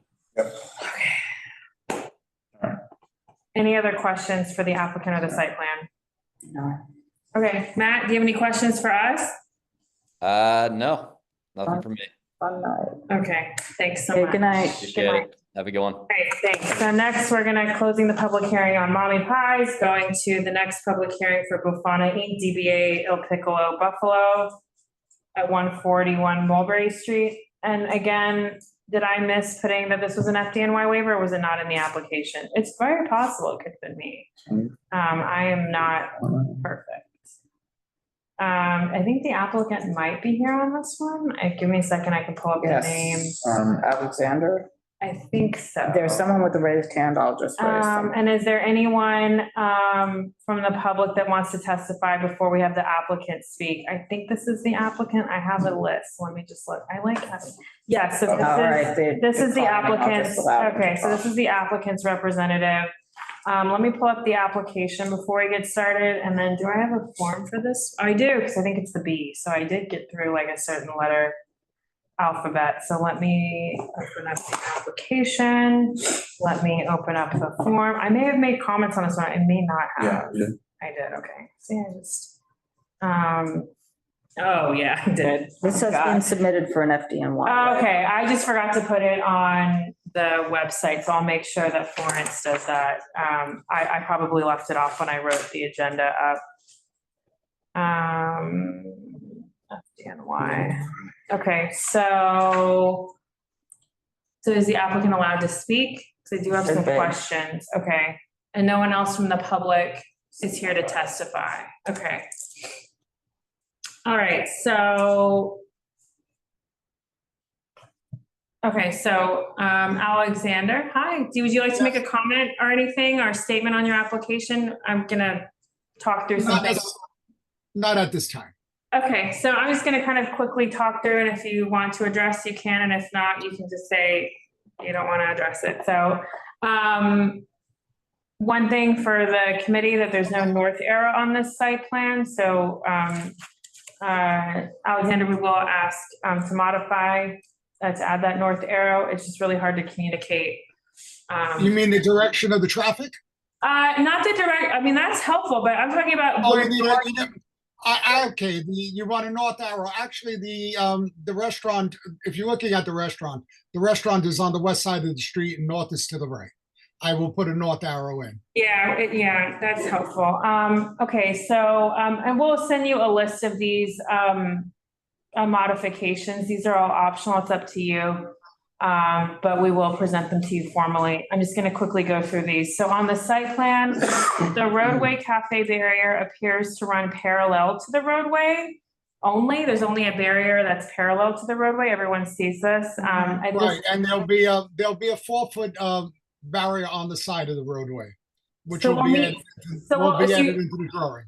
Okay, so just real quickly. So, I mean, that looks like what you had in your prior setup during the, in the temporary program. So you're confirming that you'll have three-sided barrier. You can only have the only open side you can have is will be the sidewalk side, correct?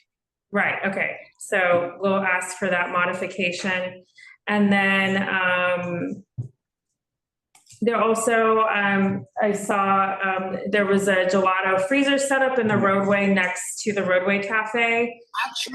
Actually, the store that was to the left of us was the gelato setup, which the gelato is no longer there, and the store is no longer there either. Okay, okay, just, okay. I didn't know that, so we can't, yeah, it's just, okay, that's, we just can't have that. And then there also was an electrical connection that ran across the sidewalk to your building facade for that gelato freezer. Are you still planning on using that electrical connection? No, we're not going to be using any electrical connections going to the front to the roadway. None whatsoever. Okay, thank you. Is that checked on the site plan? Does anyone know? There's nothing checked on the Okay, great. lighting. Okay, great. Okay, so, and then 3 signs, not in a historic district. Oh, there's a missing manhole cover on the sidewalk. The manhole cover is not in front of us. The manhole cover is to the left of us. There's no manhole cover directly in front of the restaurant. Will you confirm if you're submitting a sidewalk cafe application? Yes, I'm going to be submitting the sidewalk cafe license. Okay, so that's why I had that in my notes. I had looked that up. So some people reuse the same site plan and just add the sidewalk. So that's why I'm bringing it up to you, because you are applying for the sidewalk, that you will need to have that, because there is a diagonal clearance that is required. And I don't know, do I have what the corridor is for here. We're just here on the roadway, but I'm just letting you know while you're here, and thank you for taking the time this evening to sit with us on this. But for when your sidewalk cafe application, so it's a 10-foot, so it's a 10-foot clear path required this part of Mulberry is a regional corridor. So you will require only, since it's diagonal, is that correct, that the manhole's diagonal? So again, if you're updating this site plan, It's 8 feet. Let's just double right, check. so if it's diagonal from their building facade and where a sidewalk cafe would be sited, I don't have that Then it's 8 site feet. plan, then it's 8 feet, so, which is anyway, so I'm just sharing with the manhole cover on the sidewalk. There also is a missing manhole cover in the roadway within the establishment's frontage that needs to be added to the plan, and right? I don't know. Okay, well, that's what I had. Those are in my notes. And so, but you don't have flooring proposed, but the site plan is not complete and accurate if it doesn't have that manhole cover located within your, within the boundaries of your roadway cafe. So I know you're. We'll add the manhole covers and the two side barriers. Yeah, and right, and we'll send this to you in writing. So again, you'll have to And then maybe remove a Regional table. corridor. I'm sorry? It's a regional. It is a regional corridor, right? So, there's also, I think there's a missing gas valve that can't be obstructed. Well, the gas valve is actually on the sidewalk in the clear path for the pedestrian, so it won't be obstructed. It's actually on the walkway. okay, great. And again, like I said, you said you were coming back to us for sidewalks, so we would need that gas valve on the site plan so you can update it here on the roadway. But we're just letting you know while you're here that for the sidewalk cafe, that gas valve and the manhole cover on the sidewalk will be required to be on that site plan drawing. Are you referring to on the manhole cover on the sidewalk? Are you referring to the Time Warner access for that cable, which is actually on the sidewalk in front of the restaurant? It's not an electrical manhole. It's strictly cable television. Can you speak to that? I don't have, I looked at this last night when I made my notes that I'm typing, so I don't have it in front of me. I'm seeing an access cover. I don't know what it is. That's like on the border on the sidewalk. Right. It's actually about 2 foot in from the curb. Right. But then I'm also seeing a gas valve that's like. Almost in center of the restaurant door, about 3 feet in from the curb. Wait, can you see my screen? It's like, no, I don't think it's gonna show me. It's actually like 5 foot into the roadway. I will definitely check it. To the best of my knowledge, by memory, I don't notice it, but I will definitely check it. And if it is there, I will mark it. Yeah, well, looking at the 2019 photos from Google Maps, it's there, but then I can't see it in the 21, 22, 23 photos because they all cover that area. There is a gas cutoff on the sidewalk where it says the clear pedestrian path.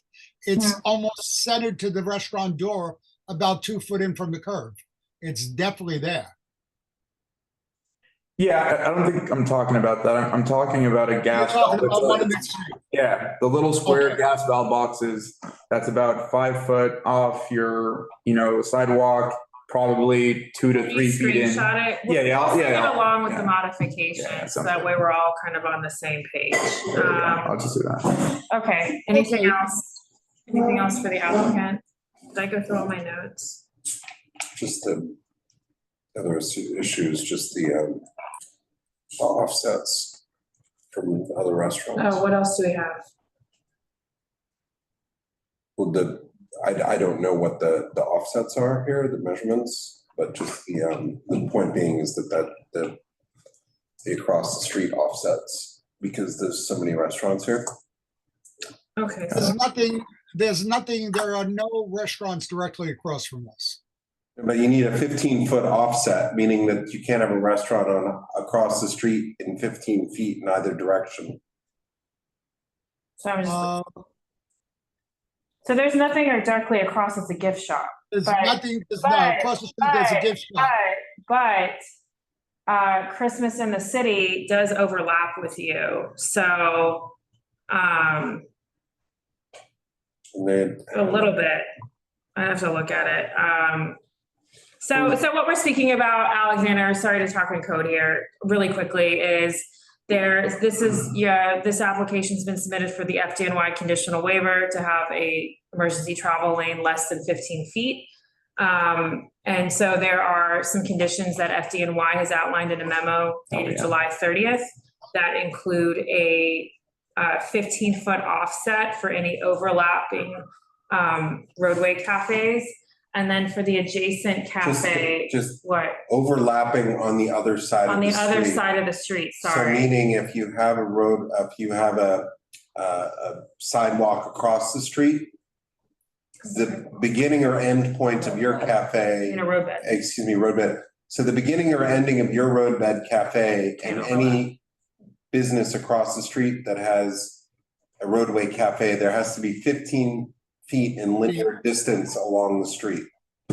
This is what FDNY has outlined as a condition for issuing these waivers. It's not clear to us or to any other applicants how DOT is planning to enforce that. We're just pointing it out to you. And we had just had an application for Leomore. for 142 Mulberry across the street Sophia's. for the Sophia's for the Christmas Right. We'll get for to the that. Christmas in New York location. Yeah.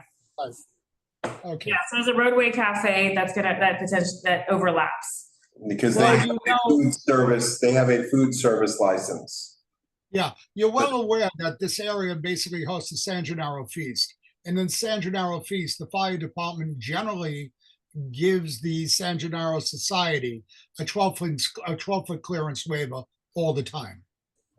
Well, that's for duration of the fast, plus you have fire guards during that are around the clock. That's why they issued that waiver, is because there's additional information. But the waiver that we're talking about it was a memo from the New York City Fire Department that was issued to the Department of Transportation for this program, specifically for the New York City Outdoor Dining Program. And that was issued on July 30th of 2024. And it has some minimum requirements, and that's why everybody has to reduce the width, and that the maximum length of the frontage of any shed is 20 feet.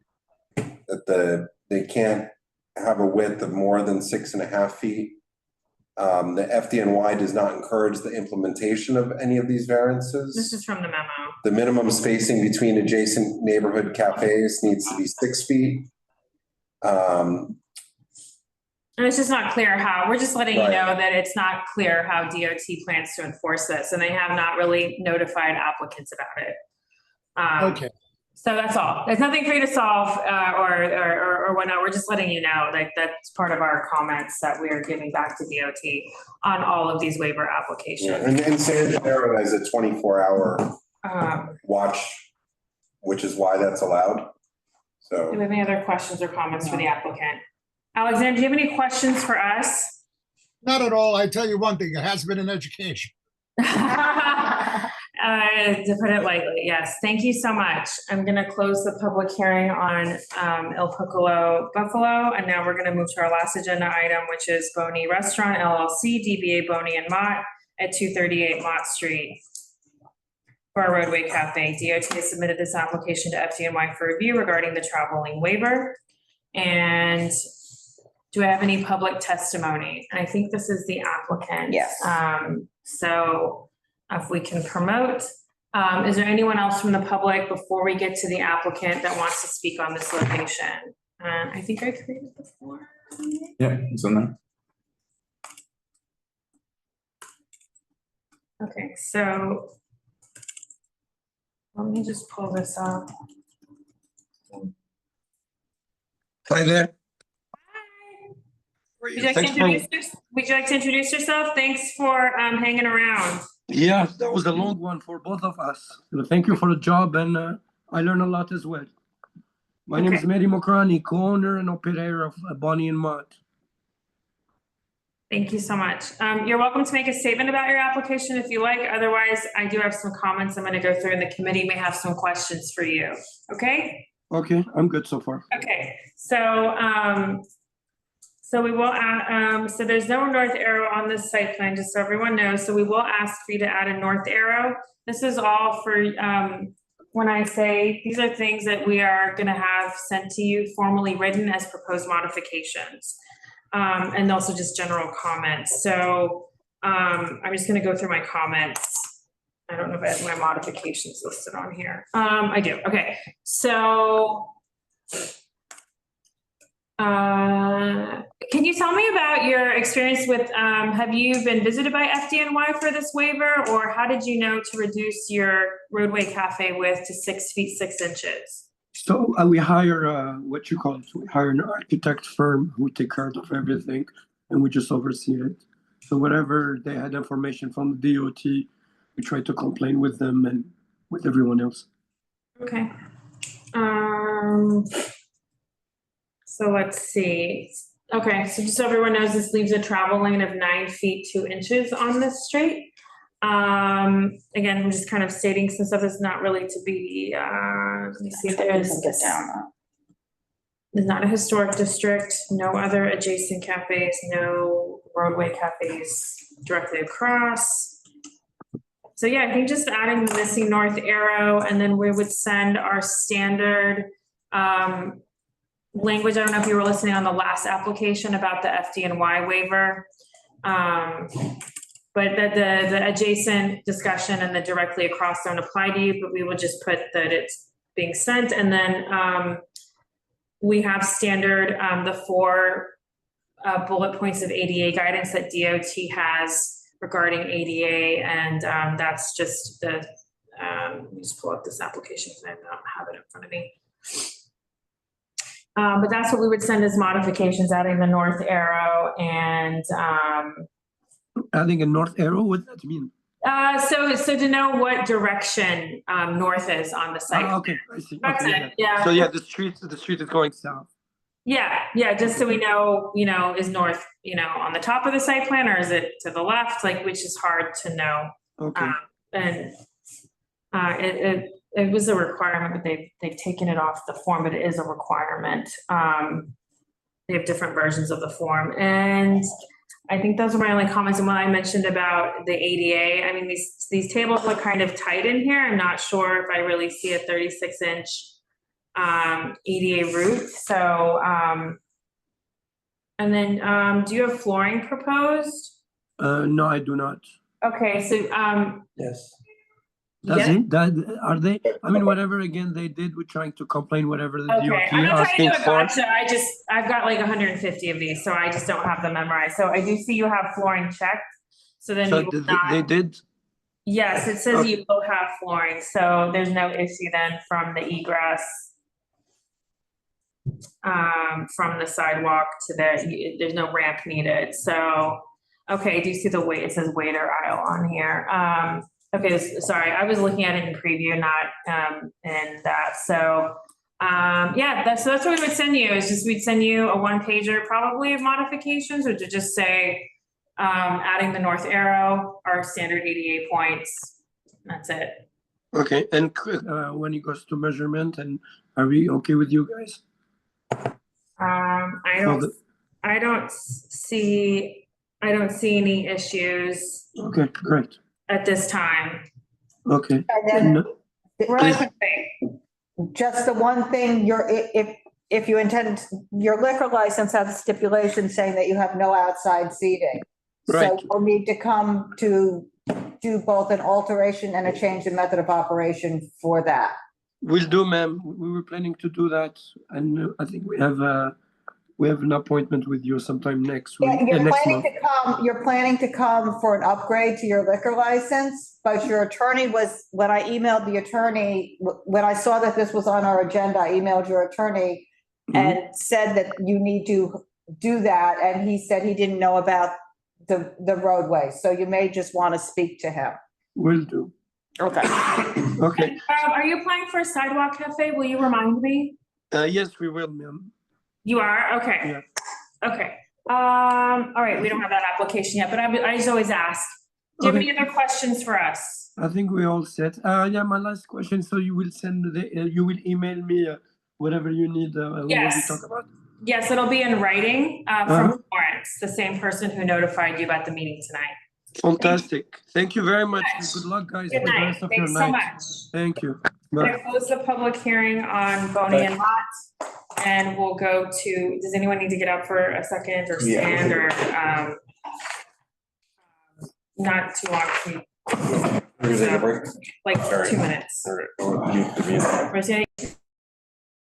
Jen, So we're taking a 2-minute we're gonna break? take a 2-minute break.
Back on. Game on, just like in Wayne's World. Okay, so business session now. Will not take any more testimony from the public unless We have a question. Yeah, unless we have a question. So, all right, so let's start with MSM and Entertainment, Reservoir, Roadway. 25. It's not I think it's a conditional denial. All right, so just to be What are we clear, doing? we're gonna go down the agenda by number, Yeah, not the order we heard them, right? yeah, Just, okay, just to be clear, so yeah. we were on number 1. Right. Entertainment, LLC, DBA Reservoir.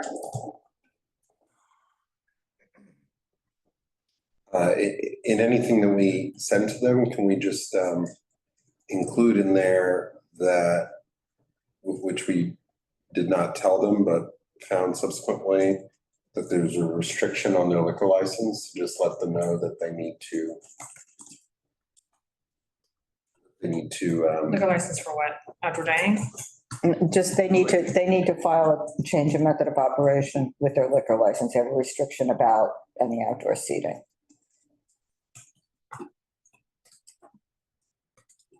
To file a change of operation, that's it? Change of method of operation. Is that something for Florence to communicate that I was? So it's a change in method of operation and an alteration because their liquor license specifically prohibits any outdoor dining. How would you want that communicated?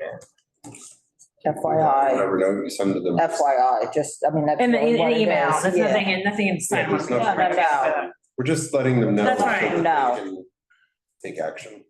Perfect, okay, so I'll just have her include that. I usually send a custom email when I send these, so, I mean, not. We're not 100% catching all that, but we try to let people. That's fine. I think that's We're helpful not and 100% appreciated. So catching all conditional that. denial on, right, this wasn't an FDNY waiver, so if we can approve with modifications, right, we want to, okay, so all those in favor? Yep. Great. Number 2, Caliente Cab Resco Inc., DBA Caliente Cab Co. for the Sidewalk Cafe. Conditional denial, given all of those items. Yeah, I mean, the biggest thing is the Bleecker Street corridor. They really need Yeah. to put in the 8-foot clear path. I think there's a Just little. get rid of all that stuff on. Yeah, I mean, this applicant has a good history of working with us. It seems they run a pretty professional big business, and Yeah. that little bit on the side seems too complicated. They seem to be willing to do it, so I think we should offer, you know, if they just remove all that, literally the entire outside row from. Don't even save those 2 tables on the bottom, right? No, just the whole row all the way On out. Bleecker. On But. Oh, including- and include that including top, that and first the corner, row. right, the top Right. corner. And that's because of the tree bed is now counted from the outside of the tree pit. What we're calling the corner setup, and then remove all of the Bleecker setups. And as I mentioned, their old approved. Yeah, they wanna look sidewalk at cafe that. Plan seemed like a better setup It in was the a- same space. I mean, it I seemed don't like really- it would just be easier for patrons and for servers and everybody. So conditional denial. I mean, hopefully they will return us with the plan so that they can move along and not have to do the public hearing. There was a whole, Right. it was all CB2 public hearings at the 2:00 DOT public hearing today for Sidewalk And Cafes. how long was that? Like an hour. Okay. so that We were first one- 3 hours on the first They barely one. got done with the first They one in barely time for the did. second one. Yeah. I'm thinking this is the. Yeah, so, okay, so this is, okay, so all those in favor of conditional denial? Okay, so great. All right. next. Buco. Number 3, Il Buco. It was really the primary building entrance and on both sides and right, and then, yeah, I mean, they can do whatever they want with the planner. It's just, it's unfortunate, you know, that we don't have any guidance from DOT, and I wish that they would provide us guidance on this issue of what a primary building entrance is. Because this is a sidewalk cafe that previously existed for decades. And now because we have no answer from them, because they won't give us a clear answer. They're not giving a much We're- clear we're answer on put us in a everything. position. ADA, they were gonna remove 2 items, which are federal statutes from their guidance. And have not heard back on that, where I was confirming that's what they were saying, and, you know. I just saying that the primary building entrances, this is exactly one where you have a fairly larger building on one side that might count and one on another that might not, if they gave us a definition. Yeah, we just apply And we it. don't have a definition at all. Right, so conditional denial. Oh, aye, great. Again, hopefully we can get to an approval with modification on that one, and they can not have to do the public hearing for sidewalk. Number 4, Nonna Beppa, SoHo LLC with the roadway on Hudson Street. They were like missing a couple things we had on there, Missing right? 3 beds on each side, missing a Right. manhole cover. Right, and it's Nonna Beppa, I think the form might have been copied in wrong. Is this sidewalk? No, it's roadway. No, but. Did I copy it in wrong? I probably did. Yeah, that's what I was saying. That's fine. So just a call out, but Yeah. all the notes are there, yeah. Okay. All right, so, so conditional denial, And, aye? yeah, and this, they also have a stipulation restricting Did we mention that? Yeah, to but- them? liquor licensing. Why are we mentioning that here? Did we mention, no, Just get to them. But did you To them. mention it to We him? mentioned it to them. Okay. Right. But it's not a bad thing to just remind people of. So it's the same language? No, that one is just that their outdoor, their stipulation is that their outdoor closes at 11 PM. Oh, I'm sorry, you're right. I was. Liquor license. So No, you're right. we don't have to do We don't that, have to right? really mention Right. No, we're not doing that. Okay, great. I I appreciate, just want to make sure I was confusing this. I'll just put that as a. it's, okay, so I, conditional denial. Yep. Aye. 323 NYC, Mamo, Sidewalk. I mean, this one I thought was like the closest thing I've ever seen doing just an approval, but I want to send along. No issues aside from ADA is what I put in Yeah, my the notes. ADA, so we're just gonna send the ADA, but otherwise it's a conditional, I mean, it'll be an approval with modifications, I assume, but it's a conditional denial until we have that, so. That's Mamo, and that was a sidewalk. Okay, so, all those in favor, aye. Aye. Okay, great. 6, we have 265 Lafayette Ristorante, Sant Ambroeus. So this is the one for the Sidewalk Cafe. So this is the one where they can, it was where only small enclosed sidewalk cafes were prior. It's on that list, which is one of the things of the rules where they can have the 10-foot clear path waived if it's not feasible, but it actually is feasible here since they had it in the previous program. So we're going to ask them to do that again, which will mean removing that outer row of tables. And I think I actually wrote most of those modifications, the specific ones out. So hopefully that one can get turned around quickly. So that's, so I would say that's a conditional denial. All those in favor? Aye. Great, aye, okay, great.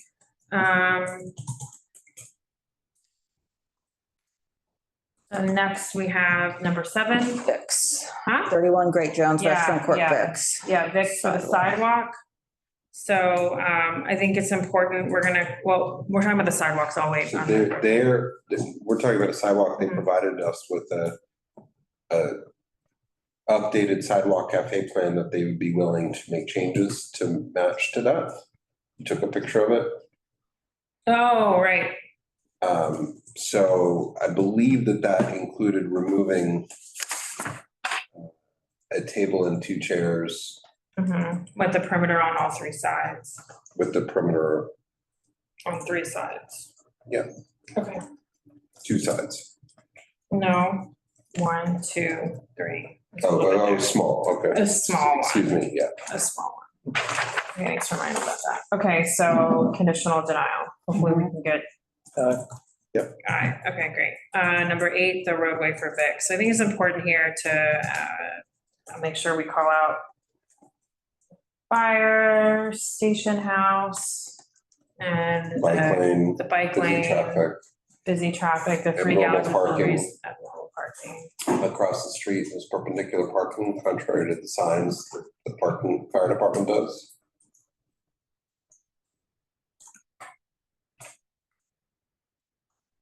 Other than that, it is in compliance. Right. Other than that. Okay, so let me just. Okay, so conditional. And no speakers. No speakers. And I've got that language pulled. Like no amplified sound. Conditional denial, and there's not a, right, there's no FDNY. Okay, all those in favor for conditional denial? Aye. 9.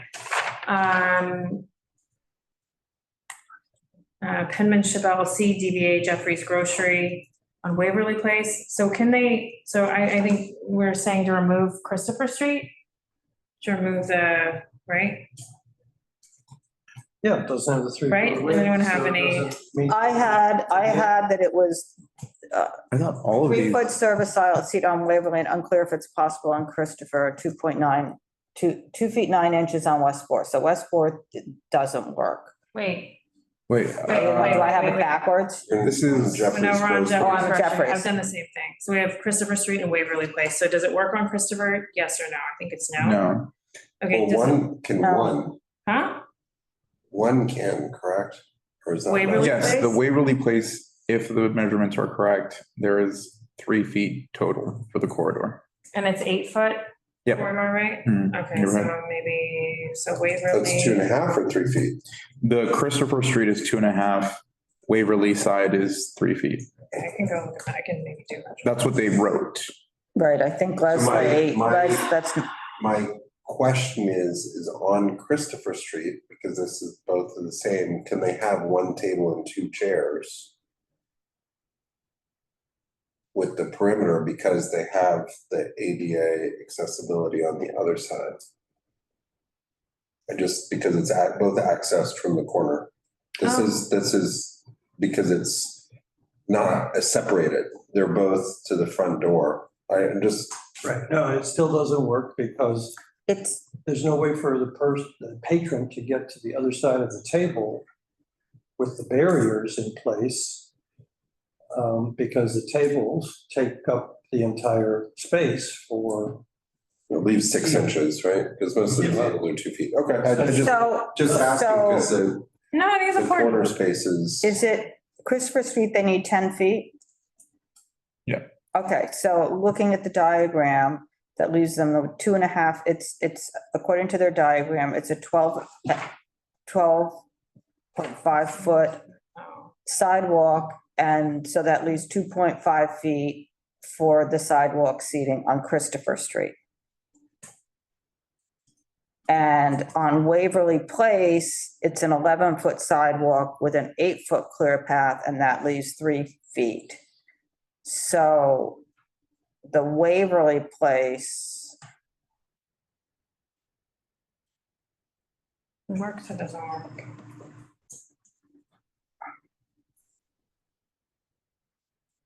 Is just what it is, and the Christopher is under the 3 feet. So your point is that with the 3 feet on Waverly, that is the ADA. I mean, nobody can get to any other seats if somebody's sitting in the first seat. Okay, so, all right, all those in favor, conditional denial, they'll remove the Christopher Street seating. Aye. Wait, sorry, what is the modifications that were? To remove the seating on Christopher. Okay, so we just leave the Waverly Place one. Yeah. Okay, yeah. Lost my vote sheet, hold on. I found it. Okay, we're not to Fairfax. Okay, so conditional denial. Then we go to Fairfax. George Marcel LLC, Fairfax. So West Fourth, remove West Fourth. Does it work on West 10th? Seems to. If they keep the clearance from the principal building entrance. Oh.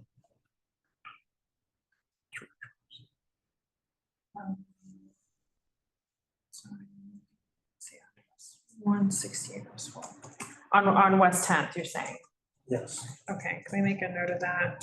So they need to reduce? This is the George Marcel one? Fairfax? No, this is Fairfax. Yeah. George. Yeah. Oh, yeah.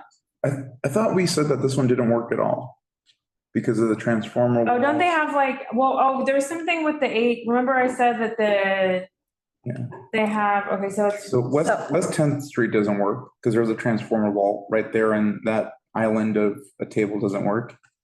Where's the transformer pole? Right in the middle of the sidewalk. Yeah. Oh, they didn't that's have a the- tree pit. Oh. No, the gray box Oh, that is. gray box is the transformer pole. Okay, gotcha. So that seat, those 2 seats don't work, so just the 1 seat works? That's 8 feet clear path? And also, I'm a little unclear, just the one all the way furthest down on West End. We're saying 1 table. Are those blue things are the barriers? I mean, how do you get into them? No, they've got to switch the barriers. I mean, you've got to have a barrier So all going. they can have is 1 table. But they have to have a barrier going.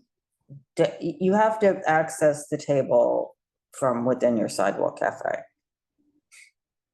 Whatever. I don't think it works. Yeah, I think it's a denial. I don't think there's anything for them to fix. Yeah. There's no modifications. I think I would. Okay, so that's on West 10th, and what about? Doesn't work on West Fourth. It's less than 3 feet. 2.9, yeah. So I would say, I'm gonna put on the floor for denial with no modifications. Okay. Okay. We just have to have the reasons because if it does go to hearing, we just want to make sure that. It's on there. Yeah, no. Well, we'll I'm go to a just saying hearing, that's- but it We just will. have to be specific for full denial. Sounds good. Uh, Hold on. Okay. So a denial. 10. All right, that was number 10, so all those in favor, aye. Okay, great, okay, so 11. Happy Cooking LLC, DBA Joseph Leonard, 170 Waverly Place for Sidewalk Cafe. It sounded like this one, I didn't have anything before the meeting about it not being ADA compliant. It sounded like it was very similar to their. Yeah, similar to what worked pre-pandemic. And they're not having a roadway cafe that was withdrawn, so was there anything specific we need to call out that are in the notes that you want to mention during business session, or if there's not? I mean, this is just somewhat comparable to the pre-pandemic approved sidewalk cafe seating with one small exception. So I think that everything's fine because that older plans had the 3-foot service aisles, et cetera, included in them. Yeah. So. Yeah. Okay, so I would say we'll send the modifications with, What are the modifications with this? I think it's just the standard ADA language. Okay, so, but we're gonna send these all with the other two, so let's see what comes back. So conditional? Conditional denial, all those in favor? Aye for the sidewalk. Okay, aye. Next, we're gonna move on to Natalex Restaurant Inc., Burrito Loco, DBA Burrito Loco for the roadway. We heard some public testimony on this applicant. Was also here, and then, did you guys see the photographs that I forwarded? Did I forward photographs that were sent to I got us? some, yeah. Okay, I didn't get a chance to look at them. Is there anything we want to bring up about those, or? My issue is just why is this reduced all the way down? Yeah, I don't understand that at all. Because this is, I don't understand who is making these advisements on what the reduction in width needs to be. Did we ask her? She just said. She said DOT told her. And I just, this area, I just recall when there was road dining on both sides is another street that's just not a comfortable way to transit. And as a bike rider in the community, it's just so narrow. It's not. Right. It's not a. They're not coordinating with even though, it doesn't matter about the ownership being the same, it's a separate. It needs to be 6 feet, so I don't know how that's gonna work. And so the issue is that the parking regulations relieved a significant amount of congestion here during the daytime because because parking is prohibited. So it opens up the space to a lot more traffic. It also allows for stopping and standing for truck deliveries. But when you put in a permanent, structure, it just makes it not as safe during the busy peak times when there's higher volumes of commercial traffic moving through the area. So that's just my. Well, and so my position on this one has been on all of the others where they're requesting a waiver. My position is that I cannot vote to approve an application that already doesn't have the waiver or some other means of providing safety. So without a waiver, I have to vote 6 no. feet before it's 10, that gives you your 20, so you've got 6 feet to Sorry, 10 Brian. feet, sorry. You're voting no because you're against the FDNY waiver? Anybody that doesn't have a waiver, I cannot approve their layout. Yeah, I mean, we're gonna deny this just as a waiver, there's no question, so, I'll send in the standard language. With the waiver. I mean, there's nothing we're asking her to change, except it just be for the ADA. That's right. Well, and the 6 foot. And then, we just mentioned it, yeah. Yes. I think what was discussed among us before, Mhm. if something gets denied by us, we want to provide all of the reasons that we're denying. Yep. And so we're going to have all those things Yes. in writing. Yes, right, so this is a roadway. Yes. Okay, so a denial will send modification. I'm just assuming, or modifications unless, we're just, modifications are going out, it's the no modifications we should write down, because that's like on Fairfax for sidewalks, so I think that's the standards. Okay, third, so all those in favor of denial? Aye. Okay, next, we're gonna go to Tocana Cafe Bar Restaurant Inc., DBA Little Rascal, 163 Elizabeth. So this is FDNY, so I think that's a denial. And I think we have all of the reasons in the notes, correct? Is there anything specific to call out? Let me see. Okay. I don't see any notes on. Did I the put two form. forms or one form? Sometimes there's two and that's. I didn't take notes on this one. I just took screenshots of tightness here. So I think a lot of the conversation revolved around that. But I do not see comments on the doc. Yeah, okay. I think Black Seed, maybe. I just wrote really bad. Oh, because the plan was like out of whack, right? Oh, is this the one? Wait, is this the one that? Just because of Elizabeth Street and like the tightness and. Oh, right, this is where we talked about Ken there, yeah. Right. The turning lane and was it 20 feet back? And Okay, then all right, I'll cobble something together. So we're gonna do a denial, so all those in favor? tightness, yeah. I'll put that in there, yeah. Okay, aye, okay, 14.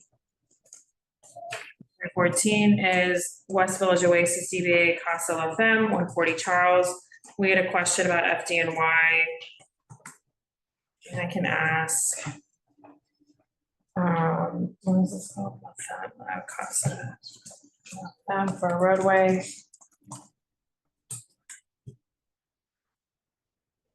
So I guess a conditional denial. Okay, so let me just see if I. Did I not create a form for this one? Oh, I'm looking at the wrong one. Yeah, no, it's in here. I'm updating it. Oasis.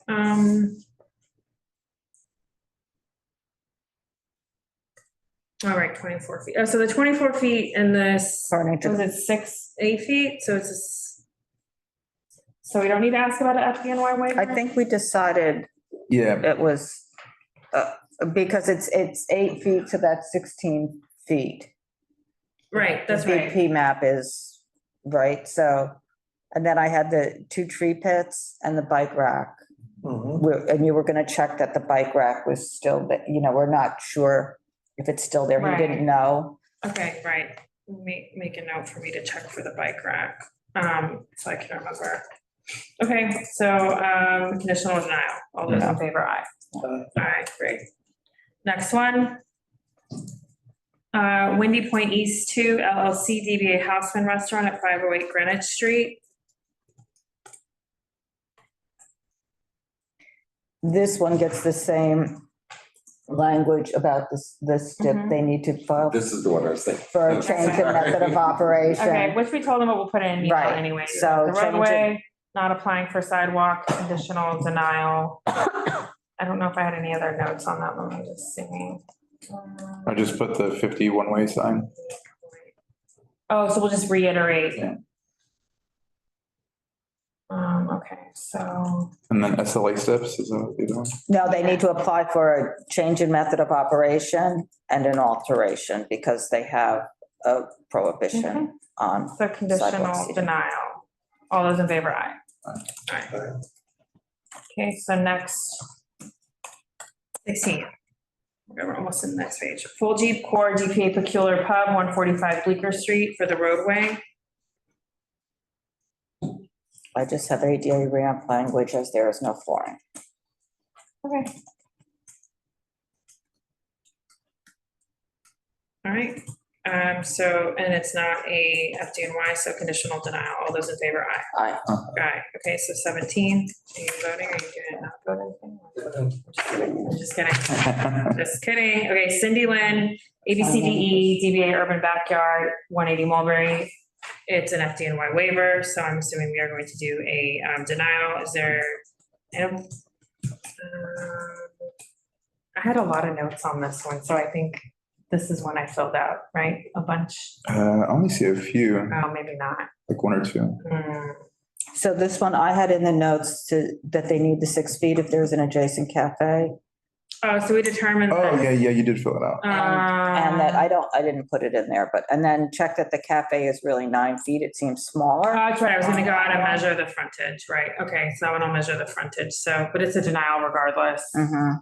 All right, so all those in favor? Aye. Denial, aye, okay.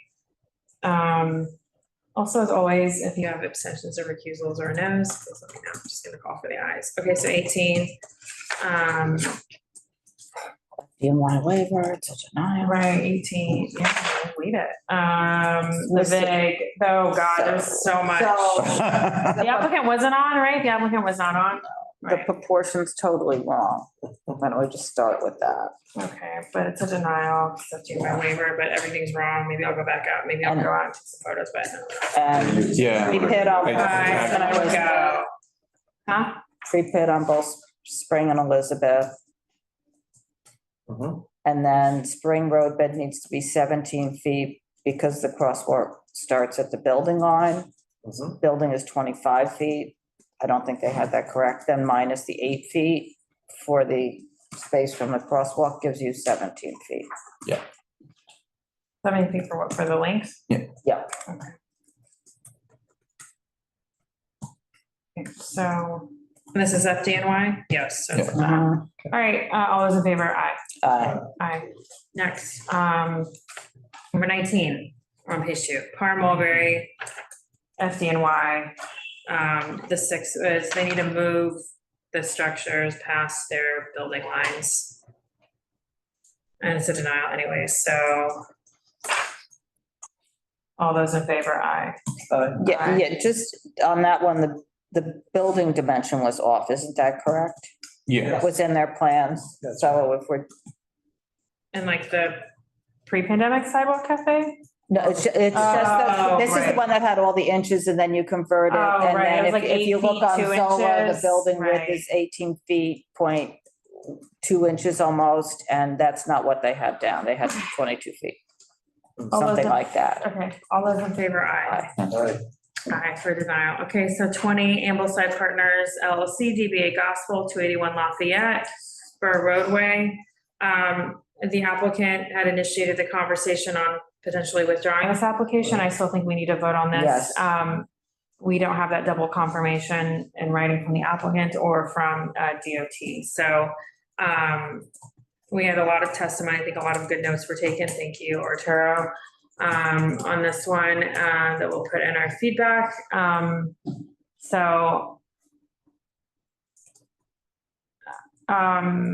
If they don't withdraw, there is no FDNY waiver, would we want I to would vote say to deny Do this we just have one a because they denial? have Okay. no, I mean, aside from all the other restaurants, Denial. they're using it for an hour from 11 to 12. Okay. Yeah. Well, they also mentioned they were going to open earlier from 5. But they don't even have a Okay. menu. They have Okay, nothing, okay, anything. I okay. mean, With the, What? no, they did say that if you recall, they testified that during the daytime. They have the health and wellness. wellness. Where's the, 5 where's, to 12. there's nothing. No, I'm We're talking just about saying the it's permanent not program. advertised as part of that brand name. Right, That's their nightclub, right. which they're advertising, and they do have a daytime Health and wellness. health and wellness. The issue, I think, here is that their primary business, which they are forward facing with and advertising, that the Roadbed Cafe creates a major conflict to the operation of that business, which then creates a monster quality of life impact on the residents. So I think that that's the issue here, and I don't think that I recall hearing any other similar application that creates such a huge conflict. Yeah. And so that's the anomaly here. And that is what creates a dangerous condition on the roadway. Because typically, the precincts would say, hey, if you got this many people coming and going, throw some cones out there and have all the cars pull in front so you're not blocking the road. So it's not. But it also unsafe. sounds like the And they're not doing mitigation, that. well, it sounds like the mitigation efforts that they have are actually creating the blocker. That may be, but I'm just saying that this space, by using it this way, creates another monster quality of life impact. And this is why we have the opportunity to make other comments. you know, in this specific one. Right, so we're denying with all of those comments. Yeah. So we're gonna send in the Hopefully denial, it'll right, resolve itself, but we, okay, I think we should deny. okay, so all those in favor for denial? Yes. Aye. Aye. Great. Ferraris, floating parking lane. So. FDNY across- waiver. Yeah, FDNY waiver across the bike lane. I think this is a denial. I think we have some additional comments to send to them.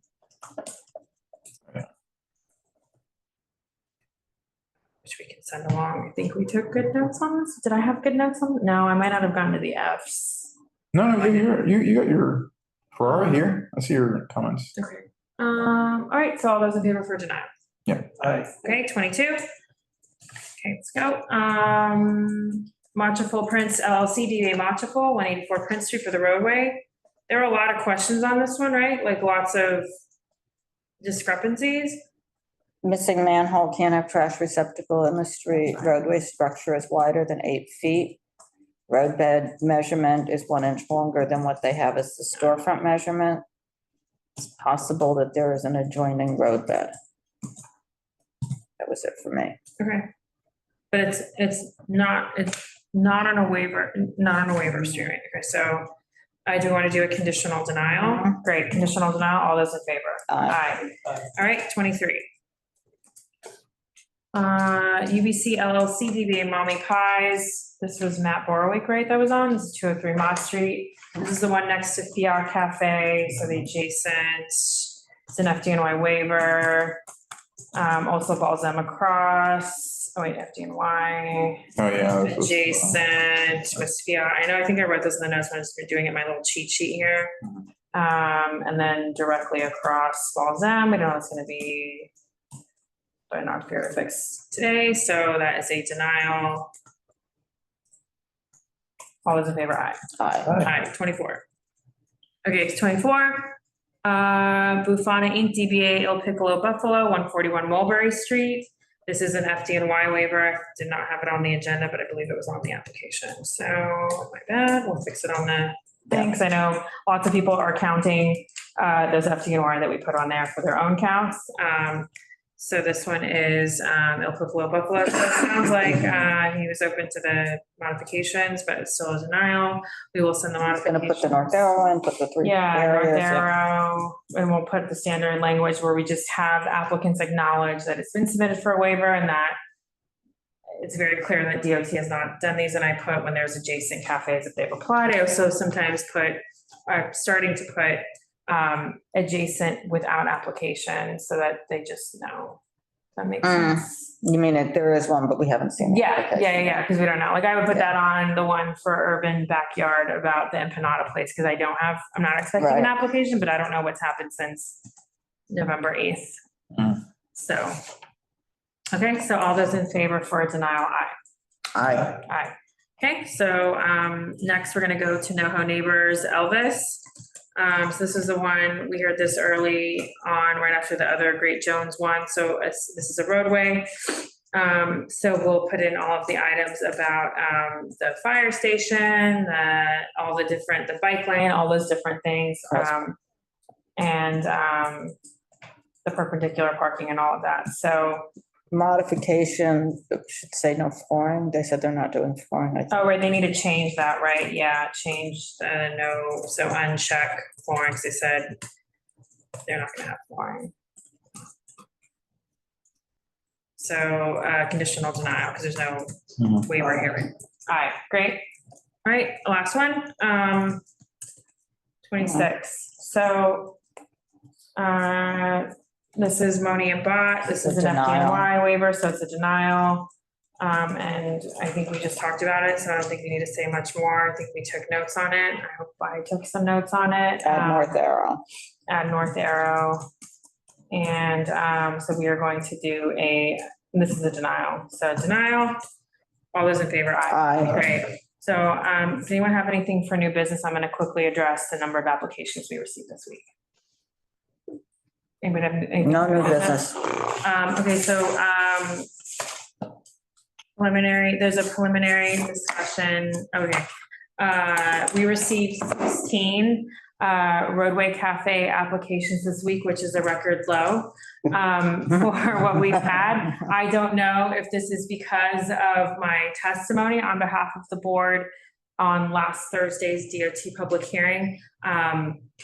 Several applications were up for the DOT public hearing that were on one of our 41 item agendas.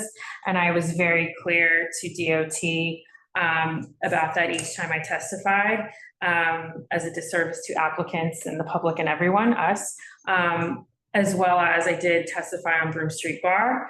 There's a lot of testimony regarding that application, as you guys were both there for that one as well. The operator who was a little spicy. And yes, so I also made a comment that I just wanted to acknowledge, like, to DOT on, I testify multiple times, so I have different things I can add in. I had set the number of FDNY applications that we had and their lack of guidance. And specifically, I also acknowledged that last year, the agency promised that community boards would not get overwhelmed with applications. So I just wanted to acknowledge that. So I'm not sure if our reduced load this week is emblematic of that or not. So take that for what you will. And that's 9 sidewalk cafes and 5. There's more sidewalk cafes. Yeah, there's 9 sidewalk cafes and then 7 roadways. I think that's what it is. It's something like that. So with that being said, sorry, just not to interrupt too much, That's but fine. do these places have to have some sort of permit on their premises that say, like, I am legally allowed to have this roadway cafe or like sidewalk cafe? No, they don't have to post it. No, once they get it, they do. Don't they have to post their license someplace? Where does it say that in the legislation or the rules? I'll go find it. I thought it said that. Maybe I'm wrong. Yeah, on the website, it's supposed to be accessible. They're supposed to post it on their website? No, on The DOT. website with the approved licenses. Oh, so, but they're asking about, he's asking, does an individual operator have to post? I'll have to find that. I thought Okay, they so did. Donna, to be I'll look it up. continued. You can look and see how many Why licenses. don't you just, no.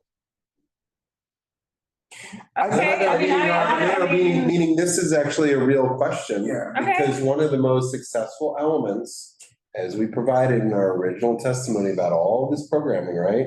Is that you have a clear posting of what the number of tables and chairs that are allowed. And so what are they doing in this program? Oh, we did ask that. Are We they did ask going to that. post a license with a QR code? Right. Easy to do. Yeah. To look it up and find the information. Right. It's That's- not hard to do. That's what I'm So getting that's at what is- we should be asking them, if that's something that they are doing. And even if it's not required, what? You want to text me that so I can remember? Because I think that kind of gets at a lot of the concerns we get about post-application or in processing application enforcement. Are they going to use these sheds as storage? Are they going to have density, ADA accessibility?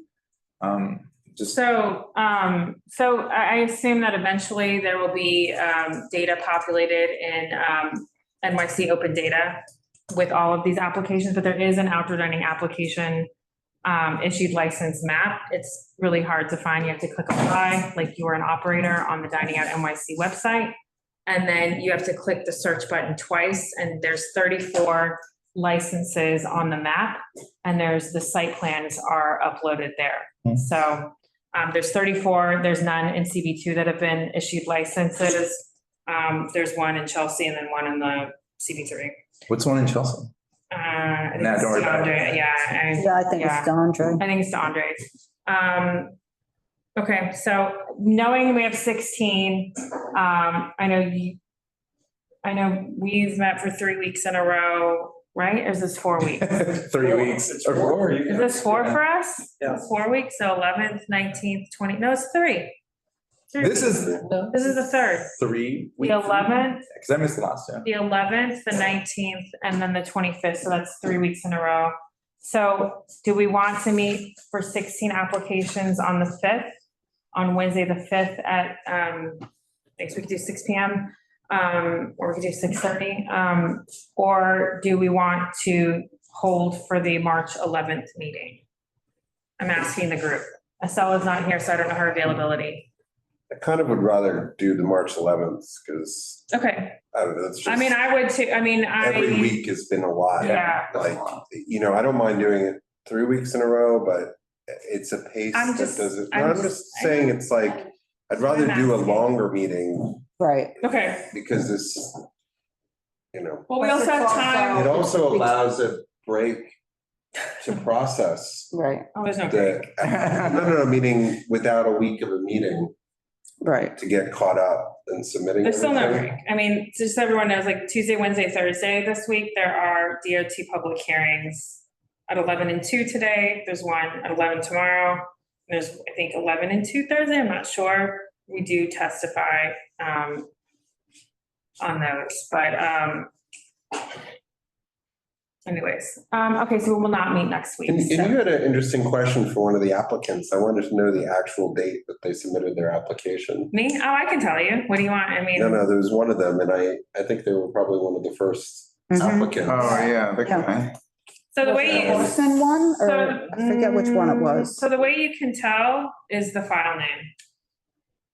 Right. So if you look at the file name, Oh, the application number? yeah, the application number is, that's it. Yeah, so the application number is the year, then the month, and then the day. So Who was that's, it again? so like Montefiore applied Oh, wonderful. August 20th. So they applied August But I thought it 20th of was. 2024, and it's February 25th. And we're still. September, October, November, December, January. So they applied over 6 months ago before it was referred to us. But there's, I just, yeah, no, and people are concerned about July, the review July. is processing. there anything for? And it seems that that Okay. delay obviously occurred at DOT. Yeah, from the very. Just saying that I don't think a lot of people understand Right. We should have some. that they've been sitting on Right? the applications for And so just long. like the legislation and the program was not, So. and the hiring, right? Everything. Look, the earliest application I have is March 14th, 2024, not been referred. March 14th, 2024, Yeah. it hasn't been referred to Yeah, has not us? been referred. But also that probably means that it's not, I'm assuming it's not a, Maybe they just filed to just go through the nevertheless, temporary program, but either way. It was, Not all of them. it was sent back because Right, it was I assume it- incomplete or. Well, exactly. we should have been, that means realistically, we should have started receiving these referrals in August, September, Right, when we were planning on getting when we them. were planning on it. Yeah. Because we wouldn't be in this process of having to have so many applications But- referred each But week. Jelena last week was applied on December 2nd or 9th, and they got referred to us. So either they had all their documents in order, or they didn't. I don't know what the issue is, but. So we will. So we're not gonna meet on the Not be 5th. Everyone enjoy meeting. your week off Nice. for SLA, FLA. So I'll take this off of my calendar And now. I'm gonna I'm looking for a motion to adjourn the meeting. Motion to adjourn. Okay, okay, all right, so, great, so I will, close the meeting at 11:24 PM.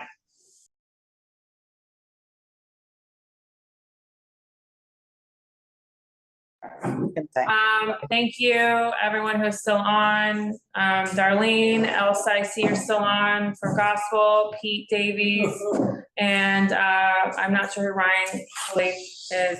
And thank you for being here. Okay, bye. Some people just